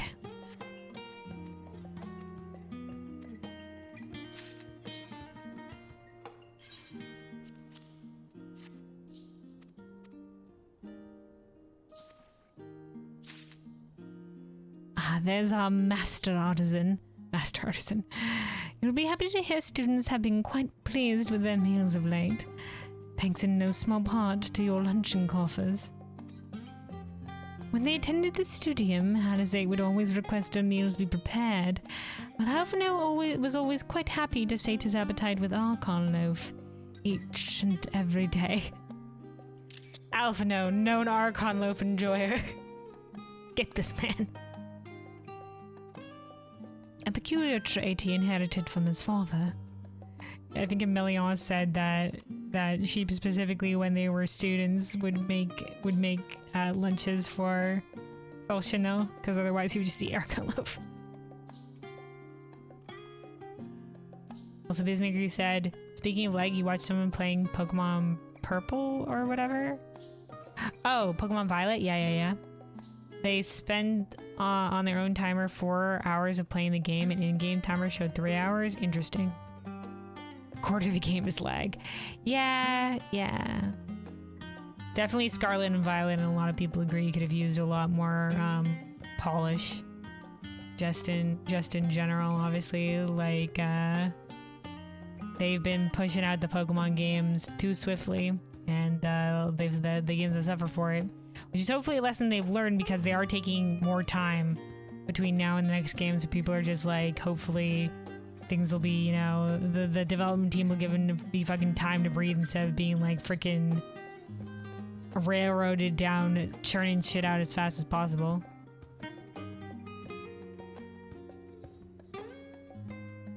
Let's be honest, they're just sane enough to not like the bread. Who in this case, Alice, because Alphino and Fulshina both are good on the bread. Are you talking about like Ameliance? Ameliance doesn't like the bread.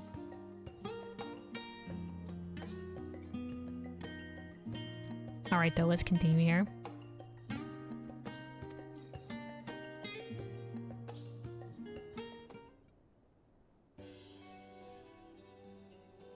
There is a matter I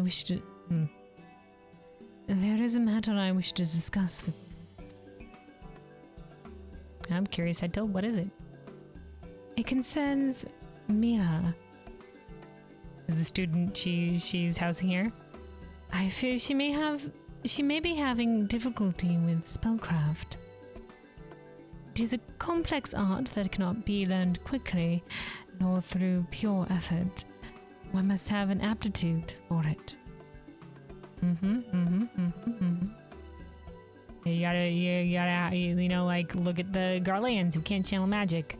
Or, you know, like, we were just doing, like, the Dawntrail, crafting role quest, and there was that one Bunima lass who, even though Bunima usually are great spellcrafters, she didn't have an aptitude for it. Sometimes, you know, you got low mana levels. Low magical affinity.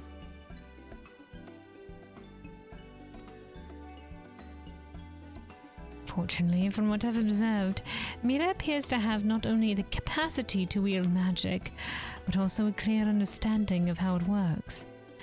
In theory, at least. And as you've seen yourself, she holds a strong desire to succeed. But I fear her determination is merely born of stubbornness.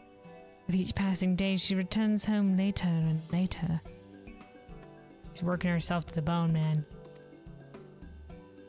Unless you wonder, being the considerate soul that she is, Mira always sends word in advance. Even today, she notified me that she'd be studying on campus until late. Okay, that's good. I understand all too well the desire to prove oneself, but it should never come at the cost of one's own health. For sure. She's maybe trying to improve too quickly. You know, she wants to prove herself, and, you know, she wants to learn magic to help people, but also prove herself, like, you know, because her mother disagreed with her coming here to learn magic. Her father was, you know, like, was supportive, but, you know, she wants to prove herself to her family as well.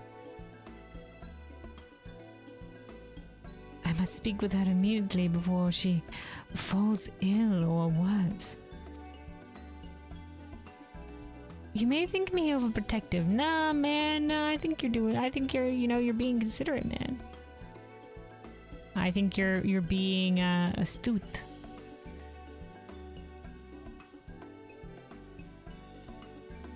You know, you're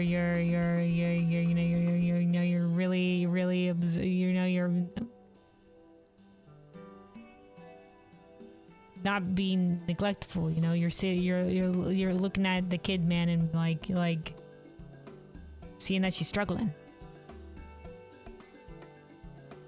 You may think me overprotective, but she's just a child. I have a duty to look after her, both as a mother and friend. Hell yeah, hell yeah. Yet the studium is ever so large, is it not? I would be eternally grateful if you would help me search for her. I guess, yeah, if you're looking for one student, it can be, you know, like, who knows where she could be. For also counting the library building and all the fucking space in between. Oh, wonderful. You need but say the word. I'm ready to leave at a moment's notice. Oh, are we accompanying? Accompanying? We're gonna walk with her? Up, Ameliance is overjoyed with your efforts. She now considers you the champion of House Lavier. And yet, there's so much work to be done if she is to ensure students enrolled in the academic homestead program feel at home in Old Charlan. To that end, Ameliance has a new favor to ask of you.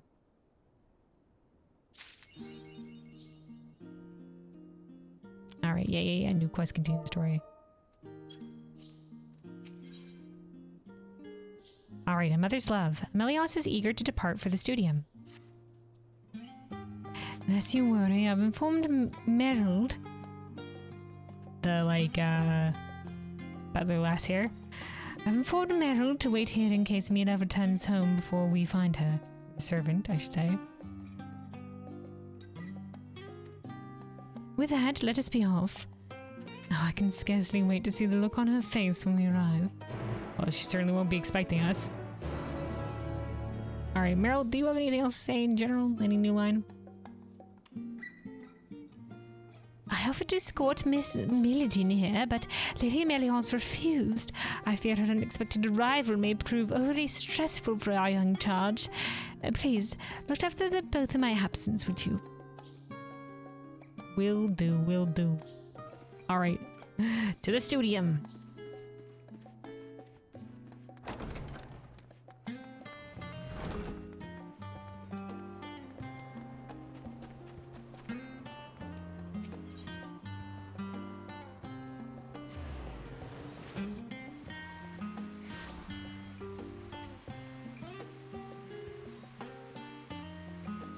Alright.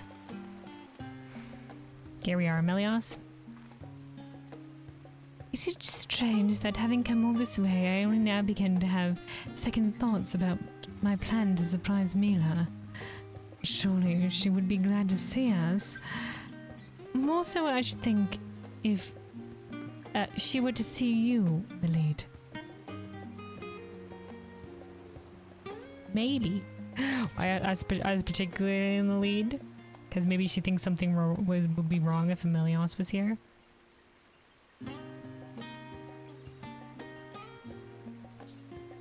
Alright, leave it to me, chestpad. You are far too kind. Thank you. Phenomenon is where she's most likely to be, so I suggest we start there. Oh, Ameliance she is going to be accompanying us. All right.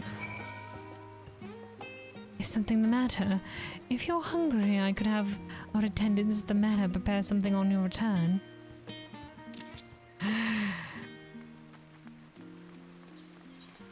Dude, you're hungry. Eat something. Eat something, darling. All right. Okay.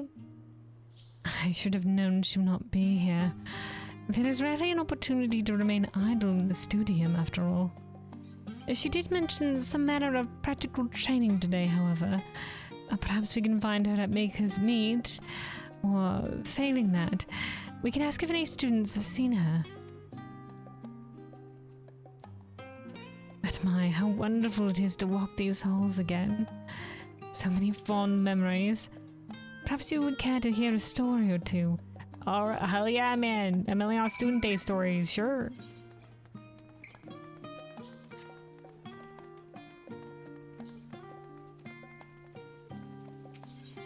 Discuss the studio. It was the twins' graduation when last I was here. That has been years. Okay. Unfortunately, an emergency forum meeting prevented Fortunate from attending. I've never seen Alice in such a foul mood. Oh no, dude, he's missing the kids' big moments. Alfno, meanwhile, tried to put on a brave face, saying he understood the demand and duty of the forum. But a mother knows when her children are hurting. Fortunate was no better. Would that you could have seen it. He spent an entire day with Alfno in the kitchen baking batch after batch of junior cookies for Alice in an amusing attempt to cheer her up. That's adorable.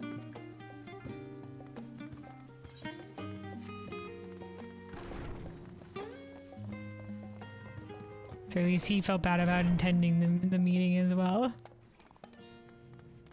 Alright, contemplative student. Hello, have you seen an oral lass called Mila? Sorry, did you need something? Please, forgive our intrusion. Would you perchance happen to know where we can find Milady? She's a student newly arrived from Thavnir. But how rude of me. I am her host mother, Ameliance Leveilleur. Ameliance Leveilleur. Leveilleurs are like the most famous family in goddamn fucking Charland. Not only is Fortunate like a forum member, but they have like, you know, like historically the Leveilleurs have been apparently very important. And then there's like Louis Swat, and then there's like the fucking their genius kids. Yes, of course. Meladine. She's in the same course as me. She usually heads over to the pavilion, but went on to study on her own after class. Oh, perfect. She shan't be hard to find then. My apologies again for the disturbance. No problem at all. It was an honor to meet you, milady. We've no time to lose. Let us make for the pavilion near Numenhorn. Paladine is really fond of that pavilion. There's nary a day I don't see her studying there. Alright. Oh, well, there's more conversations to be had. Discuss the various faculties. As a student, my studies here centered on the arcane. Vorshal, meanwhile, studied the art of hermeneutics, so sage. It's the sage arts. A dreadfully difficult discipline undertaken by those who aspire to become sages. One fateful day, he and I found ourselves working together on an experiment. I had never worked closely with him before, but I knew him well by reputation. Is this their meeting? Their first meeting? He's said to be unbelievably cantankerous, stubborn, and unapproachable, and overall quite insufferable. All of which turned out to be true.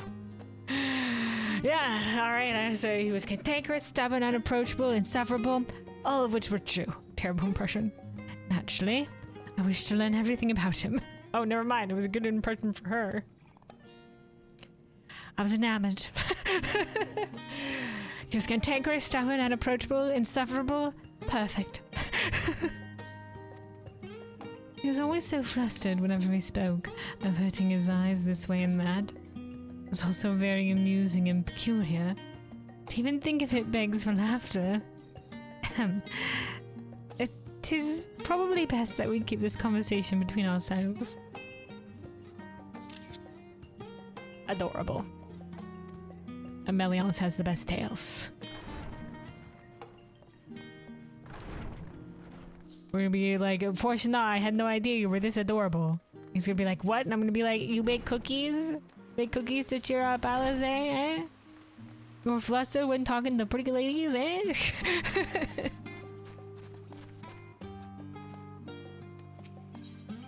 Alright, discuss Numenon. You wish to know about Numenon? Oh, there's not much to tell of those dusty old holes. Though I suppose they are not without a memorable moment or two. The Numenon being the library. I once ventured there in the dead of night for some last-minute research. The deadline for my thesis was close at hand, you see.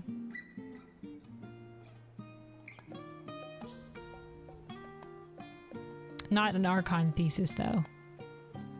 Don't see, doesn't seem to have an Archon mark, but I know you can put an Archon mark anywhere, so maybe it's like on a shoulder or something. The corridors were dark and empty, with not the soft echo of my footsteps to keep me company. Then, suddenly, a shadowy phantom appeared before me, as if from the very void itself. Much to my surprise, a phantom it was not. Nay, it was for to know. Under the veil of his vanished spell, he'd been sneaking around the Forbidden Archives. Oh, okay. Alright, okay, we're gonna come over to Fortune and be like, hey, you also sneak around the Forbidden Archives in your day too. Hey, remember when we did that in the MSQ and you all tried to reprimand us? Well, turned out you did it too, eh? God's look on his face. He near died from embarrassment. Speak of this to no one, I beg you, he cried. I obliged, but on the condition he'd take me to dinner. Speaking about it to me, though. I trust you understand he's not to hear a word of this conversation. I'm gonna bring it up. Ah, but no, she said she wouldn't say it. I'm gonna bring it up. But then again, she trusts us not to tell him.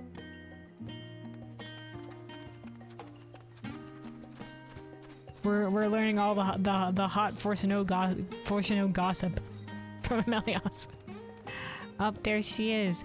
Oh, it's one of the little mammoths, and okay, she's fine. She's looking very downcast though.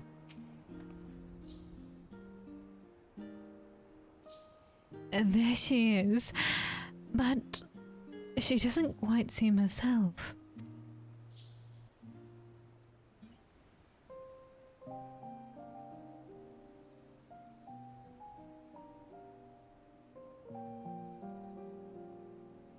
Mila?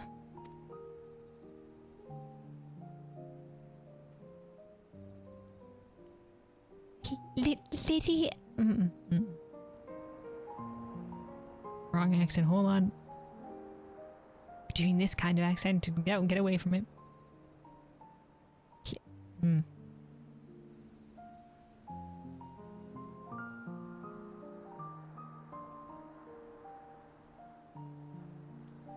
Lady Ameliance, and Kelvin as well. Oh no, is something wrong? I thought maybe she thinks something was wrong if we came here. Not at all, my dear. Everything is quite alright. Kelvin and I merely wish to check on you. It is getting rather late after all. Oh, you must be famished. Oh, I'm sorry for making you worry. I just got so absorbed in what I was doing.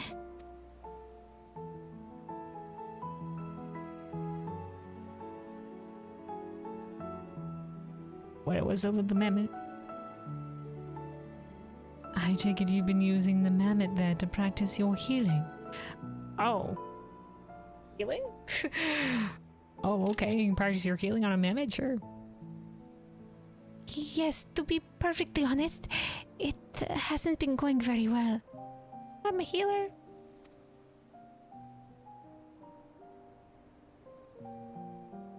Yeah, curious head tilt. Dang, you can heal a mammoth? The mammoth is designed specifically to respond to healing magics. Okay. Rather than risk the danger of practice on a living patient, students use puppets such as this. When a spell is successful, the mammoth will rise to its feet. Okay, so it's not necessarily that they're healing it, it's more like it's been made to detect healing magics. Observe. Oh, she's gonna do it. She is a student of the arcane. Oh, the music change.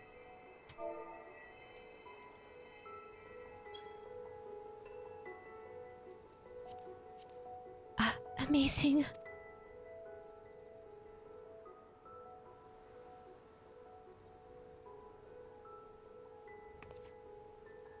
Lady Ameliance, that was simply incredible. Such grace and precision without expending even an ounce of excess energy. It was Such grace and precision.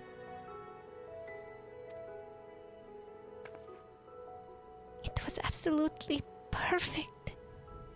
Yet no matter what I do, the mammoth refuses to even move.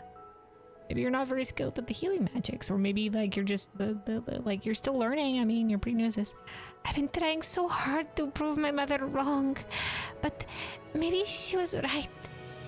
Maybe I never should have convinced myself that I could master healing magics.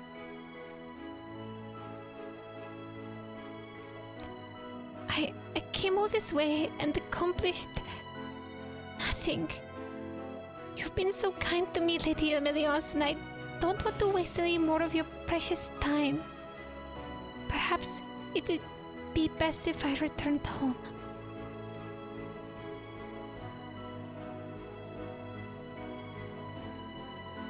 And nothing could be further from the truth. You think so too, don't you? The mammoth? She's looking at the mammoth. Is she talking to me? Or is she looking at the mammoth?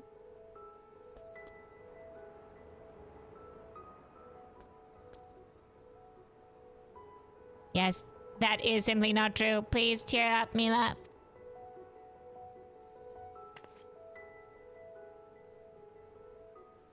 Whoa, are you making it speak, Lady Ameliance? Like, do you not know much about the mammoths here? Nah, man, it can speak. What the fuck was that hush thing? Parents are always thinking of their children. Your mother surely wants the best for you. What the fuck? Leos, are you making it speak?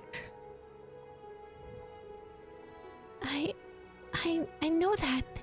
I do truly.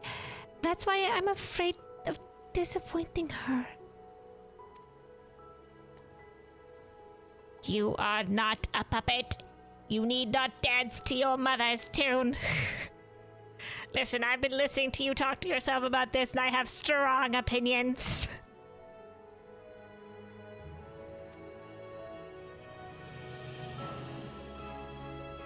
You have determination, passion, and a wonderful dream. Besides, always doing as what is told is not easy. Take it from me, I'm an expert. I get told to do all the fucking time.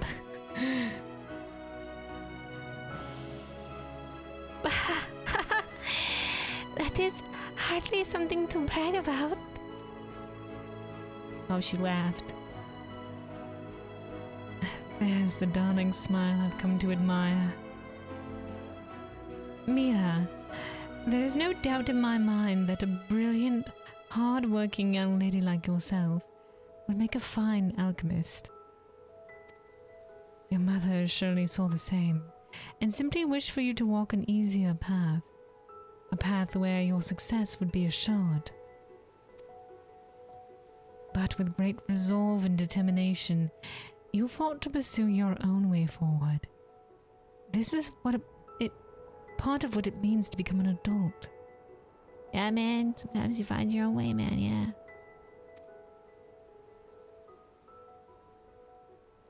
After a child strikes out on their own, a mother can only pray they find happiness. Mm-hmm. I know not what to say. Good mother, at least, I should say. Perhaps a light stroll might help me collect my thoughts before I make any rash decisions. Then we shall take a leisurely walk back to the estate. I would much rather hear your decision once we are returned. I'd like to come down to something if you stay outdoors over long. All right, we all walk back together. All right, thanks, man, but friend. Who apparently didn't say a word to Mila this entire time, was just like... I said my instructions were to play dead. Couldn't say anything. Had to play dead. But I was listening to her and she was just talking and talking. Learned a lot about her. Once again, for strong opinions.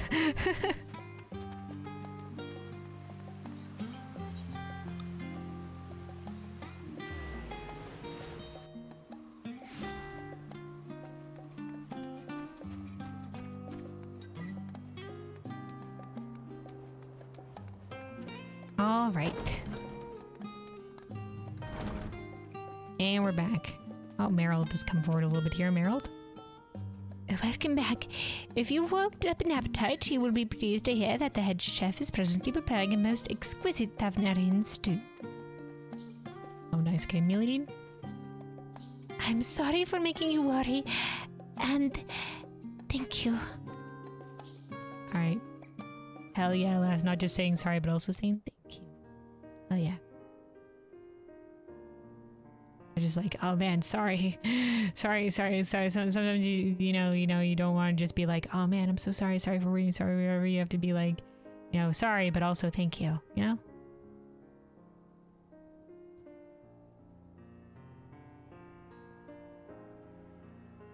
I've decided I'm going to finish what I started. If there came a day when a life I could have saved was lost because I gave up now, I'd never be able to forgive myself. Hell yeah, Lass, hell yeah. But more than that, I want to repay the support and kindness you both have shown me. I want to make you proud. That is, if you will still have me. Oh, come now. You hardly need ask. You should ever be welcome here, Mila, and have our unwavering support.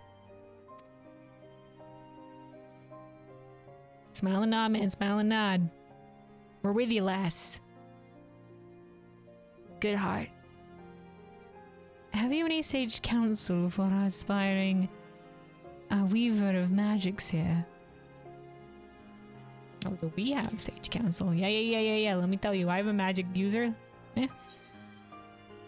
If worst comes to worst, you always have your fists. If worst comes to worst, drop the spell casting. Go straight and become pugilist. If push comes to shove, sometimes your weapon will get dropped in battle. You just fucking go straight at him. Okay, I don't think that's useful specifically for what she wants to use the healing arts for. Or practice makes perfect, or you must have a sympathetic heart to those in need of succor, or an unshakable will is key. Interesting.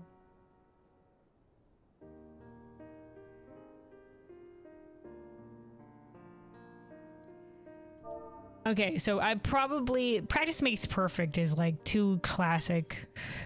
Like nothing. She's already practicing to hells and back. She doesn't need to hear that. In fact, she might be practicing too much. In fact, she might be practicing too much to the detriment of her health.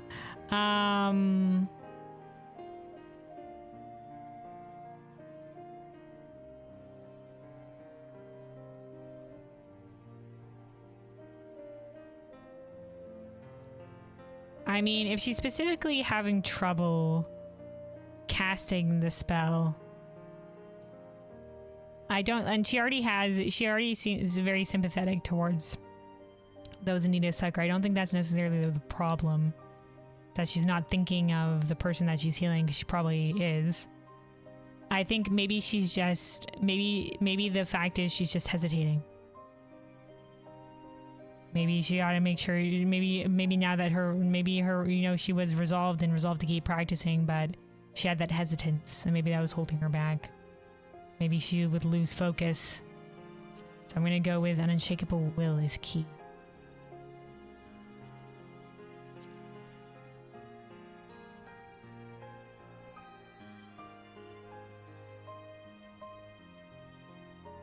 An unshakable will. You're right. I need to believe in myself and stand firm in my convictions. Only then can I walk the path towards mastery with my head held high.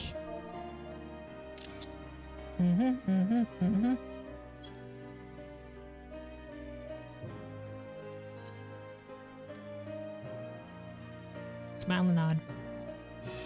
One last word of advice from a former student of the studium. Set aside practicing healing incantations for the time being and focus solely on manipulating the mammoth.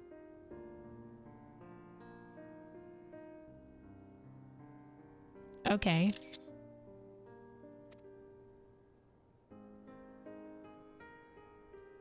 Magic is the power to convert one's ether into tangible phenomenon.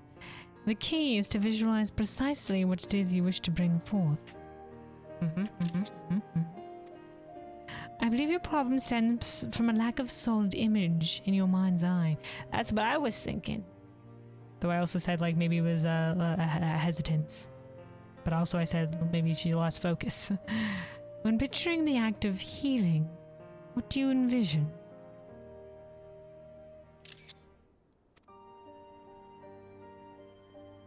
You're sharing perspective on the magic? I don't know really. I've been so caught up with trying to perfect the technique, I hadn't given it any thought.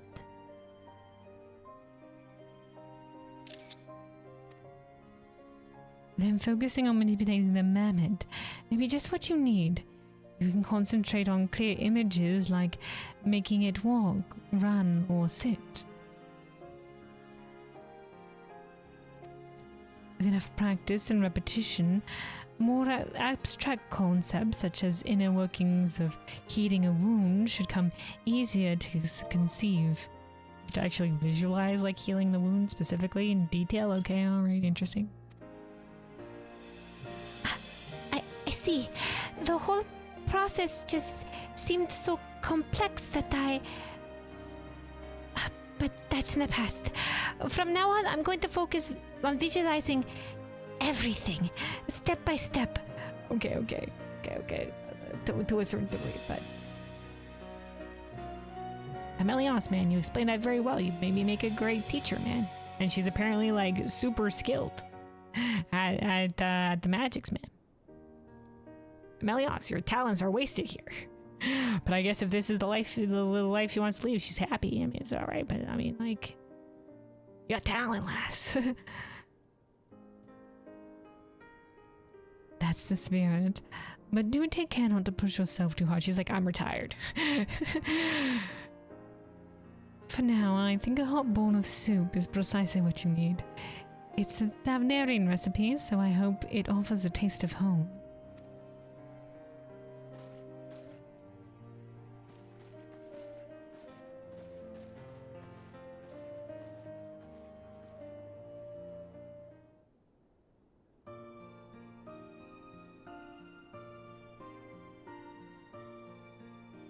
I cannot thank you enough for accompanying me today. I admit I may have lost track of time in all the excitement.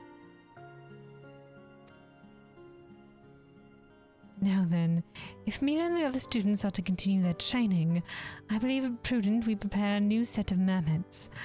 Those of cruder make are more troublesome to manipulate, and thus I must ask that you fashion ethero-conductive units to replace them.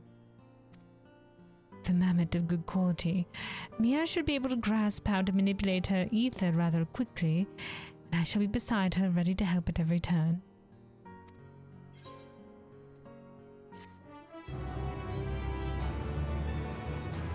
Right, so we're making parts for the mammoth, or we're making like the entirety of the mammoth?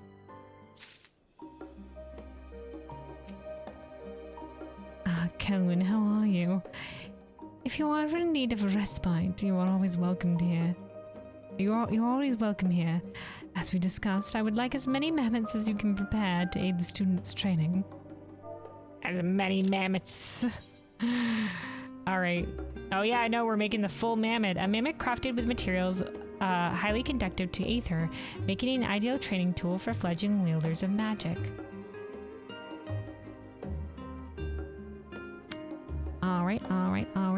So we'll deliver the first 3 of these for our weekly limit. Also, Meryl, do you have anything else to say? Madam Lad, apologies if I came off a tad forceful earlier.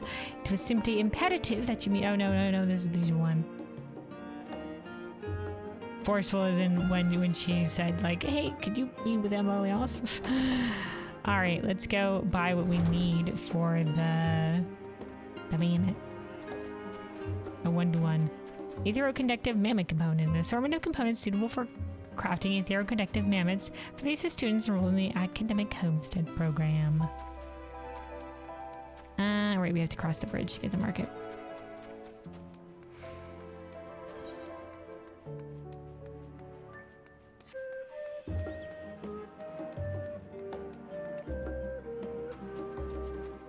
Alright, so we delivered all of those on Weaver.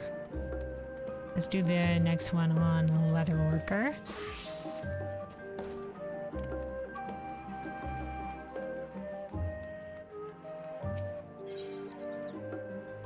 Or at least these next 3.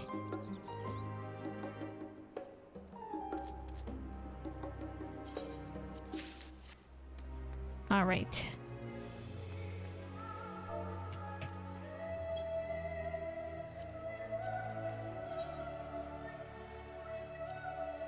Past deliveries, Ameliance, boom shakalaka.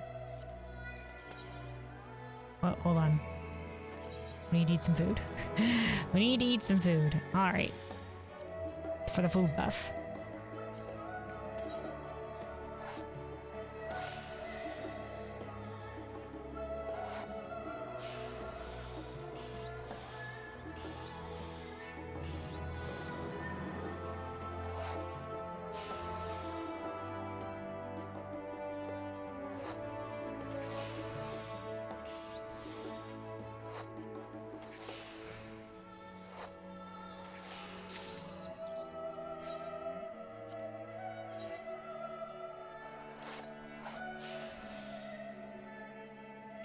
$7:31 a.m. ET test.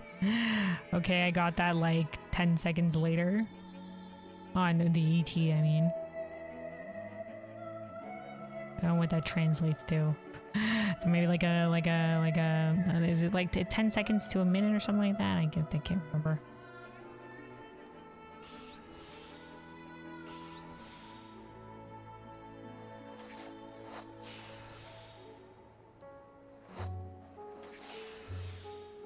So delay, but not too terrible.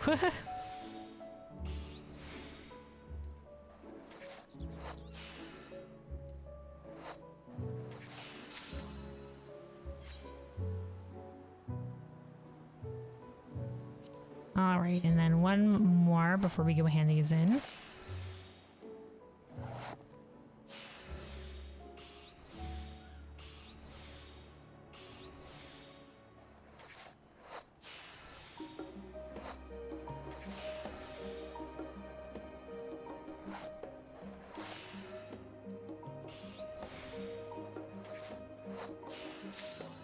All right, there we go. Boom shakalaka, boom shakalaka. Back to the Levier estate. Booking it.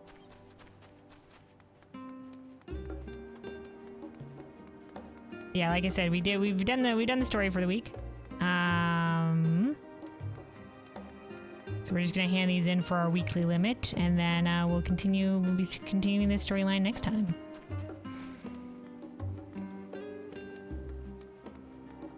But we do want to make sure to get all that sweet experience and, you know, start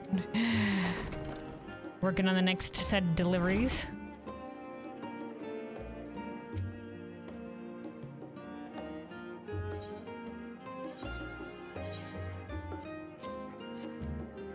All right.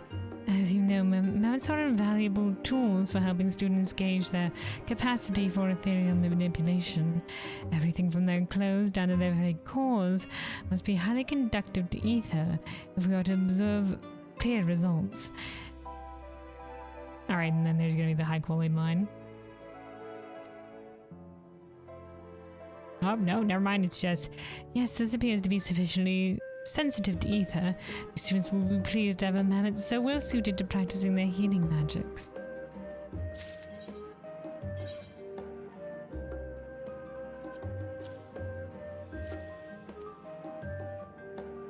Not the usual high quality line. Alright, and then the last one.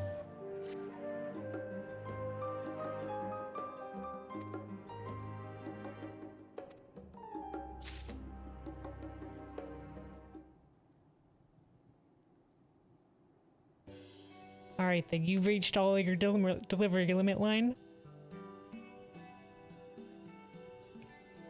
Thank you, Kelvin. Not only for procuring supplies, but for believing in my vision.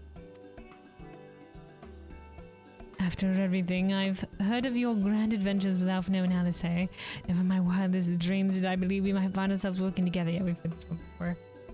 I could not have asked for a better partner. Alright. There we go.